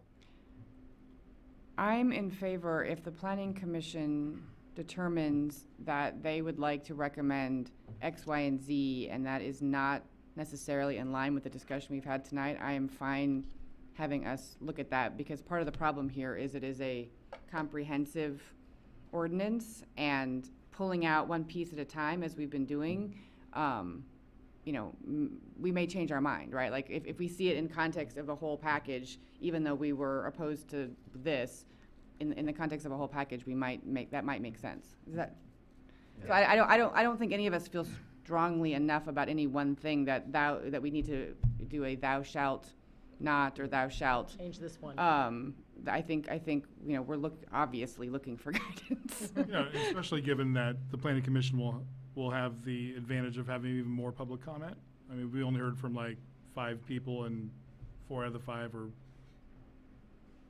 talking about one place, right? So I think the planning commission hearing more public comment on top of what we've heard can guide the conversation as well. I'm also surprised we didn't get more tonight. I'm Yeah. really surprised. I also would, you know, encourage council, if they feel strongly about any of these things, to go and give public comment themselves at a planning commission meeting. I mean, there's no limit on our ability to do that as a citizen, particularly if we've glossed over something tonight that you feel strongly about. All right. Are we discussing home occupation permits, or not today? Can we focus on high priority for tonight? We can yes. Let's do that. We can table the discussion for HOP later. Do we need a date certain, or can we do? I think we are not providing direction tonight. Do we need anything more than that? Mayor, the March 26th agenda's light. We could bring it back next meeting for consideration. Can't wait. That's gonna be fun. Thank you. Thank you very much, and thanks to everybody for your patience through this discussion.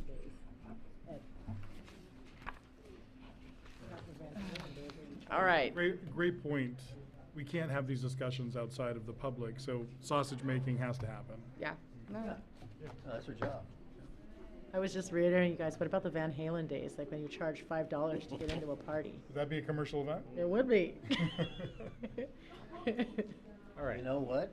Yeah, that's right. What if it's BYOB and they What have to about- leave the beer behind? What That's about kind of like political payment. kickoff parties where you have fundraisers? I was right thinking there in that the door? too. Oh, I had thought about that as well. I was thinking about that too. All right. Shall we? All right, so back to our regularly scheduled agenda, consent, Madam City Clerk. Thank you, Madam Mayor. This evening, the City Council is being asked to consider 4 items on the consent calendar. The first of the 4 is consideration of Resolution 24-16, and that's for the approving of certain demands. The recommendation from city staff is to approve Resolution 24-16. Consent item B is consideration of Resolution 24-19, which is a resolution of the City Council dissolving the Sierra Madre Financing Authority.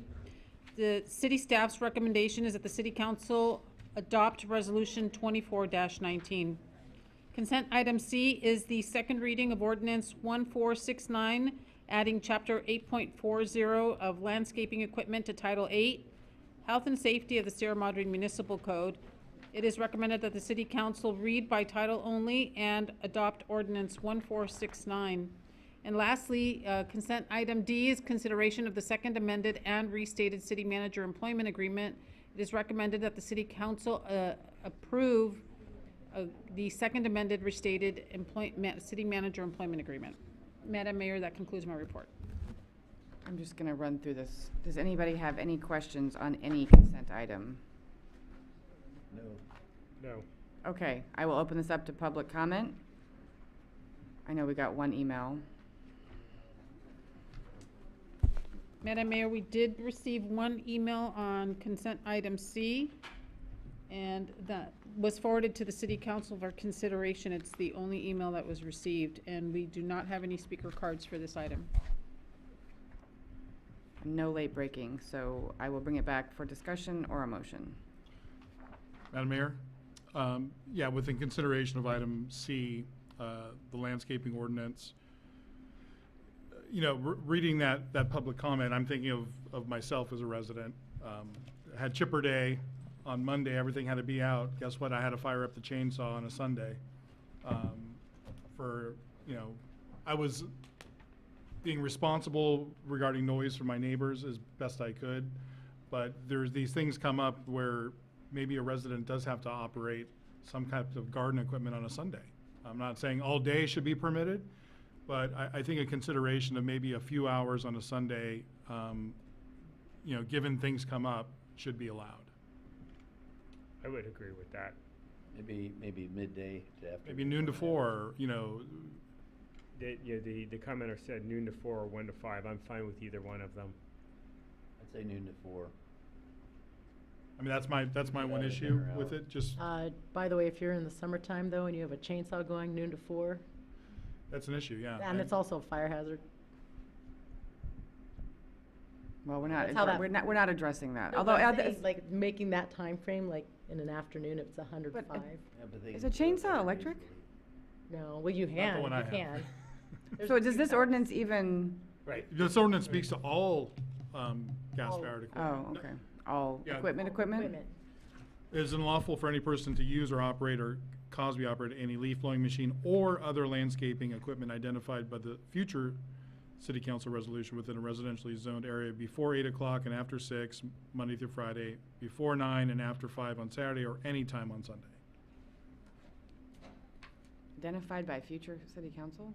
It allows us to add other things from an electrification perspective. So we're electrifying leaf blowers now, and we could add lawnmowers, Or they could be going, chainsaws. they could be going to rakes, Yes.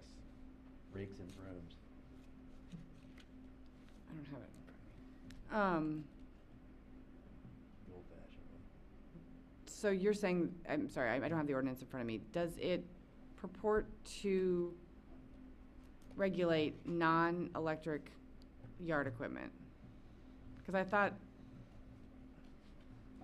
my understanding was it not, and so then we would be sort of into the general noise regulations.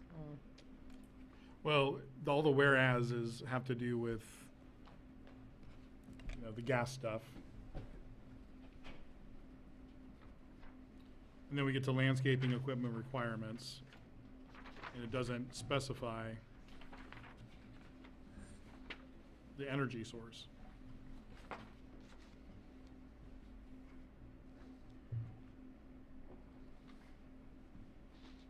Yeah, the ordinance, though, doesn't include the whereases, so it's just 8.40.010.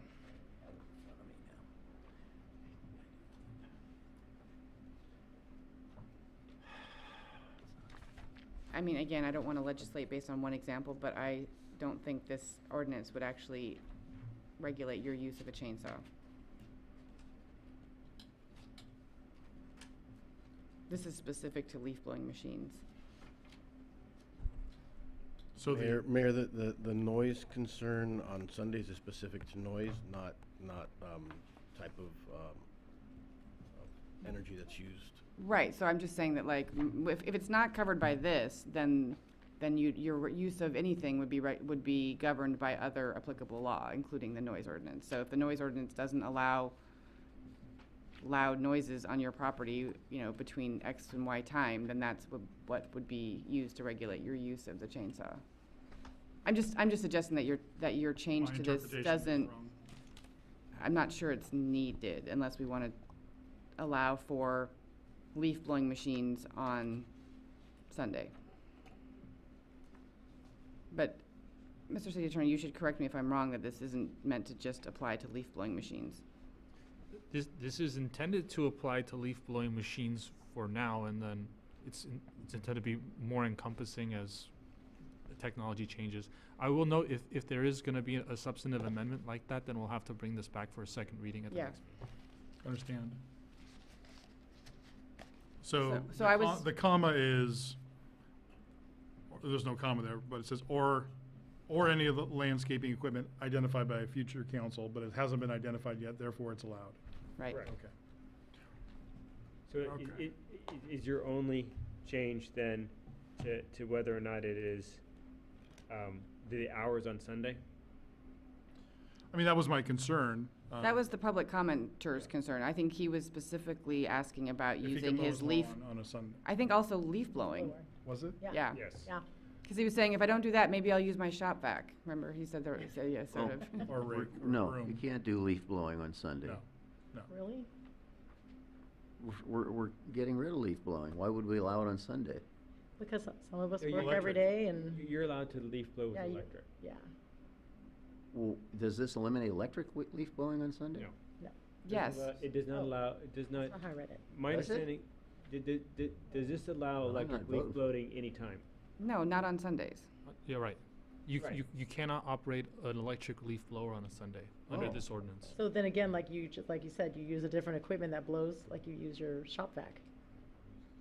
Put the hose in the other side and it's a blower. Well, I do it the old-fashioned way. I use a rake and a broom, you know. Silly Yeah. me. So I guess the question is, do you want to withdraw your comment, or would you like to propose some period of time on Sundays?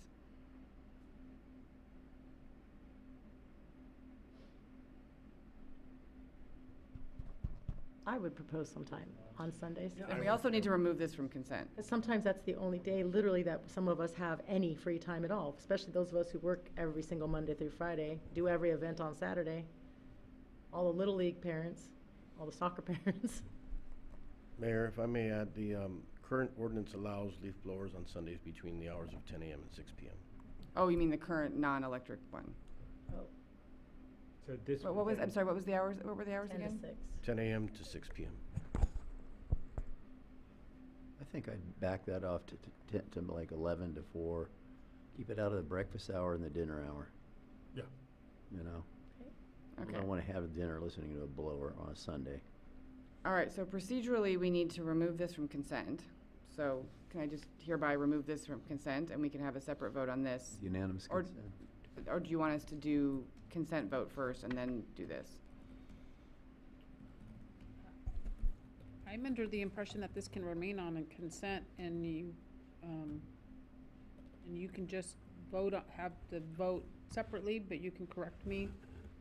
Right, yeah, I think probably for the record, it's probably cleaner if we're gonna have a conversation and make amendments to remove it from consent, vote on the consent calendar, and then. All right, so we've already gone through consent. So we're removing this from consent. Let's finish the vote on consent, and then we'll come back to this. Unless you want to straw poll and I'm the only one that's being a No. stickler here. No, it sounds like other people. Okay. Okay, so removing, this is consent item C, right? Correct. So anything on A, B, or D? No.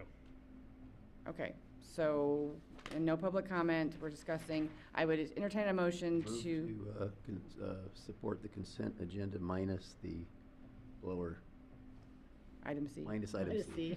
C. Second. All in favor? Aye. Any opposed? Okay, so back to item C.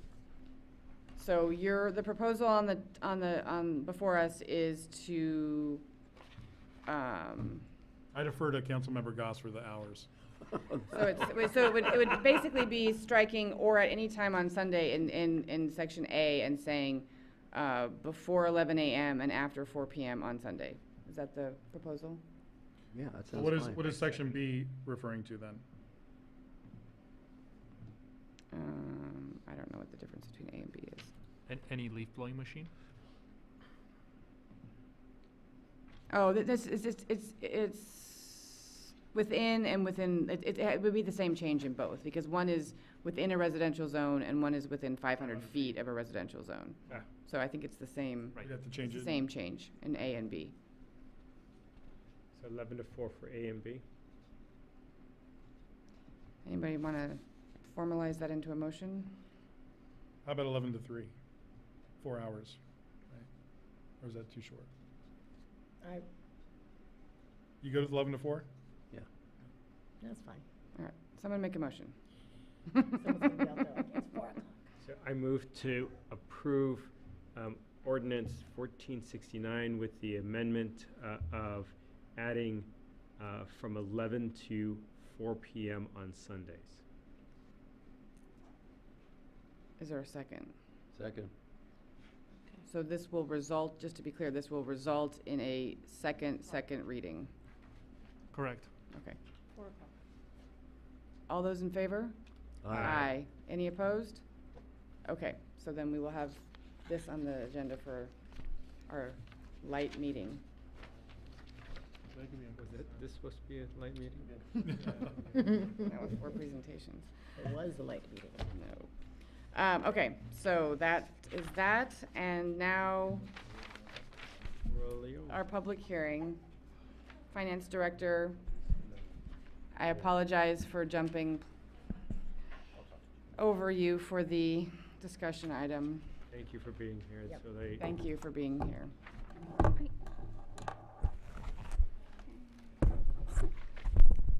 Hi, Madam Mayor and City Council members. Today we'll be discussing the mid-year review for budget fiscal year 23-24. The purpose of this presentation is to provide a budget overview and present any budget adjustments needed based on updated projections. We will start the presentation with an overview of the adopted budget. Then we'll discuss mid-year projections for each major fund. We'll end with staff's recommendation and any questions. So the city has continued to use zero-based budgeting and also recently updated its strategic goals, which are an important part during the budget process. Because strategic planning can provide a vision for the future that can be used to align budgeting with those goals. In the next slides, our city manager will provide an overview of the adopted budget alongside those goals. Thank you, Director. Mayor and Council, some of the items, some of the comments I'm going to make you've already heard today, but I want to repeat them because they are identified in our strategic goals and objectives, and our staff's been really busy over the first 6 months, and we've actually checked a lot of those boxes. The first one is our fire department has worked to achieve optimum staffing levels, and as our fire chief indicated earlier, for the first time in a long time, we hope to have a fully staffed fire department within the next 30 days. Another achievement that we checked off is we hired a part-time EOC coordinator to better prepare staff in the event of an emergency. Chief also mentioned 2023, we saw a record for service calls, 1,454 compared to 2,064 in 2019. So our fire department's been very busy. And again, as our chief highlighted, we continue to work on reducing fuel hazard and reducing fire hazards and fuel reduction through partnerships with other organizations. Moving on to our police department, in 2023, our police department is well established, but is evolving to meet the needs of the community in 21st century policing. Our police department became active members of FSET. We've increased community involvement through the many programs that our chief outlined. And a major milestone this year to improve transparency and for the safety of our officers and the community that we serve, the implementation of body-worn cameras. And then again, as another item in our strategic plan to identify the current and future needs of both departments, and as part of our strategic goals, we initiated a third-party review and master plan for both departments. Next slide. In infrastructure and growth, again aligning with our strategic goals and objectives, we completed the design phase of the Library Meaningful Improvement Project. We hired a project manager firm to initiate the RFP for the construction of the new library and the demolition. We initiated the second phase of the sidewalk improvement plan, and we're currently going to begin working on the southeast portion of town. We're in the process of finalizing the downtown sidewalk program and street enhancements and water main replacement project. Our Planning and Community Preservation Department has begun implementing the cloud-based software and streamlining and permit streamlining programs. And our IT department continues to take proactive measures to safeguard our systems from bad actors. Next slide, please. In community enrichment, For our seniors, we brought back the Senior Meals Program. We initiated the Sierra Vista Parks Playground and Fitness Equipment Project, and we recently had a ribbon cutting ceremony for the fitness equipment and look forward to completing the playground very soon. In October of last year, we closed the library and moved to relocated to the temporary library, and I think this is a testament to how hard our staff works. Between the library staff, between Public Works and our IT department, we're able to, in about 2 months, completely relocate the library and bring back almost full programming to our community. So kudos to our amazing staff. I'd also like to point out that we did have a lot of challenges, and I'll highlight one of them. One of them is well documented, that we had the challenge of trying to find a way to get internet service to the temporary location. There wasn't any hard line. Through the innovative collaboration between our IT manager and Christian, they were able to put a wireless point-to-point communication that is just as fast as having FiOS connection. So the collaboration, the innovation from our staff to get that library up and running is just amazing. Next slide, please. With the next 2 points in our strategic goals, environmental responsibility and organizational stability, or organizational sustainability, we developed the first of its kind regional landscape campaign. We were intending to launch it in early spring. A couple of weeks ago, we met with CAL FIRE in LA County, and they brought up some good points. So we're going to go back to the drawing board, make some adjustments to make sure that that the plans adhere to homes that landscaping that requirements for homes in high fire severity zone, and also to make sure that the plant material that we use conforms to those types of standards. So we'll be looking to launch that program that's going to bring aesthetically pleasing, drought-tolerant landscaping to our residents, and we'll have a voucher program to assist our residents in getting started. We also received 100% plans from Tesla. Staff has reviewed those plans, and we provided comments to Tesla for the supercharger station that's going to go on South Baldwin between Taylor's Market and the gas station. So we hope to have that complete this calendar year. As part of our strategic goals and objectives, we formed a subcommittee of employees represented from all departments and classifications to clearly identify means for increasing employee retention. We completed negotiations with police, fire, and the CEA, and you've heard tonight from our police and fire chief the impacts that has had on our departments. We're still in the process of figuring out our mid-management, and we hope to bring that to council soon. We completed an analysis of our water and waste water rates and adopted marginal rates in both utilities when we recognize that across the state, most utilities are seeing double-digit increases. Our community, because of the work that we've done by this council and prior councils, we were able to have marginal increases in both utilities. This will allow us to continue our aggressive water main replacement program that since 2017 has reduced water loss from 30% to just over 10%, right around 11%. The industry standard, as identified by, I believe it was University of Utah, is at 11%.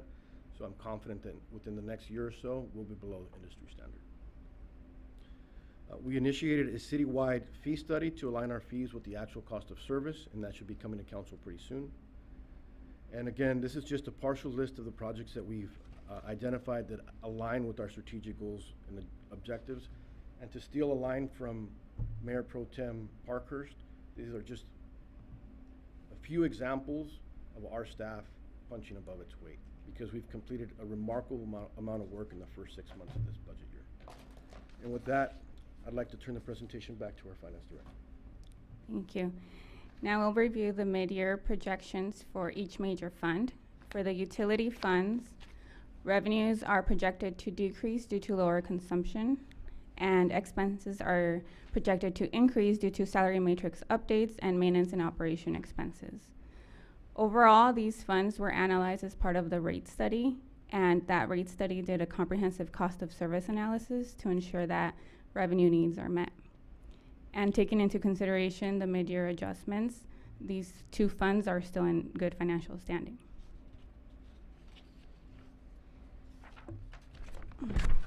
Now to the general fund. In this chart, we can see the revenue sources in the general fund by type, and the major two are property taxes and UUT. For fiscal year 23-24, revenues are projected to increase by $1 million, and the majority of this increase is due to one-time revenue received, increased license and permits activity, and interest projections, which tend to fluctuate.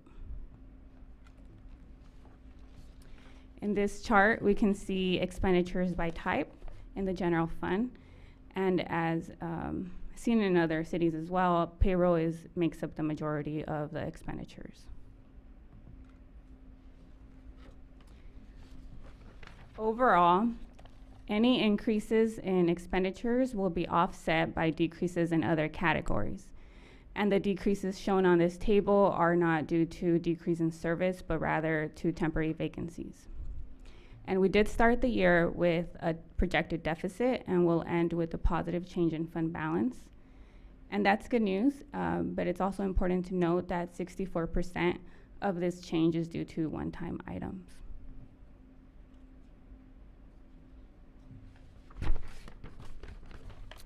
One of the city's strategic goals is to maintain organizational sustainability, and financial sustainability is in this category. So during the budget time, a 5-year forecast of the general fund was prepared and updated as part of the mid-year process.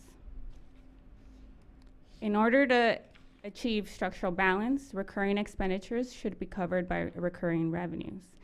And in the latest forecast, revenues are not expected to increase at the same rate as expenditures. When the city formed a full-time fire department, it was anticipated that a new revenue source would be needed. And without a new revenue source or a reduction in expenditures, the general fund is projected to have a deficit starting in 25-26. So looking ahead, the city is currently undergoing a third-party analysis of both fire and PD, and that analysis will compare existing services with the industry standard. It will also help quantify any additional expenditures needed to meet community needs. The city-wide fee study is also undergoing a project currently, and that will ensure cost recovery for services provided. Managing long-term liabilities is also a best practice, and staff will soon bring an update on the pension funded status in an upcoming meeting. And long-term, as we enter the new budget year, the long-term forecast for the general fund will be updated, and any master plan results will also be essential for these projections. The recommendation today is to approve Resolution 2418, adopting budget adjustments and appropriating the amounts projected. This concludes the presentation. I'd be happy to answer questions. Who has questions? Madam Mayor? Mayor Pro Tem. On slide 13, under the general fund revenues, under other revenues, the 683, I think I can get 2/3 of that money. So if I understand correctly, there was 200,000 from Athens Services and 197 or 198 for Measure M. Is that correct? Yes, there's 200,000 for Athens one time. Yeah, and then the Measure M for the election, that's 200,000 as well, ballpark 200,000. Yes, for the election reimbursement. So then help me, what's the other close to 280? There's also an increase in license and permits activities. So we saw a increase in revenues projected.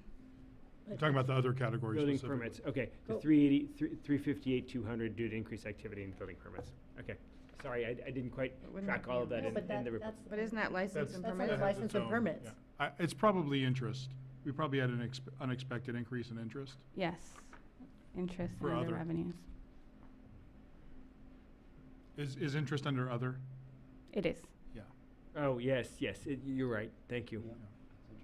Yeah, interest revenue. Unexpected increase in interest due to continuing high interest rates. Yeah, the staff report says interest revenue is projected to Yeah. increase by $350,000. Due to higher, yeah, okay, great.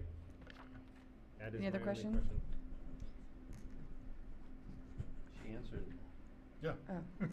So I have one question. When we anticipated that, when we went to professional fire department and we anticipated that we would need some other source of revenue, do we have a time frame on how long we were able to subsidize or fund a paid fire department? Yes, so as we can see in the next 25-26, we'll start seeing a deficit. And we've been funding additional positions to become full-time. But there's also additional expenditures that we project that will come out of the master plan that takes a look at it at the department with industry standard. And when are those master plans expected to be complete? We anticipate the police department's master plan within the next 30 to 45 days, and the fire department's in the next 2 to 3 months. Okay. Councilmember Garcia, any questions? Any series of questions? Yeah, I don't. You're just thinking, yeah. I'm not a big fan of revenue sources that we can't really rely on, so as far as UUT, what have we seen historically? And I know I could have pulled all the previous budgets and/or ACFRs. What are we seeing as far as UUT revenue? Is it increasing? Is it staying flat? Is it decreasing through time? It's increased through time, but right now it's been for this fiscal year it looks similar to prior years, because for last fiscal year we had a temporary increase in some rates for SoCal, Gas was very for a short amount of time. But it doesn't increase. Overall, the largest revenues would increase by about 4% each year, and that's not in line with expenditures. It should go up with the charging station. and not funded by our residents. residents. So Yeah. that's nice. Yeah. I don't know how much we've projected, or if we've been able to project any rough numbers about UUT impact. I don't think that, not off the top of my head, I don't have the projections. We could look into it. Maybe ask Tesla what they anticipate in terms of usage, and then we could maybe pencil that out. In your projections, what are the assumptions regarding increase in salary? Let's just say, if it's easier for you to say citywide or kind of by department? So I included for the projections, the base, like 5% of a merit increase. But 3%, additional 3% each year. So it was 8%. So a step increase and a merit increase plus a COLA. Plus, Okay. I think if we want to go deeper on projections, it might make sense to agendize a discussion about projections. Yeah. That's a good idea. I think that'd be helpful. Yep, I like But I that. think that's different than the mid-year budget for this year, right? Yeah, it is. It is. But part of this mid-year budget's the 5-year. No, I hear you, but I feel like that warrants a deeper and probably some preparation. Yeah, I think for so. that discussion. Yeah, I don't want you to be unprepared. But what I'm getting at is, what are our revenue sources? What are their likely increases currently? And what are, labor is the one that I'm most concerned about as far as rising, because I tend to think that labor is going to increase more than increases in our property tax revenue and our sales tax revenue and our UUT. And because it's 71% of our budget? Yeah. Or our costs? That's another big deal. So that's the reason for my questions. Just so I can kind of get my head around it. And I can do it myself. I know I can and I should, but I don't have a lot of time. So. Well, and we should have the discussion for the benefit of the public too. Okay. Any other, I have one question on, I think, hold on. No, that was it, sorry, thank you. Anybody else? All right, so, on that basis, I would entertain a motion to, approve the mid-year. To open the public hearing? Oh, sorry, thank you. I forgot. Let's open the public hearing. Do we have any public comment? Madam Mayor, we don't have any requests to provide testimony for this public hearing. That was very formal, thank you. And I don't think we saw any emails on this either. That is correct. All right, so I guess I will bring it back to discussion, although I think we just had discussion. Ish, yeah. So, To on your that point, I think, basis, yeah, that's a great point. on that basis, Move to approve the mid-year budget. Second. all those in favor? Aye. Any opposed? Jean is abstaining. One abstention by Resolution vacancy. 2418, Okay, so I think we have one future agenda item that we already mentioned. I actually have a couple others. Does anybody else want to go first? Second. No, and then we'll give Gene a chance when he comes back. But I have two things. One, in reading the staff report for the mid-year budget, particularly with respect to the one-time Athens fee under the contract, it occurred to me that it might be a good idea for us to explore setting up a low-income fee reimbursement, similar to what we do with water, in terms of allowing our residents to apply for some fee relief, and maybe using some of that money from Athens to establish that fund. Because I know we've been hearing a lot that all of the increases are cumulative and folks are feeling squeezed, and to the extent that people qualify for water relief, water relief, then it seems that similar, if we had some money in the budget, it seems like we could do it similarly for trash. So I would like to agendize a discussion or a proposal on that. I like it. And then the other thing was, I know we've had a recent hit and run by bicycle in our downtown area, and it's severely injured one of our residents. My understanding is that the family might be looking to establish a reward for information, and oftentimes it is customary for the city to match that up to a certain amount. So I think we need to agendize maybe putting together some sort of policy around reward matching. So I'd like to agendize that as well. Sounds good. Anything else for anybody? Jean? Nope. All right, then. Mayor, if I may add, Yes. for the reward policy, from my understanding, or we could, my understanding is that the family is prepared to offer up to $5,000. That is within my signing authority, and there is some urgency. So what I would propose is under my authority, initiate up to $5,000 for this situation, and then draft a policy for any future reward. I'm fine with that. Yeah. And we don't have to give you authorization because, like you said, it's under your Authority. authority.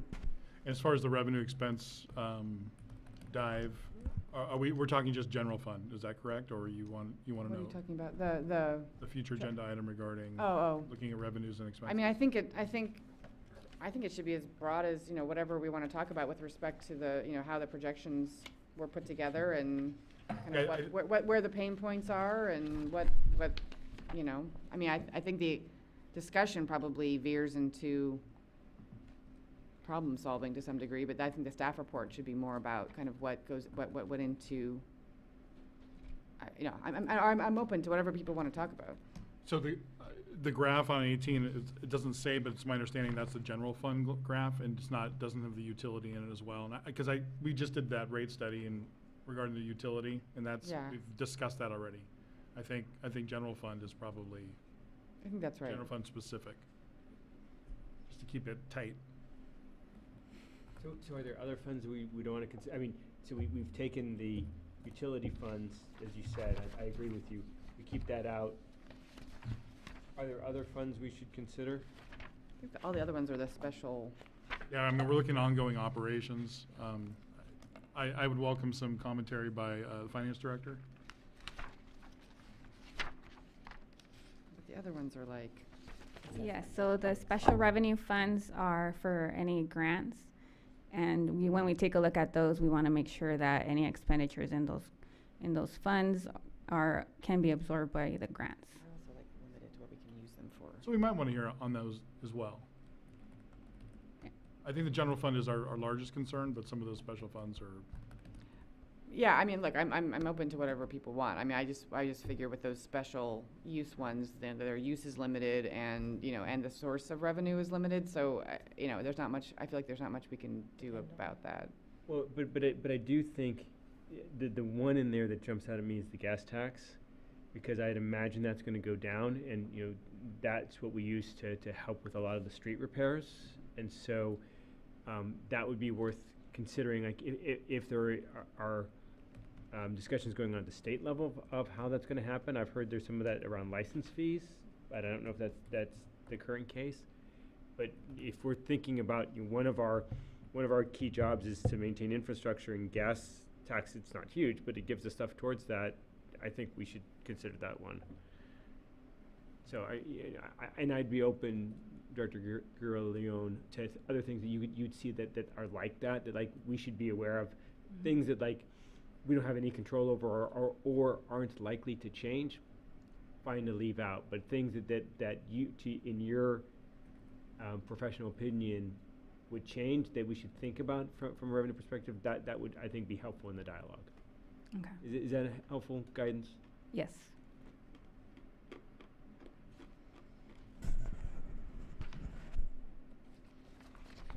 Okay, then I would entertain a motion to adjourn.